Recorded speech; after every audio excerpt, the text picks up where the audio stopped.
Whenever demons make an appearance in modern media, you can count on at least one of two reactions. Ironically, the opponents of demonic portrayal are, I'm quite sure, on opposite ends of, well, any number of spectrums: political, social, religious, cultural, take your pick. On one extreme, you have people protesting games like Doom, which depicts fiendish enemies galore, the upside-down pentagrams that they scribble on the floors, humans making deals with the denizens of hell, and of course, gobs and oodles of blood and gore. At the opposite end of the spectrum, you have those who object to the treatment of demons in shows like Freerun: Beyond Journey's End, which depicts them as ravenous monsters whose only desire is their own survival, which must be brought about through the death, destruction, and consumption of humans, and thus as creatures who can be disposed of without guilt or remorse. While one side protests the supposedly corrupting presence of demonic elements on screen, the other bemoans their alleged genocide at the hands of Freerun and company.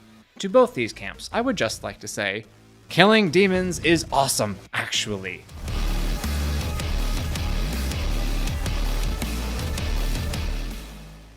There are two equal and opposite errors into which our race can fall about the devils. One is to disbelieve in their existence, the other is to believe, and to feel an excessive and unhealthy interest in them. As always, C.S. Lewis says it better than I ever could, but he also lays out the problem quite succinctly, so let me draw lines between that quote from the preface of the Screwtape Letters to my own introductory statement. Those who don't believe in devils, or demons, I'll use the terms interchangeably in defiance of Wizards of the Coast, are less likely to believe in objective good and evil. There's not a perfect overlap, obviously, and if you happen to find yourself in the camp that believes morality to be objective and evil to be real, but doesn't know about the existence of intellects bent on human damnation, I still think you'll appreciate this video, because you will recognize the true irredeemable evil that exists within the demons depicted in Freerun. You won't find yourself on Blue Sky wondering about demon genocide as if it's somehow any worse than pest extermination. On the other side of the coin, people worry about games like Doom or Diablo because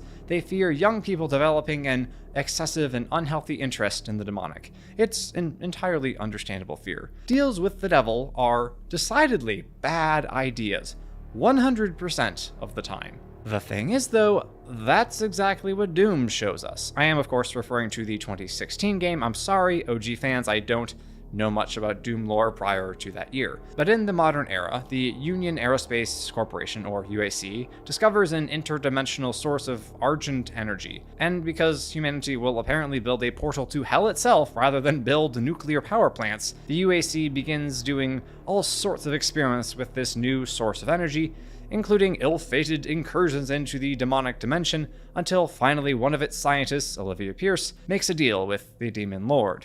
In exchange for her aid in their invasion of our world, she would become a god. Gee, I wonder what that sounds like.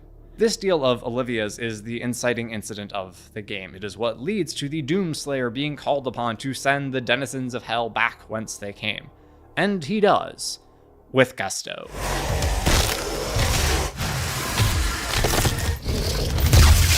Look, Doom is not what anyone would call a deep game. No one is going into it expecting an experience like God of War, or Red Dead Redemption 2, or Clair Obscur Expedition 33. Those games have deep and rich philosophies all worth exploring in multi-hour video essays. But Doom's message, if you can call it that, is far more succinct. Don't do deals with the devil. And of course, killing demons is awesome, actually. The game makes the former point clear any number of times, including right near the beginning when the chief UAC scientist tries to serve the Doomslayer some utilitarian nonsense about the necessity of their research into hellish energy. You must understand, our interest in their world was purely for the betterment of mankind. Everything has clearly gotten out of hand now, yes. But it was worth the risk, I assure you. Doom is exceedingly clear. I mean, what, did you expect subtlety from the game about killing demons with a shotgun? That whatever power humanity or human individuals might gain from messing around with the demonic is not worth it. Evil is not something that can be used for your own ends, even if they happen to be noble ones, and then tossed aside without consequence. Using dastardly means to achieve your goals will infect you with the desire to do more, to go further, to dig, to greedily and too deep. One does not simply play with hell power and walk away unscathed. Doom hits you with that moral about as gently as a blast from the BFG 9000. If any player walks away from this game thinking, wow, messing around with the forces of darkness for my own benefit sounds super fun, it's not the game's fault. Doom used every weapon in its considerable arsenal to show gamers that demons are not to be trifled with, and should instead be executed on sight with extreme prejudice. That also seems to be the case in the latest smash hit featuring soul-stealing fiends, K-pop demon hunters. Our protagonists are introduced through an action sequence in which they sing confidently and gleefully about their own ability to tear through the hordes of demons without breaking a sweat. When you mess with our fans, we need to make it hurt. Okay, cool. Devils are bad. Humans kill them. Everything is simple. And then Jinyu shows up. yours are so gross.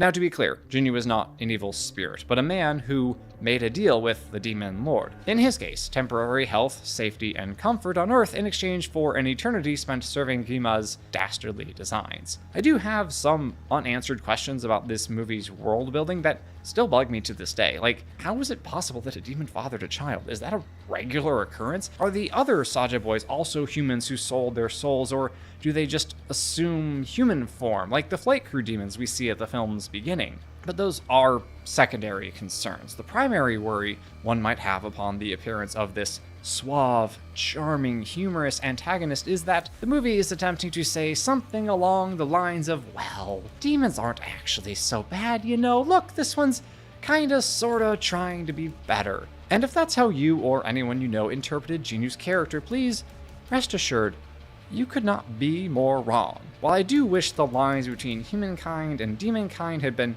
drawn a bit clearer in this film, they most certainly still exist. And to be fair, the lines aren't entirely clear to the characters either. Rumi herself has a moment of doubt. Are you a prisoner too? Is Kima making you do this? That's not really an answer, and yet at the same time, that's the only answer she could ever need. That was a demon. Jinyu is a human. A human granted unnaturally long life and supernatural abilities in the service of a Dark Lord, but a person nonetheless. Someone who can still change, still grow, still choose. I want to believe in your crazy plan, but I don't think I'm the one to help you. That ability to choose is what separates Jinyu from the demons that surround him. In Christian theology, angels and devils are set in their ways. At a certain point in pre-time, outside of time, whatever, St. Michael, Lucifer, and all the rest made a final, irrevocable choice to serve God or to serve themselves. Humans, at least as long as we still live here on Earth, are not so bound. We are free to change our minds. While this story about Korean mythology obviously does not adhere 100% to Christian beliefs, that all-important element of free will appears quite similar. Jinyu is not, in fact, dead. He still has his earthly body. Its lifespan has simply been extended indefinitely while he serves Gima, who still desires more from him, by the way. If I help him, he's promised to erase my memories, and those voices in my head will be gone. All that to say, Jinyu is a man for whom redemption is still possible, not a demon who can be cut down without hesitation or remorse. You know, like the whole host of demons that breaks out during this movie's finale, including the other Saja boys who seem incapable of impromptu human interaction, only performing their pre-written and choreographed songs and dances, so who do seem to be full-fledged demons, or at least humans who had already made that irrevocable choice to serve Gima. Either way, they are clearly beyond redemption, as evidenced by their song, Your Idol.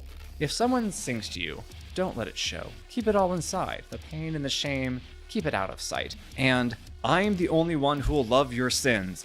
That's a demon, and you should kill it. Oh well. The other indicator that you should not be a fan of this band is the fact that their fan club is called the Pride.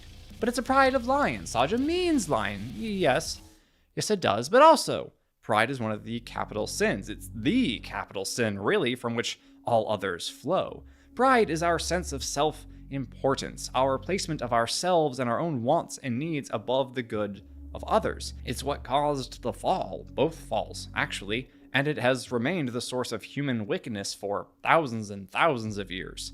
Apparently, Saja can also be interpreted to mean Grim Reaper, so that's fun too. Despite all the praise that I've heaped on this movie, I do have some minor complaints. like how the end of Rumi's character arc felt rushed. But overall, I think K-pop Demon Hunters did a solid job showing us that demons exist, that evil exists, and that they ought to be eradicated. But also that fallible, sinful humans are not demons, and that hope for redemption persists as long as one retains the ability to choose. Jinyu could choose what he did and thus who he was. On the other hand, we have the demons from Frieren Beyond Journey's End. Now, the demons in this anime do have some measure of free will. I don't mean to imply that they are automatons whose every move is programmed into them. What they cannot do, however, is go against their nature. And their nature, wouldn't you know it, is to hunt, kill, and eat humans. When we are first introduced to demons, however, it's hard to imagine how Frieren blasting them into bits of mana would be remotely controversial. After all, they tend to look like this. But then Frieren, Fern, and Stark arrive at a town weary of its long war with demonkind and whose leaders are seeking to make peace. Naturally, peace talks require envoys, and the demons sent to parley with the humans look like, well, this. Oh, I get it now. If you want people to empathize with your merciless man-eating monsters, all you have to do is make them hot. Okay, I'm being facetious, but there's more than a hint of truth in that joke. As we see in this episode's flashback, Himmel the hero hesitates to kill a demon who looks like a scared little girl, his compassion and kindness overcoming him when the apparently helpless creature cries out in pain and terror, and the village chief similarly takes sympathy on the demon. Kill her, and we'd be no better than them. I'll admit, at this point in Frieren, I wasn't sure where they were going with the demons. I half suspected they would pull an, actually, the demons aren't so bad. They're mostly misunderstood, and throw a pall of moral confusion over the whole show in the process. After all, Himmel had largely been depicted as the wiser of the pair in his conversations with Frieren.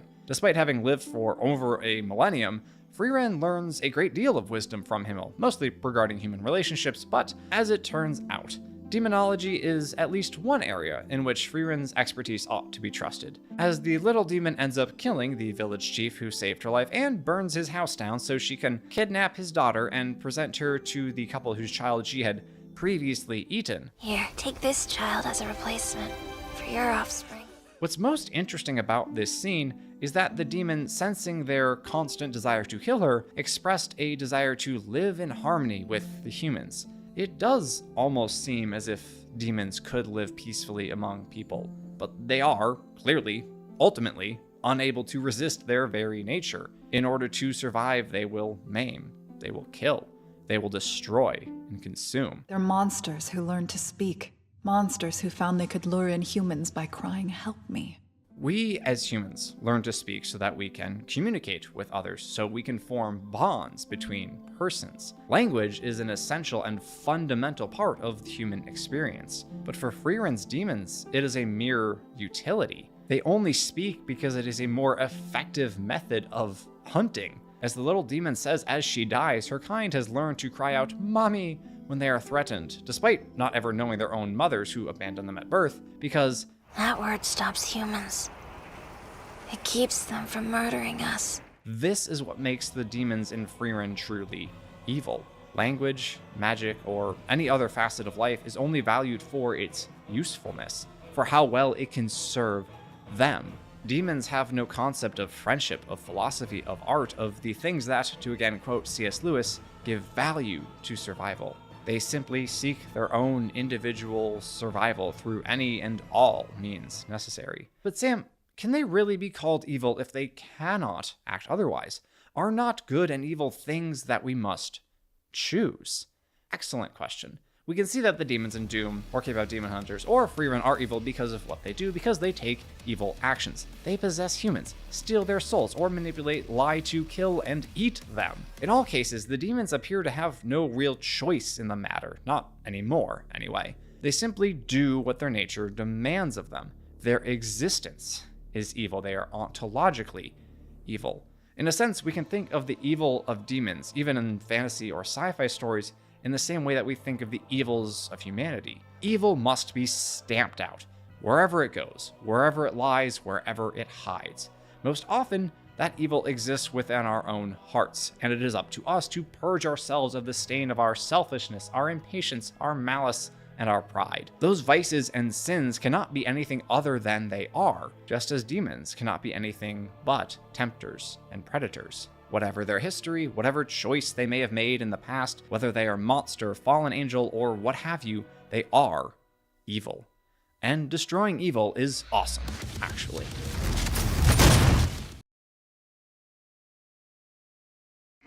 Hey man, you ready for dinner? Oh, yeah, almost. Just a couple more sets to do. Dude, did you even start your workout? What have you been doing? Oh, yeah. You put on that show to watch while lifting and got so engrossed you never even put weights on the bar. Yeah. Again. Yeah. I do not understand how that cartoon makes you lose your mind. You've seen it like 10 times. 12. Dude, seriously, it's a kid's show. Avatar isn't just a show for children, okay? It's so much more than that. Look, just give it a chance. Watch a few episodes with me, and if you hate it, I'll never bring it up again. Okay? Okay, fine. Whatever. Oh my gosh. Right? Why Avatar? It's a perfectly legitimate question.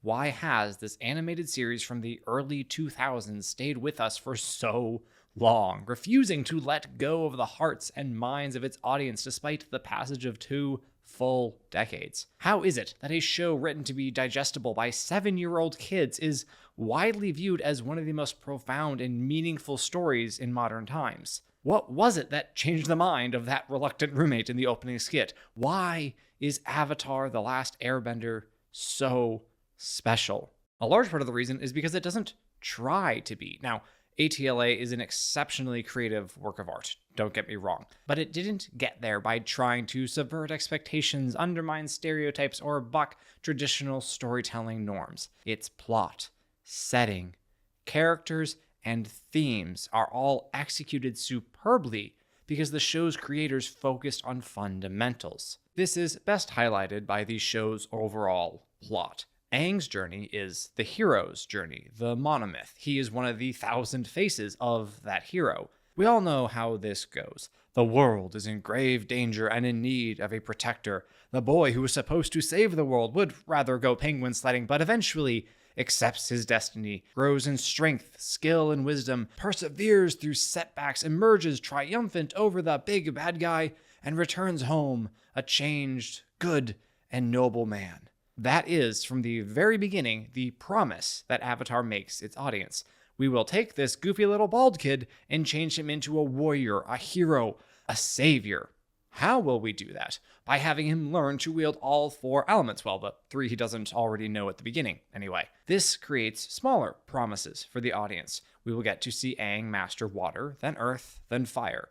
Establishing promises, showing progress toward those goals, and then having satisfying payoffs when they are reached is fundamental to good storytelling.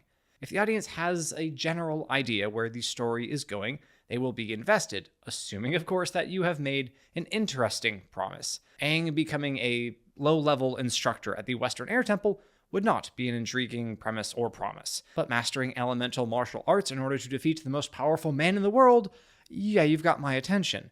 ATLA, as I mentioned, then breaks down this larger promise into 3 smaller ones. By the end of each book, Aang has mastered, or at least is highly proficient in, that style of bending. Thus, we reach a satisfying payoff. As an example, in the second book, Aang starts out totally incapable of earthbending, but the audience knows he must learn it somehow. Promise. Unlike with water, Aang lacks a natural knack for this element, and so finding a teacher is of utmost importance. But even when he does recruit Toph into the Boomerang Gang, he finds earthbending and Toph's teaching methods to be more than he bargained for. But like Zuko in his attempts to redirect lightning, Aang perseveres. Progress. By the end of the book, he is wiping the floor with Earth Kingdom Palace guards. Or rather, he is wiping them with the floor. Payoff. This is pretty basic stuff, right? Yes. Yes, it is. But the reason I emphasize the importance of the fundamentals of storytelling is because, well, a lot of modern Hollywood and its ilk seem to have forgotten them entirely. Take, for example, Netflix's adaptation of this very show. As of this video's release, Season 1 has premiered, following the same storyline as Book 1 of the animated series, except Aang never learns to waterbend, like, at all. Waterbending is entirely Netflix Katara's domain. And I mean, yeah, no one ever explicitly states, by the time we leave the North Pole, Aang will have learned to be a great waterbender. But that promise is implicit in the very nature of this story. Then again, considering how much unnecessary exposition riddles the Netflix adaptation, I should not be surprised if they don't understand what implicit promises are. But I am not here to bash the live-action show. I just thought it an apt comparison to demonstrate how the original perfectly executes this basic concept of promise, progress, and payoff. However, Aang's development in the bending arts is not the whole sum of this story's plot. Since the not magic wielded by the Benders is a martial art, there must be someone against whom Aang will wield his newfound abilities. The Fire Nation, this story's villains, or in simpler terms, its bad guys. Avatar's plot, once again, is remarkably simple. It is a story about good versus evil. Evil seeks to dominate, to rule, to impose its will across every nation and on every person, to consume. The Fire Nation could very well be the Empire, or Sauron's armies, or the freaking Mongol hordes. Now, of course, there are distinct differences between our flame-wielding antagonists and those various groups, but the fundamental concept is the same. The powers that be within this evil organization believe they have the right to assert their will across all of existence. Azula, for instance, claims the divine right to rule as something owed to her from birth. It's honestly pretty heavy stuff for a show rated TV 7. Now, a lot of the darker thematic elements might go over a kid's head, but it'd be awfully hard for little Johnny to miss Monk Gyatso's skeleton in the 3rd episode. The thing is, though, without this serious subject matter, the show simply wouldn't have the staying power that it has demonstrated. There are tons of kiddie shows out there which are safe, tame, and written for the single purpose of being appropriate for young children. And I have a bone to pick with such stories, as I consider them largely inappropriate for my kids because they are dumbed down so very badly. While I obviously don't want to traumatize my kids by showing them content too mature for their ages, I do want to challenge them, and more importantly, to show them quality stories that I can watch without my eyes rolling into the back of my skull. And sometimes, as in the case of ATLA, that means narratives that deal with darker concepts such as war and death. Since it is so likely that they will meet cruel enemies, let them at least have heard of brave knights and heroic courage.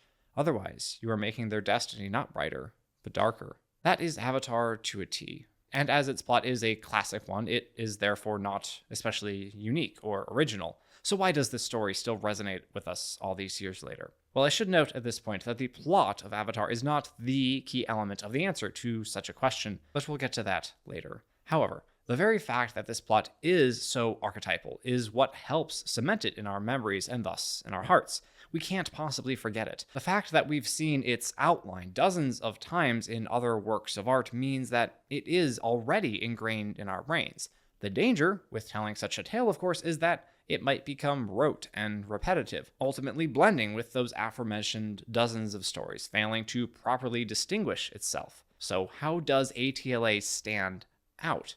For starters, with its setting.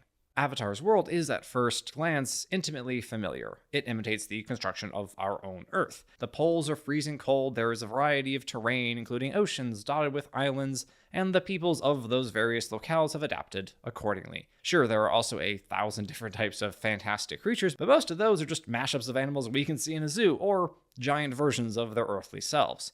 I cannot emphasize enough how crucial ATLA's introduction of its world is. The show does not drop the viewer directly into the face stealer's den. It eases him in, first showing him waterbending, which is simple enough to understand, and then dropping a bison on him, but one that has 6 legs and can fly. That latter fact is one that Sokka, a character in this very show, does not believe. And Sokka's ignorant and arrogant disbelief is a brilliant bit of trickery. It gets us, the audience, on the side of the fantastic, urging us to accept that, of course, a 6-legged, 10-ton monster can sail through the air with the greatest of ease. The magic that enables Appa's flight is, of course, the crucial element of Avatar's setting that captures the viewer's imagination and attention, that endures long after we have watched the final credits roll. And yes, I know it's not magic, it's airbending, but I'm going to refer to all bending as a magic system because that's effectively what it is. Now, bending is contrasted against other forms of alleged magic, such as fortune telling,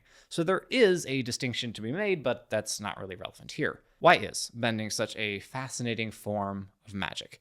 Again, because it blends familiarity, simplicity, and creativity. We all know what water, earth, fire, and air are, and all benders do is manipulate, sculpt, and move those elements to their advantage, whether that's throwing rocks at an opponent, creating air currents to enable flight, bending water to propel a vehicle, or, most importantly, heating up lukewarm tea. It's all remarkably simple and natural. With every new bending innovation which we see throughout the show, the audience thinks, oh yeah, of course you can do that. Despite its simplicity, or perhaps because of it, Avatar's magic system is incredibly creative. Starting from these 4 basic points, the creators simply asked, what else can benders do? Over and over again. They laid strict boundaries around what was possible by constraining themselves to these elements, and were then free to explore the vast possibilities within those bounds. And yes, I know that Aang kind of breaks down the fence at the end, but that's a topic for another video. To properly capture and maintain audience interest, a magic system should evolve in a sensible manner. One of the biggest dangers of a soft magic system, as opposed to the pretty hard magic system in Avatar, is that the writer can be tempted to invent a new power on the spot to resolve a problem. Like I said, different video. But for the vast majority of Avatar's runtime, every new discovery is simply another step into elemental magic, the result of years of research, innovation, or practice by a given bender. Toph's ability to see via earthbending is a perfect example of this. Before the second season, I doubt any given viewer would have thought up such an ability, but it makes complete sense to us immediately upon its appearance. Of course that's possible. Necessity is the mother of invention, after all. What is more important about Toph's blind sight, however, is that it is limited. Objects in the air are completely invisible to her. Limitations in a magic system, especially one as central to the plot as Avatar's, are crucial. There are some limitations inherent in elemental bending, obviously, as all benders, save one, can only wield one element, and certain conditions will severely nerf or even disable certain benders. Or so the theory goes. Not all limitations need be permanent. Metal bending is a perfect example of conquering such a restraint via satisfying evolution. Naturally, it is Toph, of all people, who is able to feel and sense the earthen elements within her metal prison. And you have to appreciate how metal is treated. It's not just another rock, it still acts like metal, being torn, ripped, and bent rather than broken off in solid chunks. When you have established the rules for your magic system, which Avatar does, flawlessly and naturally, and then continue to write within those self-imposed boundaries, but also explore every corner of what is possible, your innovations will be met with reactions like, dude, that's so awesome, instead of, oh, I guess they can do that now? That is, the viewer will appreciate an innovation that they probably had not thought of, but could have, rather than an invention that does not reasonably derive from the established rules, and feels more like the writer is cheating in order to move the plot forward or resolve a conflict. Okay, great. Avatar has a magic system that develops in a satisfying way and is enjoyable to watch in action, as well as a familiar yet fantastic setting. So what? Any fantasy story could boast the same. What is it that really sets ATLA apart? If you hadn't already guessed, that would be the characters. You can grab your audience's attention through intriguing world building, cool magic, or a fascinating plot, but if your characters are bland and uninteresting, your story will fail. The creators of ATLA clearly knew this. It is obvious to anyone who has, shall we say, obsessively watched the show that the cast of characters received by far the most attention of any element of the story. I have already made in-depth analyses of almost every major character in Avatar, so I won't bother going in-depth on any one of them here, but what I will do is examine how the writers endeared these characters to the audience. That starts, of course, with an introduction. A character's first moments are of paramount importance. Who is this person? What is he all about? What are her basic traits and characteristics? You'd be hard-pressed to find a story that executes this better than Avatar. Right from the first minutes of the first episode, we understand that Sokka is skeptical and sarcastic, that Katara is earnest and persistent, that Aang is carefree and fun-loving even if he doesn't say a single word about banana cake or airball. I'm sorry, I had to. Similarly, we witness Zuko's fierce intensity and single-mindedness, alongside Iroh's contrasting combination of seriousness and apparent frivolity. These are character traits that will remain consistent from the onset of the story until its very end. Yes, despite the incredible growth that all these characters, except Iroh, who is already perfect, will undergo, the foundation of who they are remains unchanged. The audience needs to be able to look at Avatar Aang in the finale and still see that kid grinning from ear to ear going Mach 2 atop an otter penguin. And yet the transformation did occur. It had to. That was the promise made at the very beginning of the story. This bald, tattooed 12-year-old will somehow save the world. He won't be able to do so merely through improving his bending skills. Aang will also need to become a man, a leader, an icon. In the same vein, Sokka cannot just improve his swordsmanship, nor Katara simply perfect her waterbending. They must mature, growing in humility, mercy, compassion, and perseverance along the way. And Zuko, well, his arc is second to none, but again, I'm not going into details here. Suffice it to say, his transformation from the angry, arrogant, and rash young prince who would sooner die than lose his chance at recapturing his elusive and ill-defined honor to the controlled, patient, and confident prodigal son who saved his nation from falling into utter ruin is one of the best, arguably the best, character arcs in fiction. By the end of our adventure, Zuko has changed dramatically, and yet he is still the same. His passion isn't gone. It's just been tempered and ordered properly. His loyalty has not diminished, but he's now loyal to what matters. He is still consummately brave, but no longer rash, having moderated his courage with wisdom. The way in which these transformations speak to both kids and adults is utterly brilliant.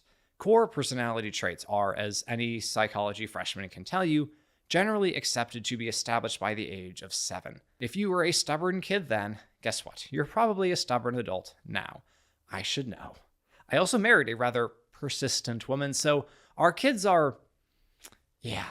Anyway, I think we can all agree that it is important for kids to see themselves in stories. And I mean actually see themselves, to identify with the character on a level far more than skin deep. They should be able to relate to Aang's cheerfulness, Katara's hopefulness, and Sokka's desire to protect and defend. And when they're a bit older, they will likely see their own flaws in these characters. The growth that the gang, to a man, experiences shows young viewers that they do not need to completely change who they are in order to become good men and women. They just need to become better versions of themselves. Your persistence, eagerness, and love of fun are not wrong, Avatar tells its young viewers, but they do need to be properly molded. Granted, you'd have to be a pretty perceptive and insightful youngster to consciously acknowledge such a lesson from any story, and that's okay. Children absolutely should experience stories that are a bit beyond them. You never know what they will absorb without fully realizing it. They should be able to return to that story a year or a decade later and find the experience even more enriching, as they are now able to delve deeper into the character arcs and understand the displayed growth, or in Azula's case, decay, on a more profound level. I have spent many hours watching Avatar, analyzing its characters and making the aforementioned videos about them, and every single time I find something new, a layer to the character I had yet to unravel, a line that showed how a particular trait had evolved, a few forgotten words that teased out a particular point in a character's philosophy. This is the experience adults can have when they watch ATLA with intentionality. While kids watch The Beach and understand that Azula is consummately competitive because she wants to rule, adults will perceive how her constant need to conquer has isolated her, how she lives in a solitary confinement of her own making. Children will watch Sokka's master and comprehend Sokka's struggle to fit in and sympathize with his desire to excel at something, while their parents will connect with his desperate need to be worth something and his frantic fear that he is not enough for those whom he loves. In short, kids can and do appreciate and love the characters, but it is not until they are older that they are finally able to extract our final element of what makes Avatar so great: its themes. I have saved theme for last, not because it is the most important, but because it is the final part of a story to emerge during the creative process.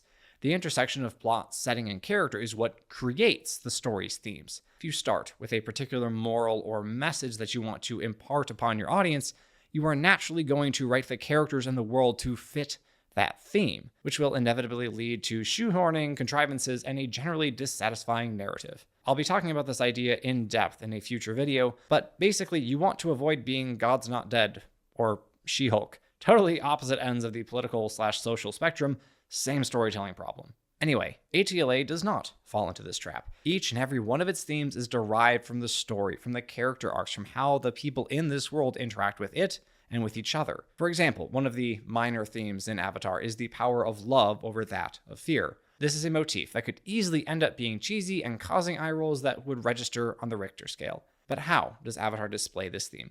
Not through some dramatic speech by the main character telling the big bad guy how love will triumph over all, but rather through Azula realizing that her entire philosophy of power has failed her. And yes, May does explicitly state the theme's core tenet, but that's it. The show doesn't feel the need to expound any further. It trusts the audience to understand, to observe Azula's resulting mental decline as proof that May is not alone in that choice. It has established its characters and their relationships, enabling them to make the point rather than the hand of the author coming in and slapping us across the face with the message. And while the theme of love versus fear is contained to a single section of one character's arc, it is still notable because it speaks to a fundamental truth of human existence. This is what all good stories do.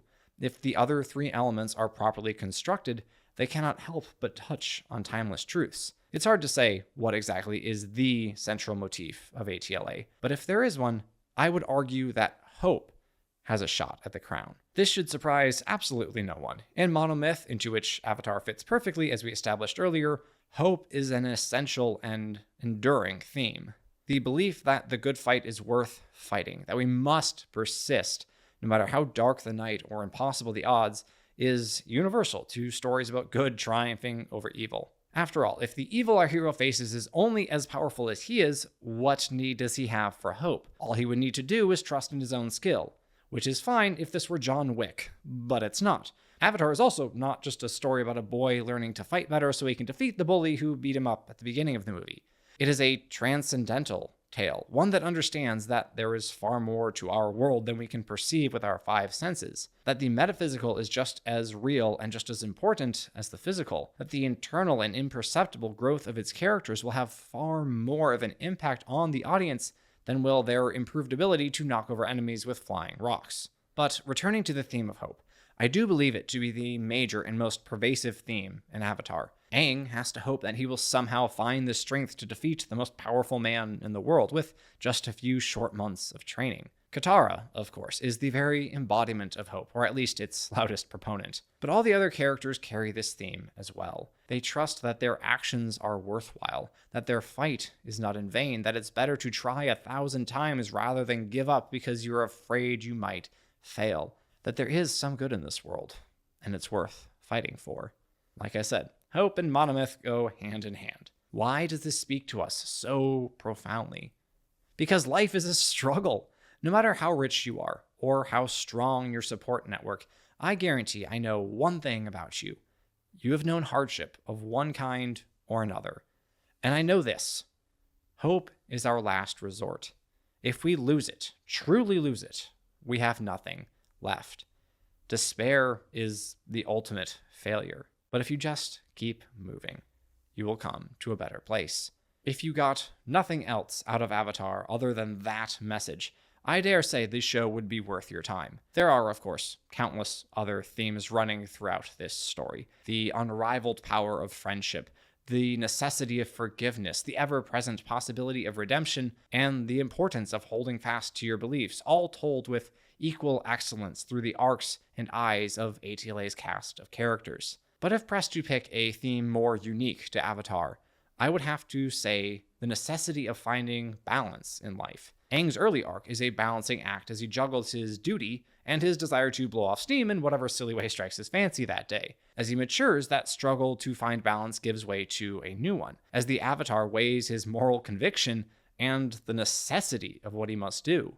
Zuko's whole arc is about balancing out his impulsiveness, his brashness, and his relentless penchant for action with patience, humility, and self-control. Toph has to learn how to balance her desire for independence and her deep-seated need to belong. And Iroh, of course, shows us how to achieve balance across every area of life, having already reached the golden mean of just about every virtue imaginable. And ultimately, this balance is the reason why Avatar: The Last Airbender has stayed with us for the last 20 years. Its creators did not lean too heavily into the depth of their world building, nor the complexity of their plot, nor even the intimate psychology of each and every character. As well constructed as all of those elements are, none of them were sacrificed so that the others might shine. They are all a part of a cohesive, balanced whole. So, why Avatar? Because it is a story crafted with an unfathomable amount of care, attention, and love. It is familiar yet creative, simple yet delightfully innovative, quickly understood but worthy of thorough examination. Because it plays with our emotions but simultaneously understands its power to move our hearts. Because it shows us timeless truths about hope and despair, redemption and ruin, love and fear, good and evil, and our ability to change the world. Because, quite simply, it is one of the greatest shows of all time. The idea of self-actualization has developed a bad reputation lately, at least in the world of film, television, and the analysis and critique of such media. I myself have spoken quite freely about the shallowness and emptiness of self-actualization in Hollywood during the past decade or so. But the problem lies not within the concept itself, but rather how those various stories executed the theme as part of their alleged character arcs. So today, let's break down some examples of how to properly and improperly write protagonists who become self-actualized over the course of their stories. But before I get to the rules on how to properly construct such an arc, let's define what we mean by self-actualization. Psychology nerds like myself will doubtless remember Maslow's hierarchy of needs, a pyramid that lays out the various things that human beings require in order to be fulfilled. At the very bottom, we find basic physiological needs such as food and shelter. Obviously, if you can't feed yourself and your family, you won't, or at least shouldn't, care about maintaining your self-esteem. At the very top of this pyramid, that is, the thing which we are free to strive for when all other needs have been achieved, is self-actualization. The ability to examine ourselves, discover our fullest potential, and then see it realized within us. The 4 stories that we are going to cover today all feature a protagonist who reaches this apex of personal growth, but how and why they do so will, as it turns out, make all the difference. Whether or not they adhere to the very official and totally not made up rules of writing self-actualization will determine if their stories will resonate with and inspire audiences, or if they will make their viewers groan louder than they did when they watched Scott's Tots for the first time. Rule number 1. Self-actualize for the right reason.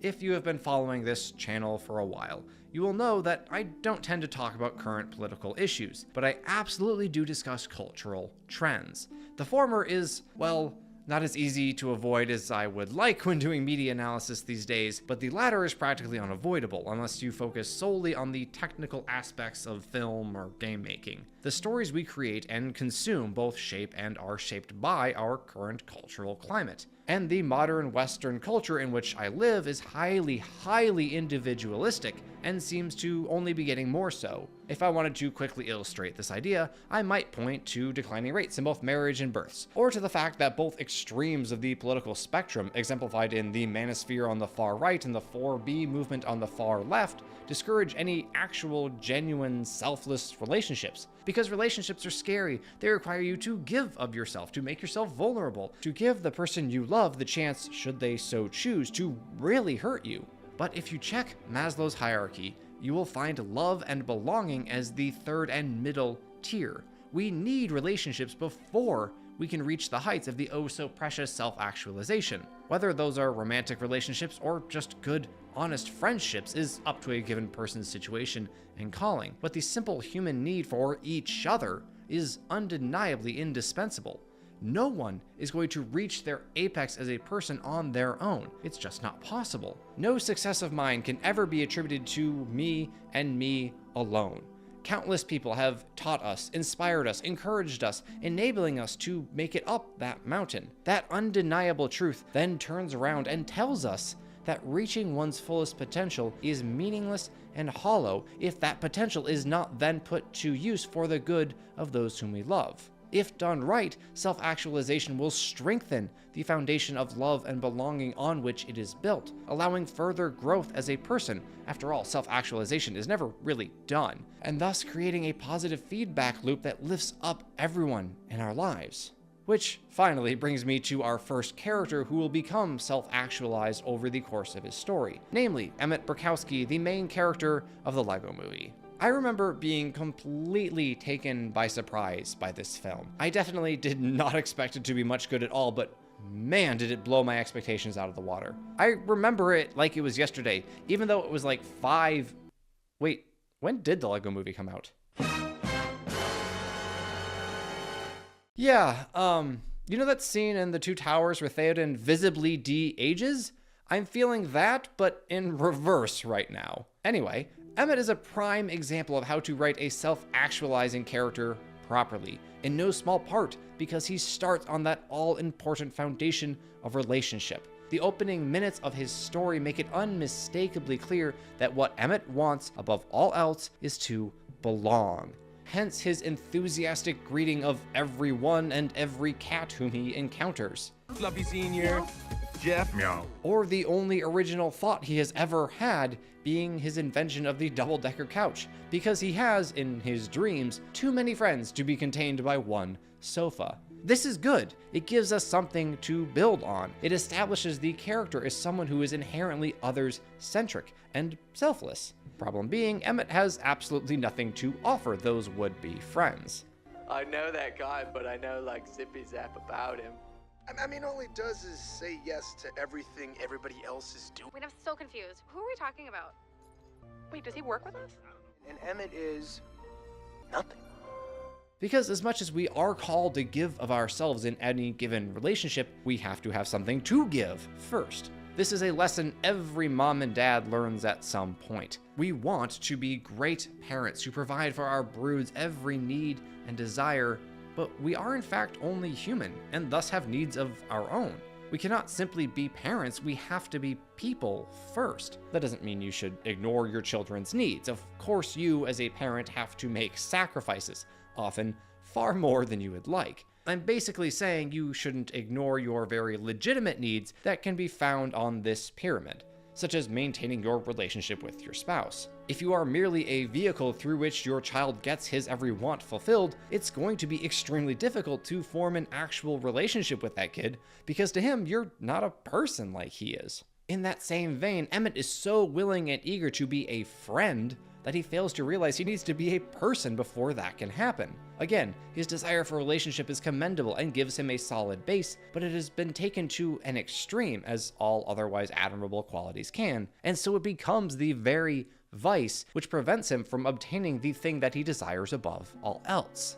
We find this same theme echoed but played out quite differently in the opening scenes of Wreck-It Ralph, as the titular character finds himself increasingly resentful of the role he is coded to play and the ensuing loneliness that he has had to endure over the past 3 decades. Ralph, like Emmett, wants to be accepted by his fellows, wants to belong, to be appreciated and loved. However, the problem he will have to overcome is practically the exact opposite of Emmett's challenge. Where Ralph demands his fellow characters take and accept him as he is, and I'm a big part of the game, technically speaking, Emmett's mirroring behavior absolutely screams, take me as you are. They both share the desire for relationship and belonging, but they are approaching it from 2 opposite angles. And it's apparent that Ralph's desire for relationship is less pure and others-centric than Emmett's is. Where Emmett is willing to change literally anything about himself just to fit in, Ralph would have everyone else turn on a dime and change their attitudes toward him, because he too wants to be able to eat cake and party. Should the Nicelanders simply accept that Ralph has to play his part during the day and isn't really so bad and thus be willing to include and befriend him? Should Emmett's coworkers see that he's genuinely trying to be friendly and encourage him to cultivate his own interests? Yeah, sure. But these aren't their stories. If everyone changes to accommodate our heroes, even if those changes are done in the name of fairness and kindness, what value is there in that story? What kind of message is that? Just demand everyone else change so you don't have to would be a pretty terrible takeaway from a film. Which leads me to rule number 2. If you are the solution, then you must also be the problem.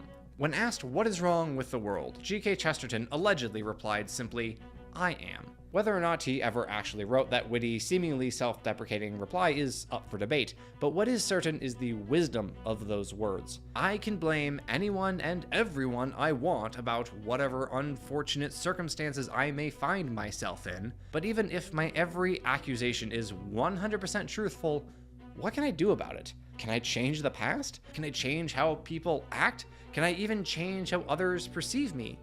No, not really, and not directly. Our influence over how others think and act is generally quite weak, and weaker still if we have an external attribution.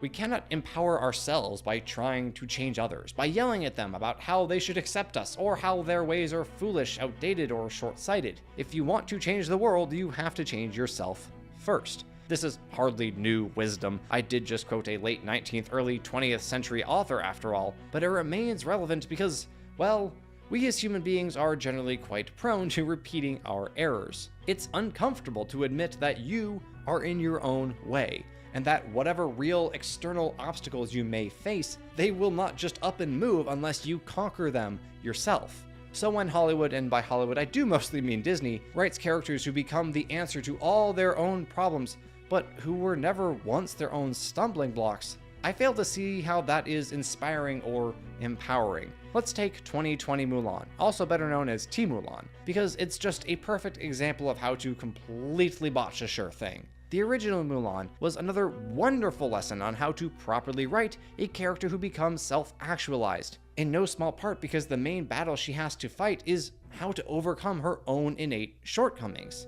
It wasn't Mulan's fault that she was slower and weaker than the rest of her fellow trainees, just as much as it's not to my credit that I'm taller and can lift more weight than my wife. It's not my fault being the biggest and the strongest.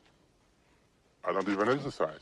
But it would be obviously useless for her to moan and complain about life being unfair, and even more so to demand that the army lower its standards to accommodate her. Instead, Mulan adapted. She knew there might be all sorts of factors holding her back, but she also knew that the only thing that she could truly change was herself.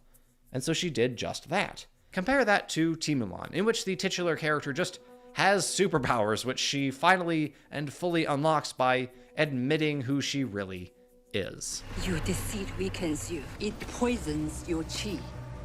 In other words, the world is holding you back by demanding that you fit into a role. If she would only accept the fact that the world is stupid and she's already awesome, she will reach her fullest potential. Now, I'm not going to pretend that there's not some good in that. You absolutely should seek truth and fight for what you believe in. If others don't like it, well, you can't change them. But I just do not know how you take a story like the original Mulan and flatten out the character arc like you're rolling out pizza dough. No, not even pizza dough. Pierogi dough. Look it up. Having to accept one's own inherent awesomeness is a far cry from the actual meaningful character work found in stories like the Lego Movie and Wreck-It Ralph, the later of which exemplifies rule number 2 fantastically. At almost every point in his journey, Ralph gets in his own way. Right from the start, we see that his mere size and ensuing clumsiness are severe impediments to the belonging and acceptance that he so badly desires. Obviously, it's not really his physical characteristics that hold Ralph back during most of his journey, but rather his own internal motivation. If you want a medal, we'd let you live up here in the penthouse. Our would-be hero takes Gene, who is a bit of a bully despite his minute stature, at his word and proceeds to obtain a medal, lose said medal, and then devote every ounce of his energy to reclaiming the prize that will, he believes, grant him everything his heart desires, which, as his daydream shows, is hardly pure and selfless. This tireless pursuit of a shiny golden circle tells us that Ralph is still seeking to change others. He isn't trying to be or act any different, he simply wants to look different in the eyes of his fellow blocks of code in order to fulfill his own ideas of what happiness is. Pies, ice sculptures, fireworks. Which will, of course, as he discovers once he returns to his own game, turn out to be hollow and meaningless. Because of course it is. After all, the characters in the arcade all start out with the first 2 tiers of Maslow's pyramid already satisfying. Or, well, most of them do anyway. We as humans can derive some happiness from temporal goods, at least to the point where we are no longer struggling to survive and are free to thrive in more meaningful ways. But once we have all the stuff we truly need, no extra amount of money, cars, or Fortnite skins will ever move our happiness meter 1 inch, at least not for any significant amount of time. Genuine happiness can only be found by moving up the pyramid, and that means forming loving relationships built on self-giving love.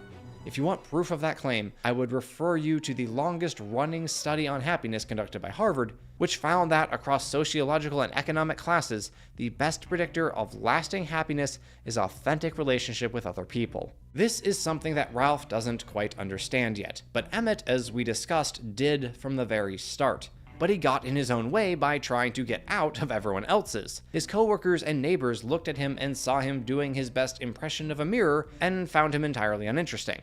I can absolutely relate. That guy who stares back at me while I'm brushing my teeth every morning is just the absolute worst. That dum-dum is constantly getting in my path of success by failing to get enough sleep because he tried to reclaim some sense of freedom by staying up late watching YouTube videos that he's already seen. He is 100% the villain in my story. I suppose you could rephrase self-actualization rule number 2 to say, if your character is the hero, he must also be the villain. Stories like Team Mulan fail because they make self-actualization a man versus man conflict, or a man versus society conflict, where it is inherently meant to be a battle of man versus self. Obviously, it is possible and quite often necessary to include more than just one type of conflict within a story. Wreck-It Ralph does have an external villain in King Candy/Turbo, who shaped his game, his world, according to his every wish and design, much as Ralph would have liked to. But since Ralph is the hero of the story, since he encounters Vanellope and discovers that he does in fact have a heart, that he cares about the fate of someone other than himself, our protagonist does not ultimately fall victim to that same self-serving mindset. Oh, he starts out in that place, and it takes him a while to leave it, which leads me to rule number 3. Self-actualization must be a process. This is such an obvious statement that it almost seems silly to include it, but if you have watched the horrifically disappointing Obi-Wan Kenobi Disney Plus show, then you might know what I'm talking about. Obi-Wan's character journey, if you can call it that, in his own show, is to return to his former status as a courageous and effective Jedi Master who is willing to continue the fight even though it seems hopeless. We'll talk about the issues inherent in that premise in rule number 4, but for the purposes of this rule, the main issue happens a little over halfway through the show, as Obi-Wan and Tala are approaching the Inquisitor's fortress where Leia is being held captive. A series of scenes that has a whole host of logical problems, but I already made that video like 2 whole years ago. Anyway, I'll just show you the problem. You care about Leia. Then you're gonna have to try. That's it. That's his character development. That's how he becomes self-actualized. This random woman he has just met tells him to try to get his Jedi powers back for the sake of Leia, so he does. He just does. Don't ask me how. He did it. It's done now. Move on. Look at the pretty lights. You love pretty lights. Again, there is something good here. Obi-Wan Kenobi should and does care about the little girl who he rescued, whose father he trained and loved like a brother. And the message, try, can be a powerful one. It is an exhortation to hope even when all seems dark, to fight even when the struggle seems pointless. But it's just so rushed here. It just happens. That's it. He's good. He's a Jedi again. We can get back to kicking Imperial ass. Where is the growth? Where is the struggle that viewers can understand and relate to? Where is the fight? If you were going to go with this recycled premise of old sad man learns to hope again, the least you could do was execute it well. Alas, Obi-Wan Kenobi is no Logan, and the speed at which Obi-Wan goes from completely incompetent to indistinguishable from his Episode 3 self would put Vanellope von Schweetz to shame. Ralph's growing affection for that little vagrant, of course, is ultimately what brings about his self-actualization, but it takes time. At first, he is completely unwilling to help the brat who stole his medal. Then, seeing no other way forward, he reluctantly agrees to help her out, in part because he finds out that she shares his plight as the black sheep of her respective console. Mere sympathy, however, is not a replacement for genuine selfless love. Just keep telling yourself, I must win Ralph's medal or his life will be ruined. If Ralph truly cared for Vanellope as he ought to, perhaps he wouldn't be so inclined to believe King Candy's story about why the glitch cannot be allowed to race. It was a convenient truth, one that allowed him to get what he wanted without having to do any more soul-searching or really any more work at all. A truth that leads to the most heart-wrenching scene in the entire game. I made it for you. Just in case we don't win. What I'm saying is you can't be a racer. What? No, please, Ralph! I mean, yikes. We had been watching Ralph and Vanellope gradually grow their bond into one of mutual trust and affection, one seemingly becoming genuine philia, and then in the space of a few minutes, it all shatters.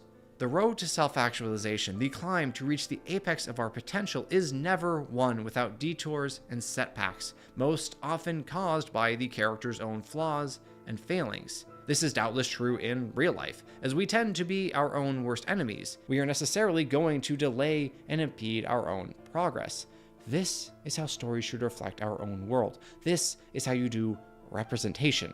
Not by showing us characters who happen to look like us or share some other surface level attributes, but rather those whose virtues, vices, struggles, triumphs, and yes, failures might just remind us of our own.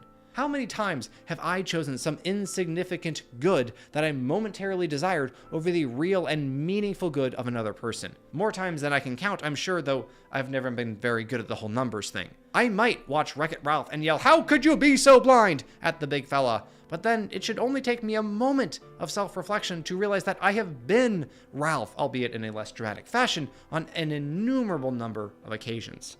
I was just tired of living alone in the garbage. Well, now you can live alone in the penthouse.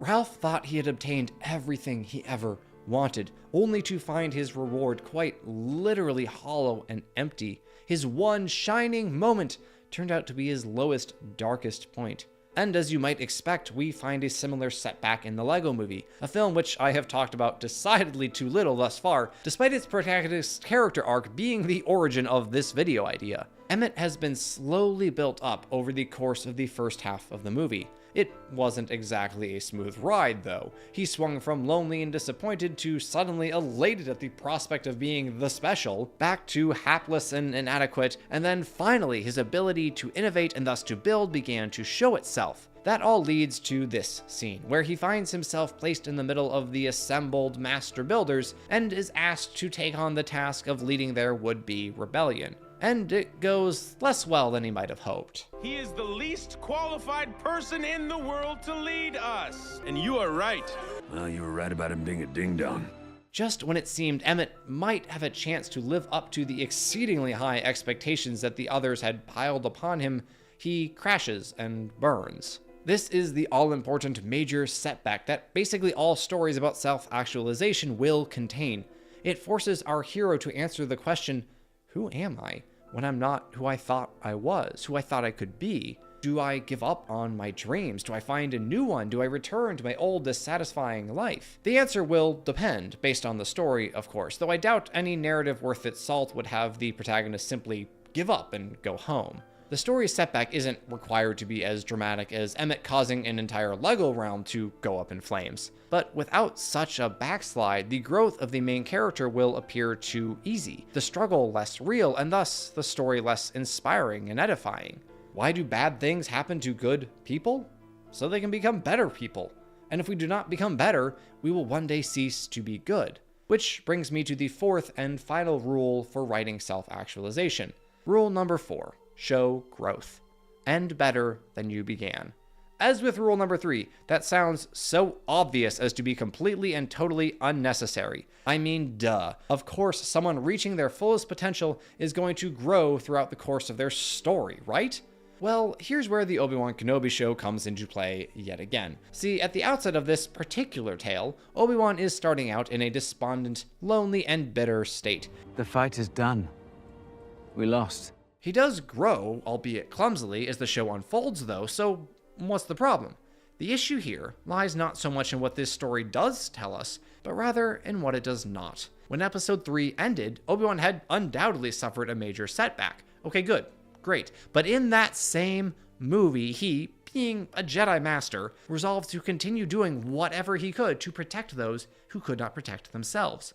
to keep a flicker of hope alive, even as the Republic and the galaxy fell into darkness. Cut to the man's own show, and somehow that spark has been completely snuffed out.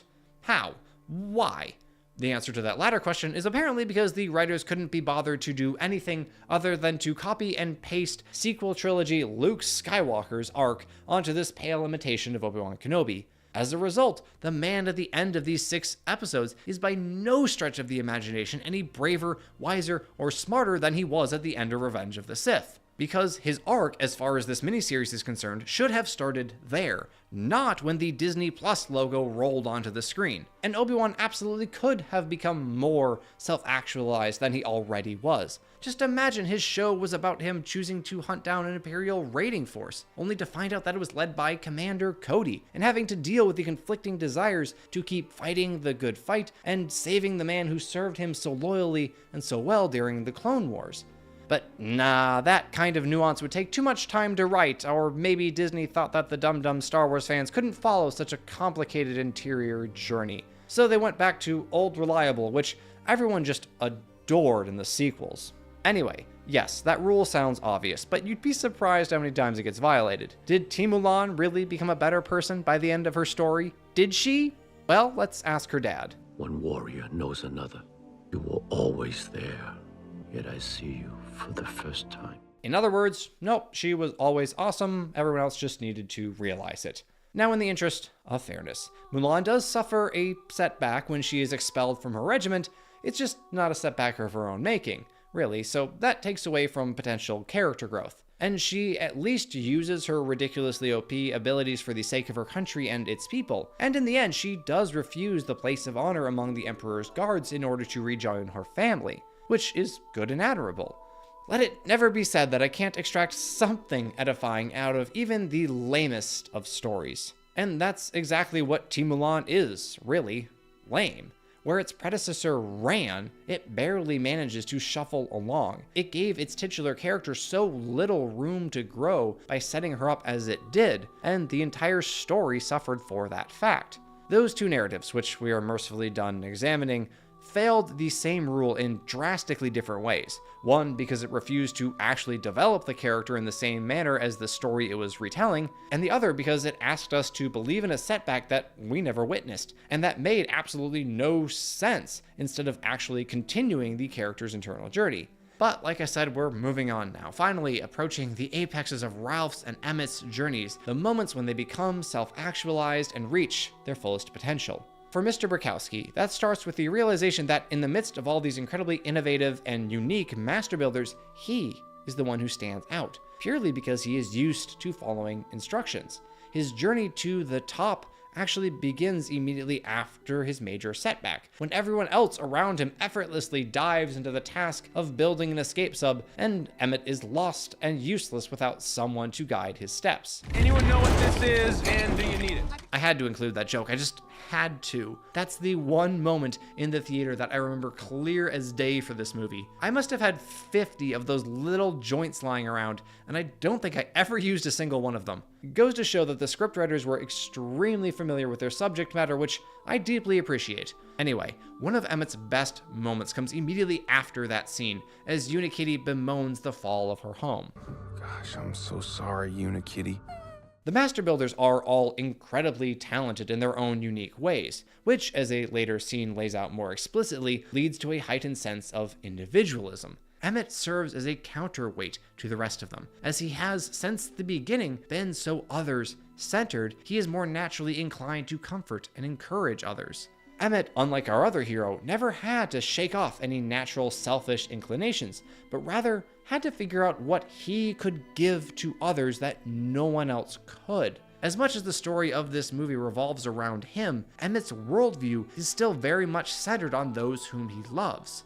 When Wildstyle tells him what it means to be the special, we see Emmett's face light up at the prospect of being the smartest, most talented person in the whole universe. But why? Well, I'll let him tell you. And it made me want to do everything I could to be the guy you were talking about. I am blessed with an incredibly loving wife who thinks the world of me, and if I were half the man she sees me as, well, I'd have to go on Etsy and buy one of those world's best husband mugs. I don't understand why they make so many of those. Anyway, this is why Emmett's self-actualization is truly heroic. He strives to reach his fullest potential for the sake of others, and he does so despite Vitruvius's revelation that the whole prophecy business is made up, with a little help from the totally serious ghost Vitruvius, who tells him to listen to the cat poster and believe that he is capable of great things despite not being the chosen one. But how can I just decide to believe that I'm special when I'm not? Because the world depends on it. Not because Emmett deserves to be appreciated, not because everyone else needs to stop holding him back and recognize his awesomeness, but because everyone else is relying on him.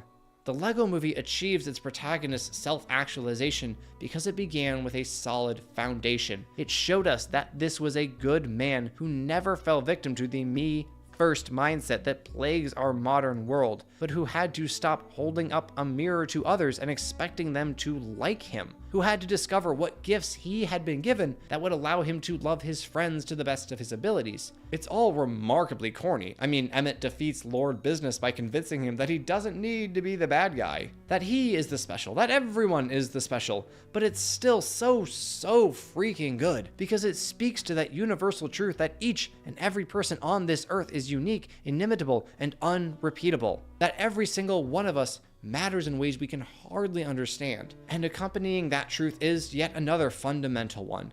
We need and are made for one another.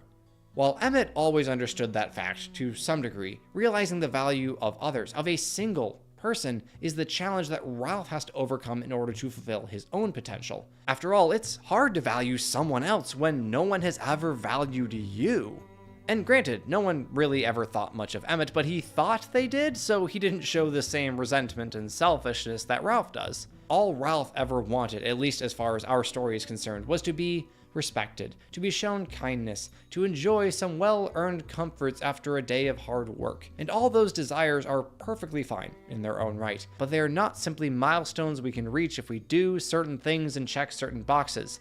They are instead the fruits of relationships we have built on the foundation of self-giving love. When we left him, Ralph had been given his medal and returned to his own console, only to find it abandoned. It turns out, when we disregard our duties in pursuit of our own impulsive goals, things tend to go south. And if Ralph were a truly miserable man who would rather see others suffer with him than let them be happy while he is not, he would have simply let his game get unplugged out of spite. And perhaps he would have done just that if he hadn't gone on this journey, if he hadn't met Vanellope and come to care for her, albeit in a flawed way, a way that he now seeks to perfect. Ralph very well could return to Sugar Rush, bust Felix out of jail, and at least get his life back as it was, but he has a nobler goal in mind. He has discovered that love does exist and resolves to act out of genuine self-disinterest for the first time in his life.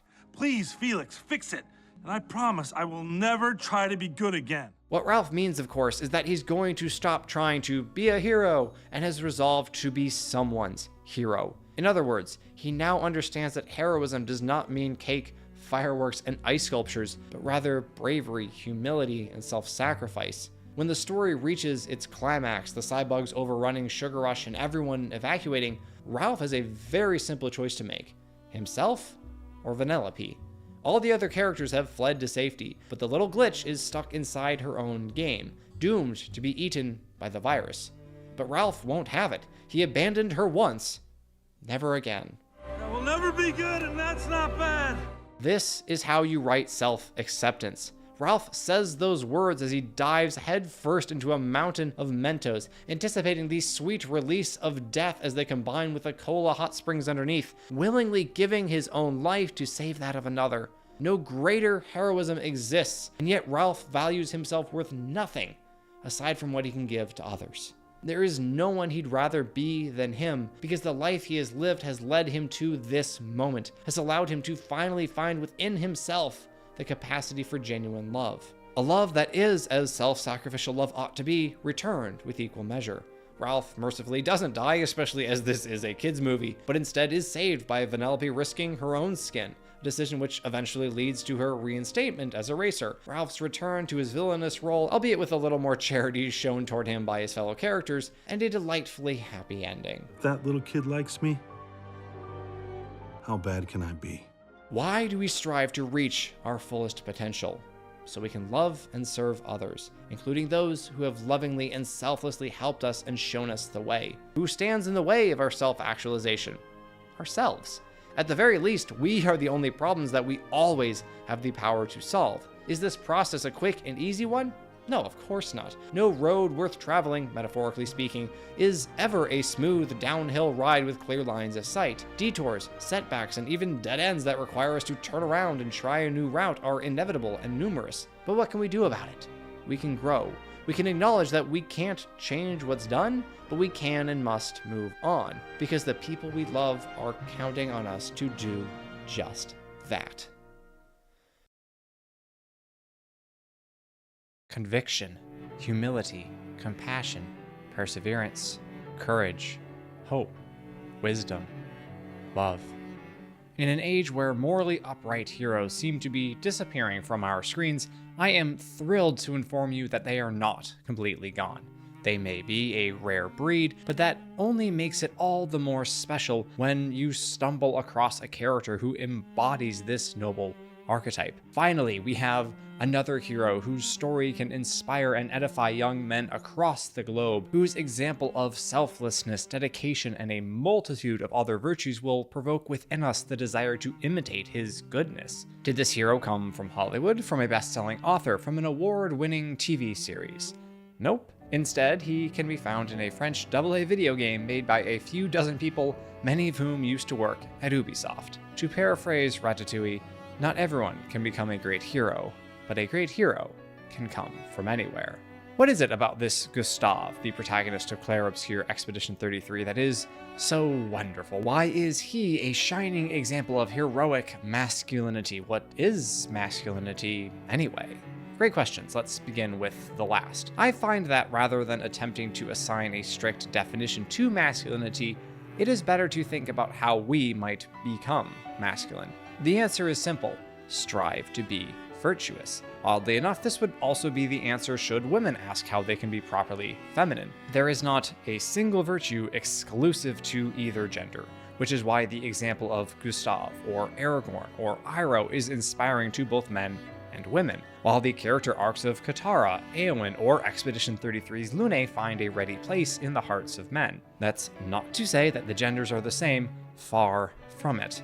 How men and women manifest these virtues is markedly different. The loyalty of a son to his mother is quite unlike his loyalty to his father, just as the ways in which his parents teach, guide, and discipline him will differ. The wisdom of a wise queen and that of a great general are different but complementary. The sexes are not interchangeable, but absolutely must be united in their common struggle to grow in virtue. Seek to be good, and you will become a great man. With that thought in mind, let us examine Gustave's virtues and how they shape him into a hero whose example of authentic masculinity is desperately needed today. No man has ever become an inspirational figure through complacency, doubt, or half-heartedness. The worst thing a fictional character could be is milquetoast, lukewarm, and boring. We don't follow leaders, not of our own volition anyway, who lack vision, who are unsure of themselves, who tread lightly and cautiously instead of charging forward. Gustave is not such a man. He is focused, driven, dedicated to completing his expedition's task: destroy the Paintress and save their people.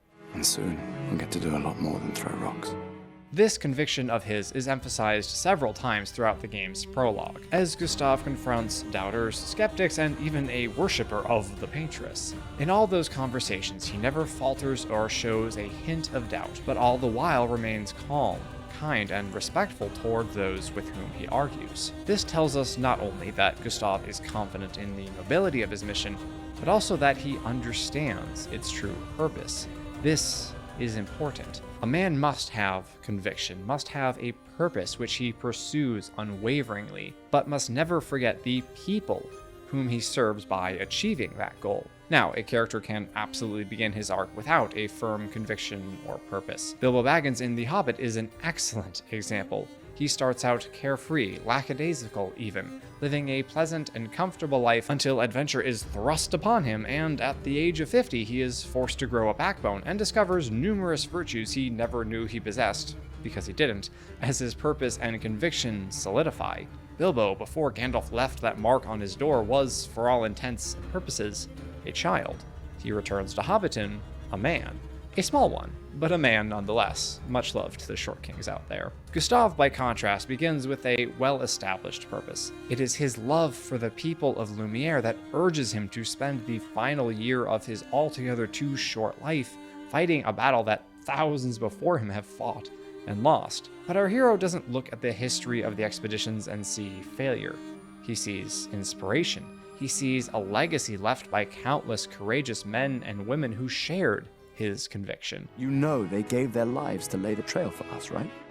This is where a man ought to start. He should know what he believes in, what he is willing to work, fight, sacrifice, and die for. And he must know his own role in the pursuit of his chosen goal. As you may have heard me say many times before, humility is not synonymous with self-deprecation. It is instead more accurately defined as possessing true knowledge about oneself and one's place in the world. The humble man, then, will not have to worry about who he is, will not have to think about himself, but instead will be free to think about the needs of others. That is Gustave to a T. I could point to his refusal to take credit for the team's strength as an example of his humility. We have a really good team, thanks to you. That's our edge.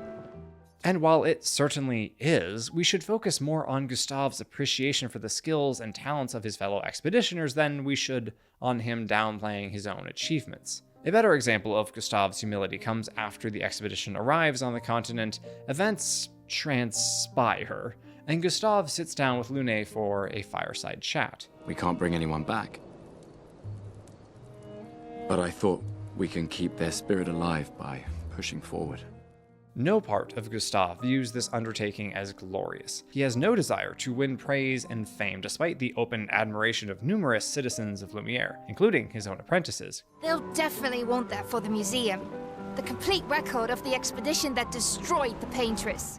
The man just wants to honor the memory of the fallen and give future generations a chance at life. This is true humility, turning one's gaze outward, using our talents to serve their needs. Gustave even stands in contrast to his fellow expeditioners in this regard. Lune seeks to kill the Paintress because that's what she was born to do. That's the purpose her parents drilled into her from the age of 4.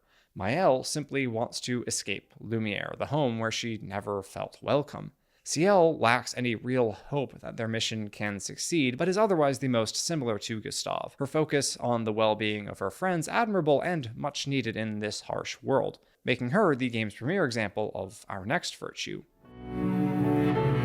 Yes, Gustave, though compassionate in his own right, is surpassed in this trait by Ciel. That's okay. Our hero does not need to be the best at absolutely everything. In fact, it makes for a more interesting story if he is not. We might all rightly want our heroes to be like Uncle Iroh, but for one thing, that archetype is better used as a side character, and for another, the road to becoming such a man takes decades to traverse and is full of detours, dangers, and setbacks. And when Expedition 33's boat finally arrives on the beach, they encounter such a setback. You're old. How did you survive the Gommage? Which expedition are you from?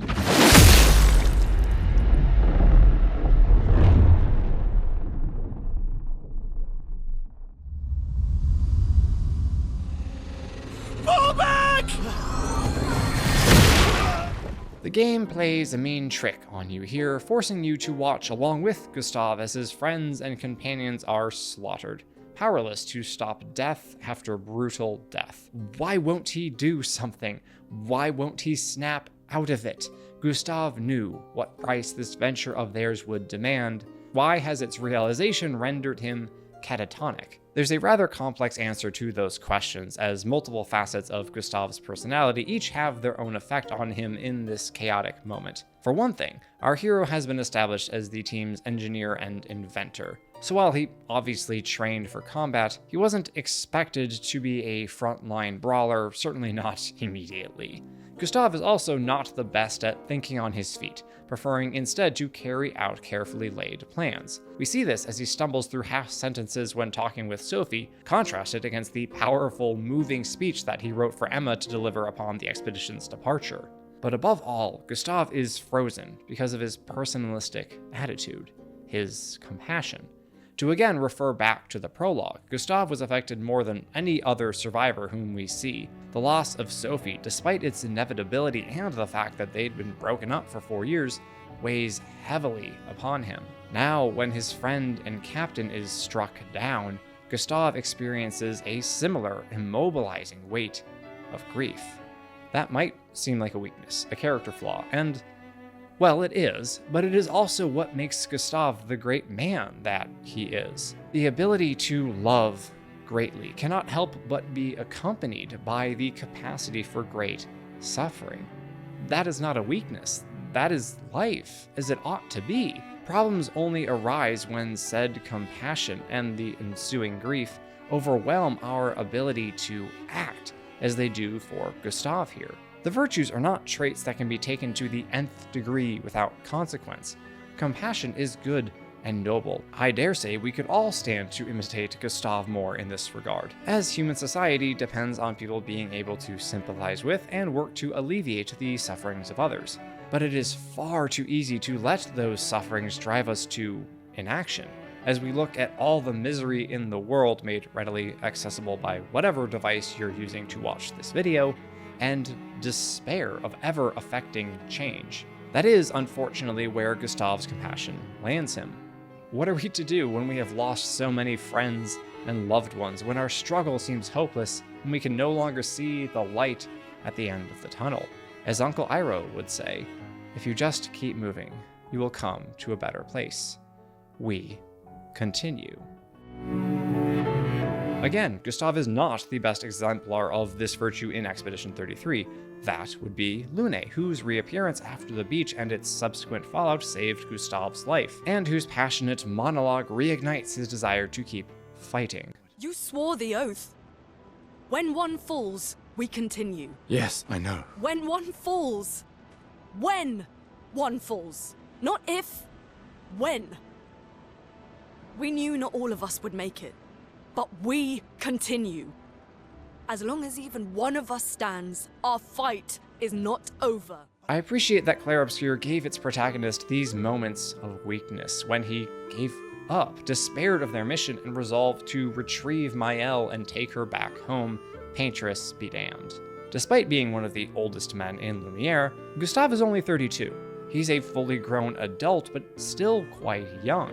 Still lacking in general life experience, especially since he has lived the entirety of those 3 decades on an island insulated from the dangers that exist on this continent. The difference in reactions between Lune and Gustave goes to show the necessity of preparation. In order to persevere as we ought, it is crucial that we have anticipated the difficulties and trials that may come our way, and have adjusted our expectations accordingly. A side effect of Gustave's conviction was perhaps overconfidence. He truly believed in their team. One can hardly fault him for that, but his lack of preparation for things to go belly up the moment their feet touch sand is, shall we say, less than ideal. But he does continue. Not without help, not without encouragement, not without Lune using every ounce of her persuasive energy, but he perseveres nonetheless. They find Maëlle, are reunited with Ciel, and resolve to continue their fight, no matter the odds. I cannot emphasize enough how important that choice is. We have all failed in life, many times. Perhaps we have reached the point in some struggle where defeat feels inevitable, and that the only choice is to give up. Gentlemen, let me tell you something. That is a damnable lie. We always have a choice to pick ourselves up, dust ourselves off, and get back to work. Like Gustave, we might need some help and encouragement from others in order to do so, good. Rely on your friends, your family, those whom you love and trust, and who love and trust you. Remember the moments they lifted you up, and be prepared to do the same for them when the time comes. But more importantly, remember your purpose. Remember why you struggle. For Gustave, that purpose was simple, yet monumentally important. We always said the future of Lumiere is more important than any individual life, yes. Do you still believe that? Do you still believe that? I hope I do. Side note, the lives offered up for the future of Lumiere are all freely given. No expeditioner is forced to set sail. Not anymore, anyway. It's easy, when tragedy strikes, to let it consume your focus, allowing it to become your whole world. When you have lost so much, of course, you want to cling to whatever you have left. Gustave certainly felt that way, but in the end, he continued. And that is what matters. While we should acknowledge his weaknesses and his stumbles, our main takeaway must be that Gustave ultimately found the courage to persevere. The principal act of fortitude is endurance. That is, to stand immovable in the midst of dangers rather than to attack them. The city of Lumiere has endured for 67 years, standing broken yet whole in the midst of the ocean, living on as long as fate allows. Even in the face of their inevitable extinction, they persist. They dress in fine clothing to celebrate the gommage. They preserve their heritage through the arts. They continue to farm grapes and ferment them into wine because what else are you gonna do? And yes, they do in fact attempt to fight back against the evils that assail them, but that is not their primary purpose. Their primary purpose is instead to live. Why do I bring up the city as a whole? Well, if you listen to this game's soundtrack, which has been playing in the background of this video and my whole life since this game came out, you will notice that the melodies of the tracks Gustave and Lumiere are remarkably similar. So similar, in fact, that my 6-year-old was confused as to why the lady isn't singing when Gustave played as I drove him to soccer practice. Our hero and his hometown are inextricably linked. Gustave is an embodiment of Lumiere as it ought to be: dutiful, hopeful, persistent, and courageous. This adventure is not, as some Lumiereans think, an adrenaline-fueled hero's fantasy, but is, instead, at least for Gustave, a mission undertaken for the purest and most selfless of reasons: to allow his people to endure. Now, you might think that courage and perseverance are too closely linked to make them worthy of separate sections, and you wouldn't be totally wrong. As C.S. Lewis put it, courage is not simply one of the virtues, but the form of every virtue at the testing point. When we need to persevere despite difficulty, we need to find the internal fortitude to do so. But that is hardly the only situation when courage is needed. For example, when we are tempted to think of ourselves and our own wants and needs, we need to have the courage to show humility and compassion. Things we don't understand. They just make us feel small and powerless. But it helps, you know, to focus on the things I do understand, on the people I care about and who care about me. And, you know, now I feel a little less lost, because at least we're lost together. It is no minor thing to feel small and powerless. Our modern world, certainly in Western societies, emphasizes independence, self-actualization, self-reliance, and so forth. We want to be in control of our futures. We hate that there are innumerable forces affecting our lives that are beyond our control or even our comprehension. Such a reality can make us shut down, quivering in fear, or it can open our eyes to what we can control, what differences we can make in the lives of those around us. It takes great courage to make that choice, to acknowledge that we are small and weak, but that we will use what little strength we have for the sake of love. Why? Why bother mustering the courage to act when we have so little power to affect real change? To answer that question, we should ask another. What kind of courage has Gustave modeled since the very beginning? What was that brand of fortitude that he had to rediscover after the disaster on the beach? What kept him going, sweeping aside Nevron after Nevron as they marched ever onward toward the Paintress? That, my dear friend, would be the courage to hope. What is hope, exactly? Well, that answer is going to depend on its source, so let us ask how Gustave would define it. I propose he would say something along the lines of, hope is the belief that the fight is worth fighting, even if you do not know how it will end, even if the outcome you desire seems impossibly out of reach. Or we could consult Professor Tolkien. No man can estimate what is really happening at the present subspecie aeternitatis. All we do know, and that to a large extent by direct experience, is that evil labors with vast power and perpetual success in vain, preparing always only the soil for unexpected good to sprout in. Does Gustave really believe that their expedition can take down the Paintress? Well, yes, he does. Our hero is decidedly optimistic in addition to being hopeful, but let's make sure we understand the distinction. Optimism is the belief in oneself, one's own abilities, and in this case, those of one's team. It states quite clearly that the desired outcome will happen, or at least that it is highly likely to happen. Such an outlook is certainly hopeful, but does not cover the full extent of hope.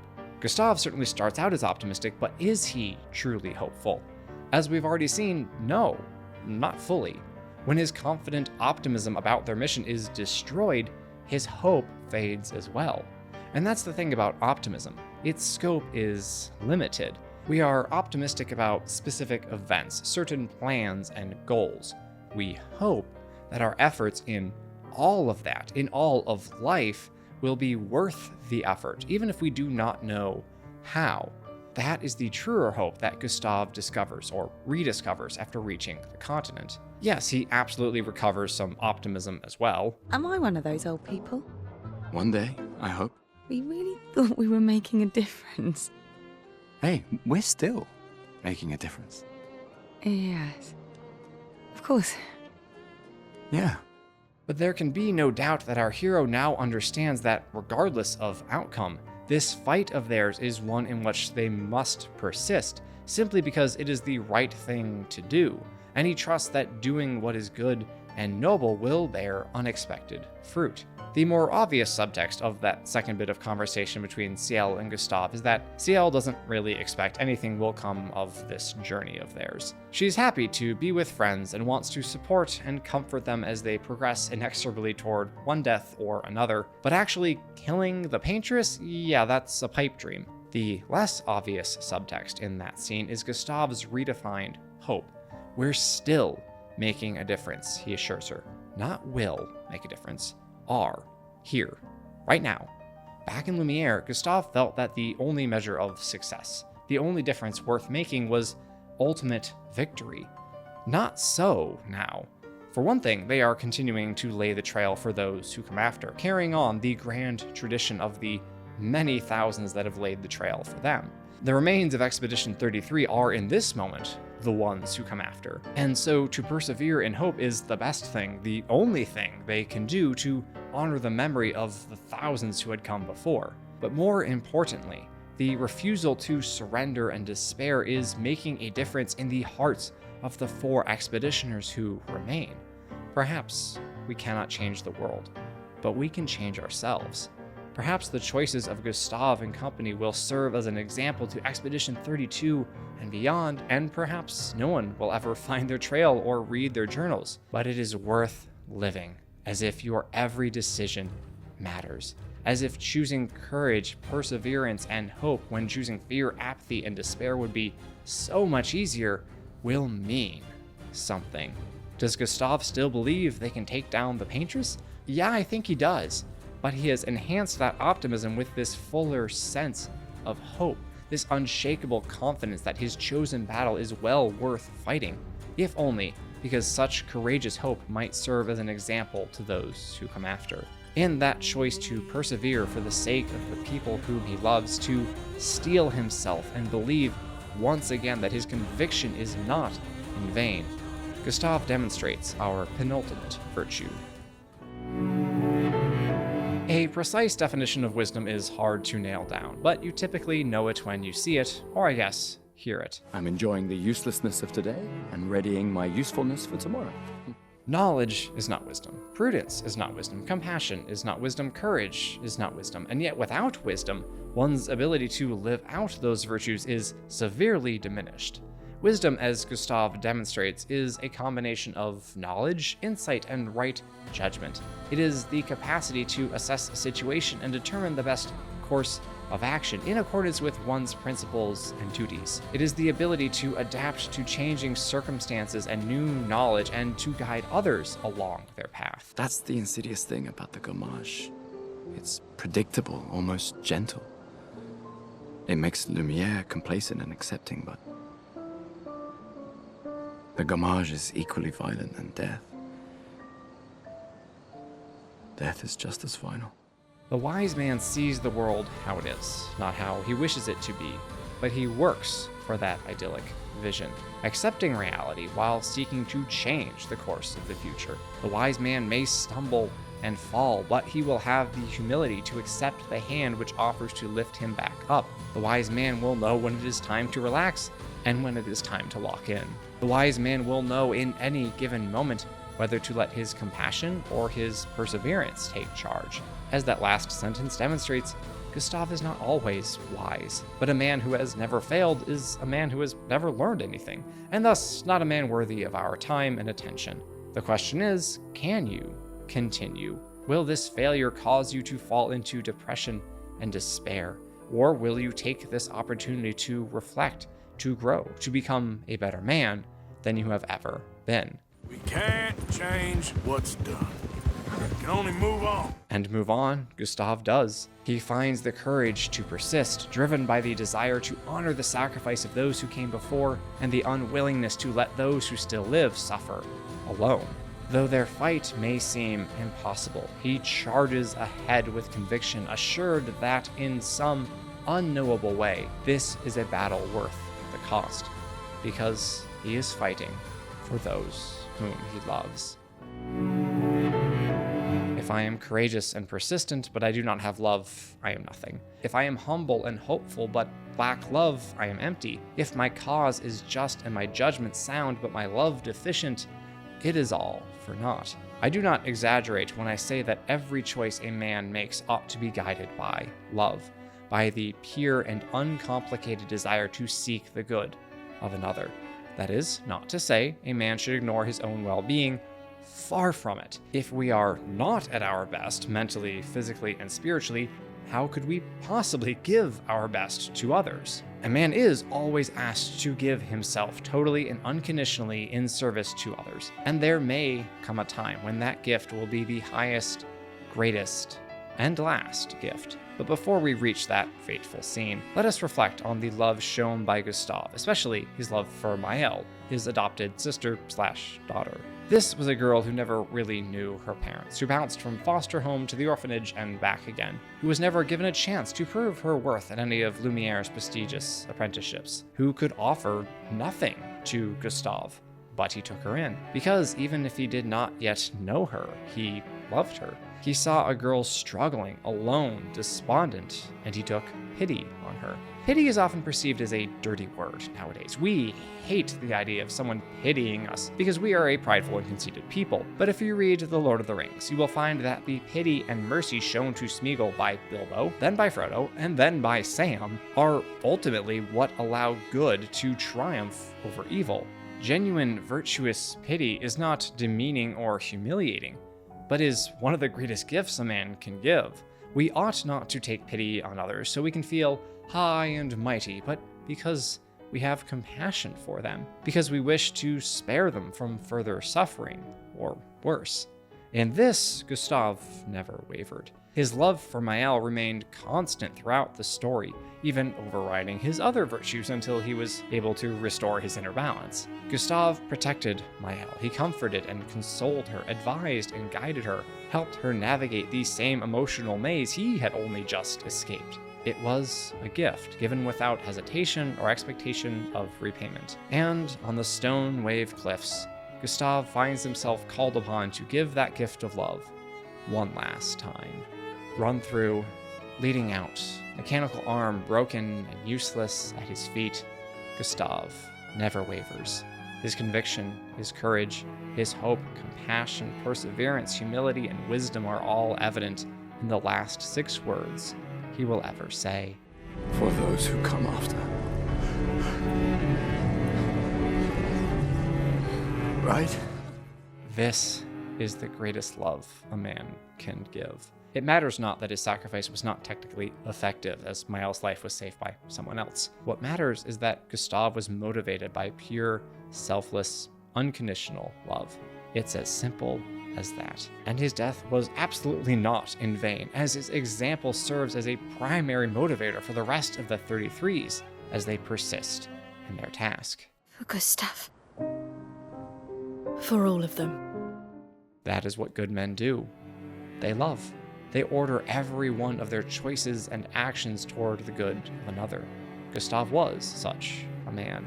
He faltered, certainly. He needed help and encouragement to keep going, but keep going he did, until he was called upon to give of himself one last time for those who come after. If we were all to imitate Gustave in his example, I dare say we would be great men indeed. A man must be loyal to what matters. A man must be strong so the weak will not come to harm. A man must lead others to a better life than his own. A man must be humble and so must truly know himself. A man must have a sense of humor in order to laugh at life's pain. A man must know that he is mortal and always be prepared for the end. A man must accept the world as it is, but strive to make it how it should be. A man must not be dominated by pride, because revenge produces no fruit. A man must have a code, but must not be afraid to rewrite that code. A man must acknowledge that he is flawed, broken, and sinful, and seek redemption anyway. One of the most obvious and yet most notable traits of Arthur Morgan is that he acknowledges his own immorality. He doesn't delude himself by justifying the lying, stealing, and killing, but simply admits that he is what he appears to be. We're bad men. We ain't them.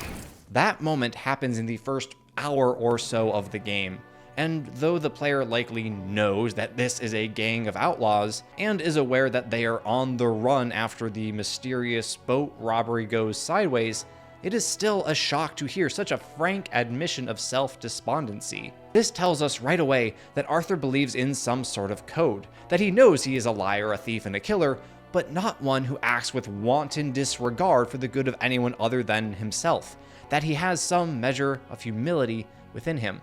C.S. Lewis said that the humble man will not be thinking about humility, he will not be thinking about himself at all. I dare say that's Arthur to a T, not perfectly, of course, as we will discuss in due time, but there can be no doubt regarding Arthur's dedication to this gang, to his adopted family. It's clear from the outset that Arthur is the rock of this group. Not their leader in the traditional sense, but one to whom they can all look when some difficulty is staring them in the face. You're the only one I can rely on to stay strong right now. When Dutch needs backup, when Pearson needs meat for a stew, when Abigail needs someone to rescue John, they all turn to Arthur.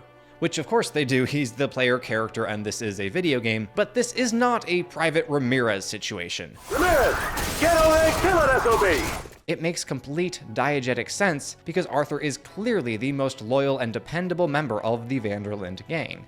Even before Arthur brings up the fact that Dutch taught him to read, thus implying a decades-long relationship and mentorship, we can tell that Arthur has a history of doing whatever needs to be done and doing it well. However, it is also apparent from the get-go that for all Arthur's skill and capability, he is not a man of initiative. He does not typically choose how to employ his talents, he lets others do that for him.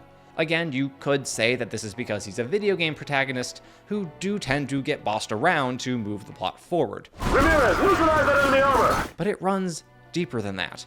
Arthur acts so often at the behest of others because he doesn't know how to react to the rapidly changing world around him.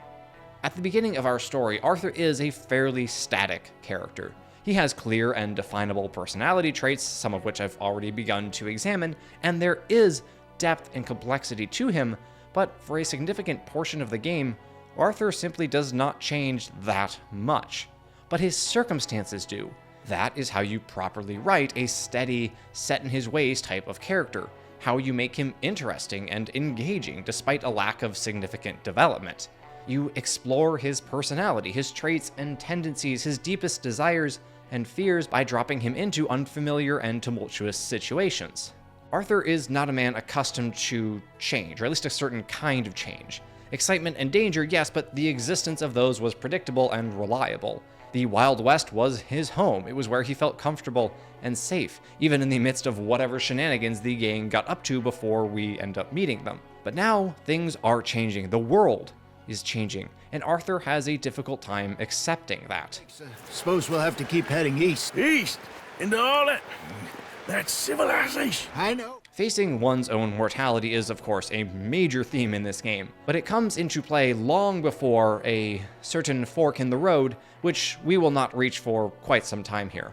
That motif starts unraveling itself right now, in this snowed-in mining camp high in the mountains, where our protagonist is faced with the reality that the world he left behind might just be gone forever. When we heading west? Soon? I don't know. Feels like things have changed. The whole world's changed. But they don't want folk like us no more. Arthur likely knew the answer to that question before he even asked it. He simply had to hear it from Dutch's own mouth. And while Mr. Vanderlinde didn't exactly say, "We're not going west," well, Dutch doesn't really say no. He's not a man who admits any kind of defeat. His demeanor makes it clear that he knows the West is now locked to them, but he can't and won't really admit it, even if Arthur is realizing that he himself will have to do just that. And that scene highlights a fundamental difference between these two characters. Dutch is a dreamer, while Arthur is a realist. Dutch being Dutch, he is busy making plans, and Dutch being Dutch, those plans involve robbery and dreams. There is hardly a plan proposed in this game that Arthur doesn't question or doubt, from right at the beginning when the gang moves to attack the O'Driscoll camp up in the mountains, to every bank and stagecoach they rob, to of course the final sequence of Dutch's infamous noise and chaos. This isn't because Arthur is morally opposed to the proposed course of action, and certainly not out of any fear for his own life, but rather because he tends to avoid getting caught up in the supposed glory of the crimes. See? I told you this would be fun, Morgan. This is fun for you. When several members of the gang suggest returning to Valentine, a town they fled due to their involvement in a rather deadly shootout to rob its bank, Arthur isn't too thrilled about the proposal. Can't believe you got me going back to Valentine. Don't tell me it ain't hurt you leaving that bank behind. Not really. Work a town and not hit the bank? That's downright pathetic. One of the first effects that humility will have on a person is stripping away silly and prideful ideas. And while Arthur does have a significant ways to grow in that virtue, he clearly is among the humblest members of the gang, and his pride isn't wounded at the idea of not robbing a bank just because outlaws are supposed to rob banks, and what kind of self-respecting outlaw doesn't rob a bank? He is not so caught up in the pursuit of riches, not so enamored by the adrenaline and excitement of dastardly deeds that he is willing to take excessive risks just for the sake of a score. And yet Arthur is quite committed to this life that he has chosen, or rather fallen into. I said a minute ago that the character of Arthur Morgan is quite static throughout a decent chunk of the game, and yet is still worth exploring because it is rich and deep. One such level of complexity is that the man himself knows, or at least believes, that he is stuck, that the life he has now is the life he will always have. Despite his awareness that he is a bad man, Arthur has no hope of leaving the gang, of going straight. Truth is, there's never really any getting out. And staying in, it's hard. You know that. But Bessie and I made it work. Why? You thinking about getting out? Me? No, of course not. This is the downside of Arthur's realism. When one takes the world, takes one's circumstances and situations as they are, as Arthur does, it can be easy to lose hope for a better world, for a better life. Despite all the change happening around him, Arthur has no intention to change himself, nor does he have any belief that he could change in any meaningful way. Things are how they are, and he is who he is. The thing about people who realize their own faults and failings, however, is that they do not necessarily want others to walk the same path they once did and end up in the same rotten place. A sign of a good man, or at least a redeemable one, is that he does not desire others to be as despondent and miserable as he is. Even if he cannot see his way to a better life for himself, Arthur is more than willing to give others what he could not attain. This concept is highlighted when the player first meets Mary Linton, Arthur's former beloved, and a reminder of the life he believes he can never have. Mary asks Arthur to rescue her younger brother from a cult, and Arthur does so, even sharing a bit of wisdom with the kid in the process. There ain't no shame in looking for a better world. Or I could point out how Arthur willingly, though not for free, helps out two lovebirds as they reenact Romeo and Juliet in fake Louisiana. I love her, you know. Love who? Penelope. But it's impossible. Well, love tends to be complicated. Clearly, Arthur is speaking from experience. It's worth noting that his courtship with Mary ended due to their socio-economic differences, and Arthur feels no small amount of bitterness about that fact. And yet, when he encounters two young fools willing to attempt to bridge the chasm that would otherwise stop their own love from flourishing, Arthur does not resent them for pursuing what he so badly wanted for himself, but which was denied him simply due to who he was. A lesser man would begrudge Beau and Penelope for succeeding where he failed, or simply for having wealth and opportunity through no merit of their own. You think an O'Driscoll would be out here delivering messages and shooting cousins so these two can forge a better life together? I think not. Like Arthur said, he's a bad man, but he ain't them. Or you might say he's an outlaw with a heart, and something of a conscience to boot. The gang does, after all, have a code. We shoot fellas as need shooting, save fellas as need saving, and feed 'em as need feeding. In other words, we give people their just due. Arthur, to some extent, believes in that philosophy, at least as an ideal. It's a pretty classic justification used by those who swindle and steal for a living, and one that will come up repeatedly as the story goes on. It is also key to Dutch's maintaining control over his gang. If he can make them feel that their actions are righteous, or at the very least not condemnable, then they will be all the more willing to follow him. We like people who validate us, who make us feel good about ourselves, who give us purpose. As John explains to Kieran early on, he views Dutch as a teacher, as someone who actually seeks justice in the world and isn't merely concerned with survival. This is why you're an O'Driscoll, O'Driscoll. You're out to survive. We're out to live. Free. It's clear that Arthur has been a consistent adherent to Dutch's philosophy since he fell in with the gang, and that worldview is no doubt responsible for his continued loyalty. Now, loyalty is an oft misunderstood concept. It is not blind obedience or subservience, as Dutch, especially late-game Dutch, would have his followers believe. Rather, it is the acknowledgement of the fact that we have a duty to someone or to some ideal, and that we must work to uphold that ideal or to seek what is good for that person. Arthur is perhaps one of the best examples of true loyalty I have ever seen portrayed in fiction. Again, because of who he is and the life he lives, his loyalty, like all his virtues, is far from perfect, but he absolutely understands that being loyal does not mean being a mindless drone or a gutless simp. When Dutch proposes an unprovoked raid against their rival gang, Arthur questions his logic. He's here for us. I doubt that. No, you're just doubting me.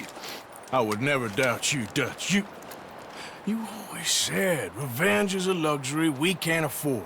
Our loyalty to our loved ones demands that at times we challenge them, that we ensure they really are acting in their own best interest and do not give in to their pride or their base emotions. By pointing out Dutch's questionable motives, Arthur is in fact being loyal to the man who saved him from the life of a street urchin. Loyalty is a commendable virtue, but only if it is properly ordered. Loyalty to a lesser good cannot be allowed to subvert loyalty to a higher one. Arthur understands this, even if he can't quite articulate it yet. But that is why he challenges Dutch, because his loyalty to the well-being of the gang comes before his loyalty to Dutch, specifically to fulfilling Dutch's designs and desires. But sometimes people we love will make mistakes despite our best counsel, and often the only thing we can do is walk with them and attempt to guide them off the road they have chosen, if possible. Not that Arthur is exactly the mentor type in the early game anyway, certainly not to Dutch, who he views as something of a father figure, and who he knows is the only reason he has this adopted family that has stuck together through thick and thin.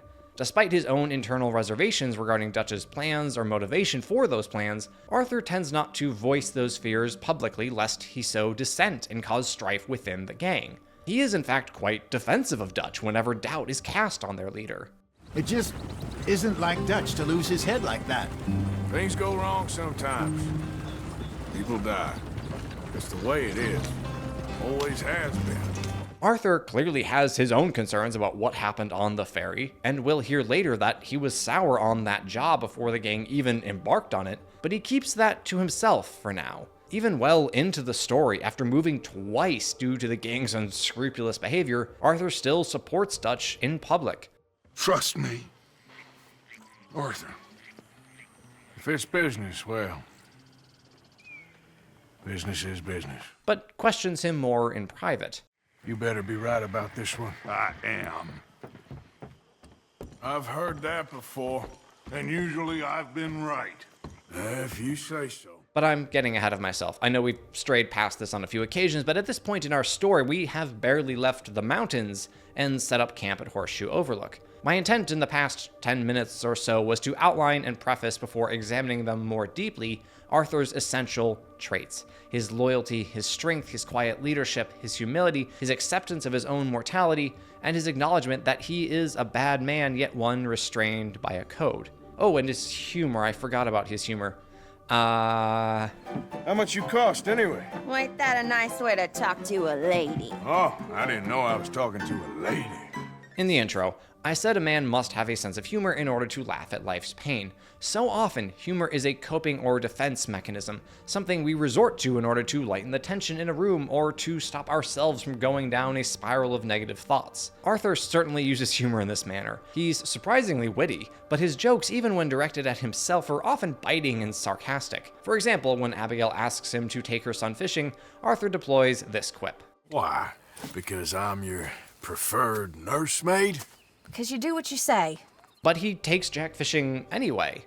Why? Because he's loyal to the gang, and thus is loyal to each and every one of its members, even the one who can't exactly contribute to the camp fund quite yet. And on that note, let us commence our in-depth discussion of Arthur's masculinity and how it manifests through those various traits and virtues as his story progresses, up until a certain fork in the road, anyway. Beginning with loyalty. A man must be loyal. As we've already established, Arthur is supremely loyal to the Vanderland gang and all its members. It's clear from the few times that Arthur mentions his life before meeting Dutch, and especially when he talks about his father, that if it weren't for this collection of outlaws, he would be long dead in a gutter. Joining up with Dutch and Hosea gave Arthur the safety and meaning he needed. Safety in that he now finally had a man in his life who would care for, teach, guide, and protect him. Meaning in that Dutch's gang gave Arthur something to live for. One reason that loyalty features so prominently in this discussion of Arthur's masculinity is because when men choose to be loyal to something, we obtain that thing which men universally seek. Purpose. A man who exists only for himself is hardly a man at all, but one who lives, fights, and is willing to die for a cause other than his own well-being is far more worthy of praise. When Agent Milton shows up and offers Arthur his freedom in exchange for Dutch, Arthur doesn't consider the proposal even for a second. They want you, Dutch. They offered me my freedom in exchange, they did. Why didn't you take it? Very funny. The idea of turning on the man who practically raised him doesn't find the slightest purchase in Arthur's mind. And while Arthur's loyalty is to a gang of thieves and murderers, okay, I don't really need to keep reiterating that point, right? You get it. Arthur was raised in messed up circumstances and has made a living through less than perfectly moral means. I think at this point I can praise Arthur's virtues wherever they can be found without injecting a caveat every 30 seconds. Anyway, it's clear that Arthur's loyalty is ingrained deeply, and that his ultimate allegiance lies with the gang as a whole, and not to any one member. You know, nothing means more to me than this gang, the bond we share. It's the most real thing to me. I would kill for it, I would happily die for it. But in spite of all of that, I would have easily left you here to rot if Charles hadn't stopped me. I don't believe a word of that, Arthur. Get him out of here. You're a great man, Arthur Morgan. The kind of young whippersnapper can really admire. Oh, shut up. Now, to be fair, I think Arthur was being at least a little facetious with Sean there, but I simultaneously believe that there was some truth to what he said. Arthur is not the kind of man who would risk the lives of 2 of his friends in order to save a third, if he could help it. Saving Private Ryan would not be his cup of tea. When we are loyal to others, we often come to feel responsible for them, to value their good as higher than our own. So while Arthur would happily give his own life for any other member of the gang, except Micah, obviously, he wouldn't ask others to do the same. He does ask others to care about the gang as he does, however. Arthur's dislike for John Marston is entirely due to John running off on the gang and on his son while Jack was still a baby for a year or so. I've spoken to him many times. He knows he did wrong. He just wants to put it behind him. I'm sure he does. Running off on that kid is one thing, but there's code. He knows that. Arthur does not tend to be the accusatory type. His self-awareness of being a bad man makes him far less judgmental than most towards other people's mistakes. But when it comes to abandoning loyalty, well, that's the one thing that Arthur can't quite find it in his heart to fully forgive and forget. Does loyalty matter more than any other virtue? Not inherently. It depends on what that loyalty is ordered toward and how we live out our loyalty. But as Arthur does with loyalty, we all tend to have a favored trait that we hold up as the most important. Coincidentally, that always seems to be the virtue that we exemplify the most. The avid book learner believes the pursuit of knowledge to be of utmost importance and scoffs at those who are content in their education. The athlete believes all men should seek to perfect their self-discipline and maintain their health at all costs. The charismatic and charming socialite cannot imagine how those shy and introverted people even begin to function. I'm exaggerating, obviously, but the tendency displayed by Arthur is absolutely one toward which we can stray. We expect others, especially those in our close social circles, to care about what we care about. And it can be difficult to realize that maybe, just maybe, the thing with which I am obsessed doesn't matter quite so much to others. And perhaps I have overinflated its importance, have held it up as an ultimate good when it simply is not. Such is the case for Arthur and loyalty. But he won't come to that realization quite yet. How strong is Arthur's loyalty, you ask? Exactly how much does Dutch mean to him? Well, he goes to rescue Micah, so there's that. Now, I'm not going to go in depth into Micah's character and explain why he's a rotten little toadstool who should have been shown the door a long time ago. But I really would like to one day, so please help this video out with a like or a comment, but you're not allowed to do both. Pretty sure that's illegal. So instead, let's simply let Micah tell us all about who he is. Up with you boys because I thought you liked action. Couple of days on the lam, and you lot have all turned yellow. When someone tells you who they are, believe them. Micah is in this life for the excitement, the thrill, the adrenaline rush that comes from robbing stagecoaches and gunning down their poor guards. He has no real sense of honor, no code, no behavior he won't stoop to if it gets him what he wants, and of course, no real loyalty. Except apparently to his firearms. Ain't much I care about more than those guns. So of course, Arthur doesn't want to break him out of prison, but he does, because he's loyal to Dutch, because he trusts Dutch's judgment over his own. I do love how he delays rescuing Micah until he's gotten Lenny drunk to assuage the kid's worries, though. Yeah, that blowhard can wait. Lenny and I are gonna do shots. Fun fact, I played through this mission while I was in the midst of a nasty stomach bug. That was a really, really poor decision. But poor decisions are kind of Micah's thing, like when he hears from an O'Driscoll about a stagecoach that they like to rob on the regular, thinks, yeah, there's no way they'd beef up security to prevent further robberies, and goads Arthur into joining him on said raid, conveniently failing to consider the fact that he heard about the coach from a rival gang who was in the habit of robbing it and wouldn't be too appreciative of the competition. It concerns me when you put us in danger and we don't realize till it's too late. Arthur wants to give to others what Dutch gave to him. Safety and meaning?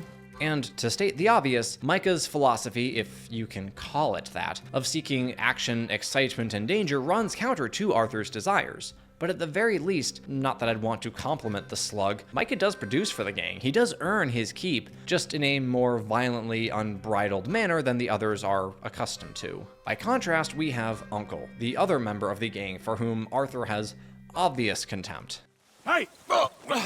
Careful not to work yourself to death there, Uncle. I was thinking, Yeah, does it pay well? Oh, eventually.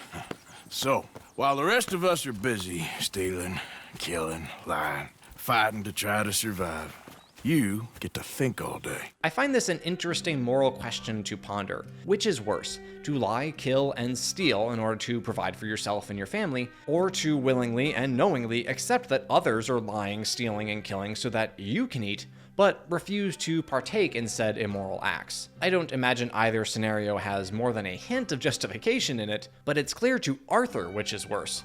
Being a hanger-on to a group of outlaws, refusing to dirty your hands unless absolutely necessary, is far worse than being upfront and honest about being a low-down criminal. Not that Uncle has any real moral objection to the lying, killing, and stealing, mind you, he's simply lazy, so really he's just compounding his sins. But I bring him up because his interactions with Arthur highlight our protagonist's steadfast belief that loyalty comes with a duty. Which of course it does. If we want to be loyal to someone, we must be willing to work, even to sacrifice for their well-being. Loyalty cannot be a flippant word used to describe some vague feeling of attachment. Lip service does nothing to demonstrate loyalty, only our choices and our actions can do that. Although, when our loyalty is to an imperfect good, demonstrating said loyalty will often be done in rather distasteful ways, ones that even an outlaw will turn his nose up at. I prefer robbing banks to usury. Seems more dignified somehow. A man must have a code. If you're not familiar with this character or don't remember this plotline, let me summarize it real quick. Leopold Strauss does his fair share for the gang by being a loan shark. He gives money to desperate folk whom he must know will have an exceedingly difficult time paying him back, and then when the debt comes due, he, being an entirely unintimidating fellow himself, sends Arthur to collect. This is not a line of work that Arthur is particularly enthusiastic for. And here was me believing Dutch's bluster about us helping folk. But he does the jobs quite convincingly nonetheless. Why the apparent enthusiasm? I would refer you to the section we just finished. Arthur's loyalty to the gang, to its overall well-being, is paramount. Nothing trumps doing what the gang requires. And if you were to see Arthur only when he is actually in the act of retrieving those debts, you wouldn't have the slightest clue about his reservations. He does, after all, beat an already dying man further into his grave over whatever pittance Strauss lent the man and recommends some rather drastic measures to pay off the debt. Sell your place. We already owe more than it's worth. Then sell your wife, or your family, or something. He even jokes about enjoying the perverse actions that he undertakes for the gang at Strauss's behest. There's no need to thank me. Like you said, it's pleasure I'm after.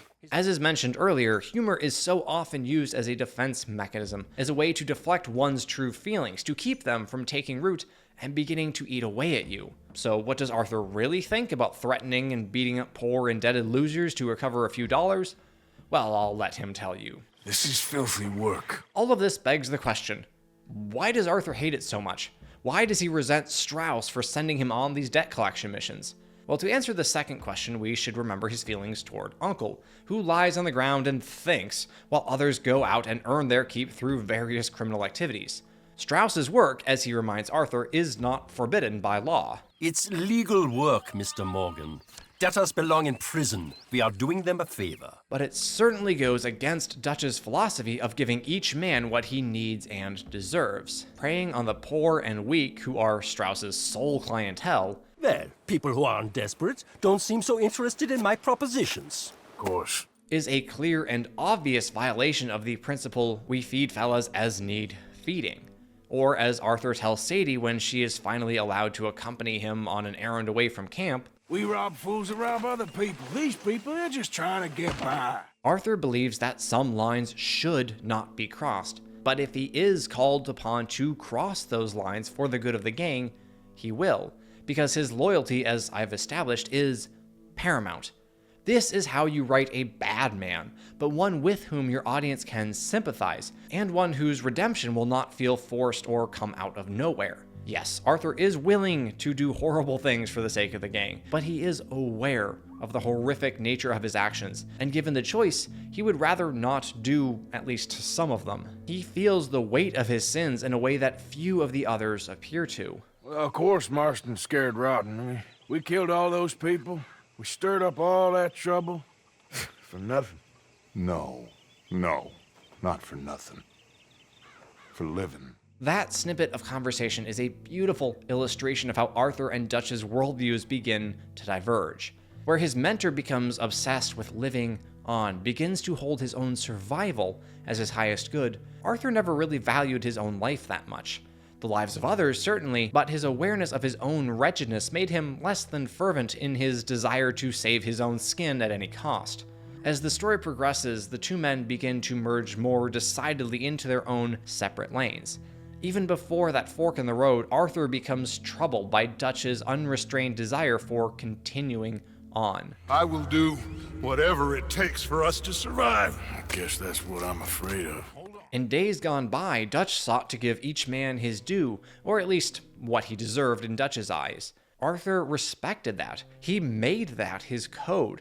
Sure, he was forced, as he would see it, to violate that code from time to time, threatening poor debtors, killing lawmen who didn't appreciate their robbing from the rich, and shanking idiots who tried to start fistfights with me right after I cut them free, but he never fully abandoned the code.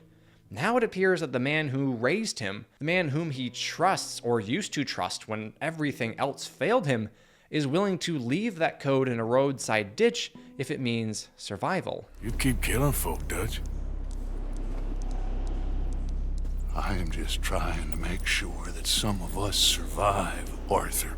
In other words, Arthur is finally realizing, or at least finally admitting to himself, that Dutch is not a good man, that he is a man willing to betray his code, his loyalty to any higher principles or to other people if it means mere survival. That would make Dutch a worse man than Arthur is, which is not a truth Arthur would have ever considered in the past 20 years, as our protagonist has famously low self-esteem, a trait of his which we will now thoroughly examine up to that point. A man must be humble. I don't doubt that Arthur himself would argue wholeheartedly that he is not a humble man, if only because he understands that humility is a virtue, and those are things with which Arthur repeatedly insists he is unfamiliar. I could probably show dozens of clips to get this point across. Arthur rejects every compliment anyone ever sends his way, but I'll play just a few from early on in the story that drive the point home well enough. Look, you seem like a decent feller behind it all.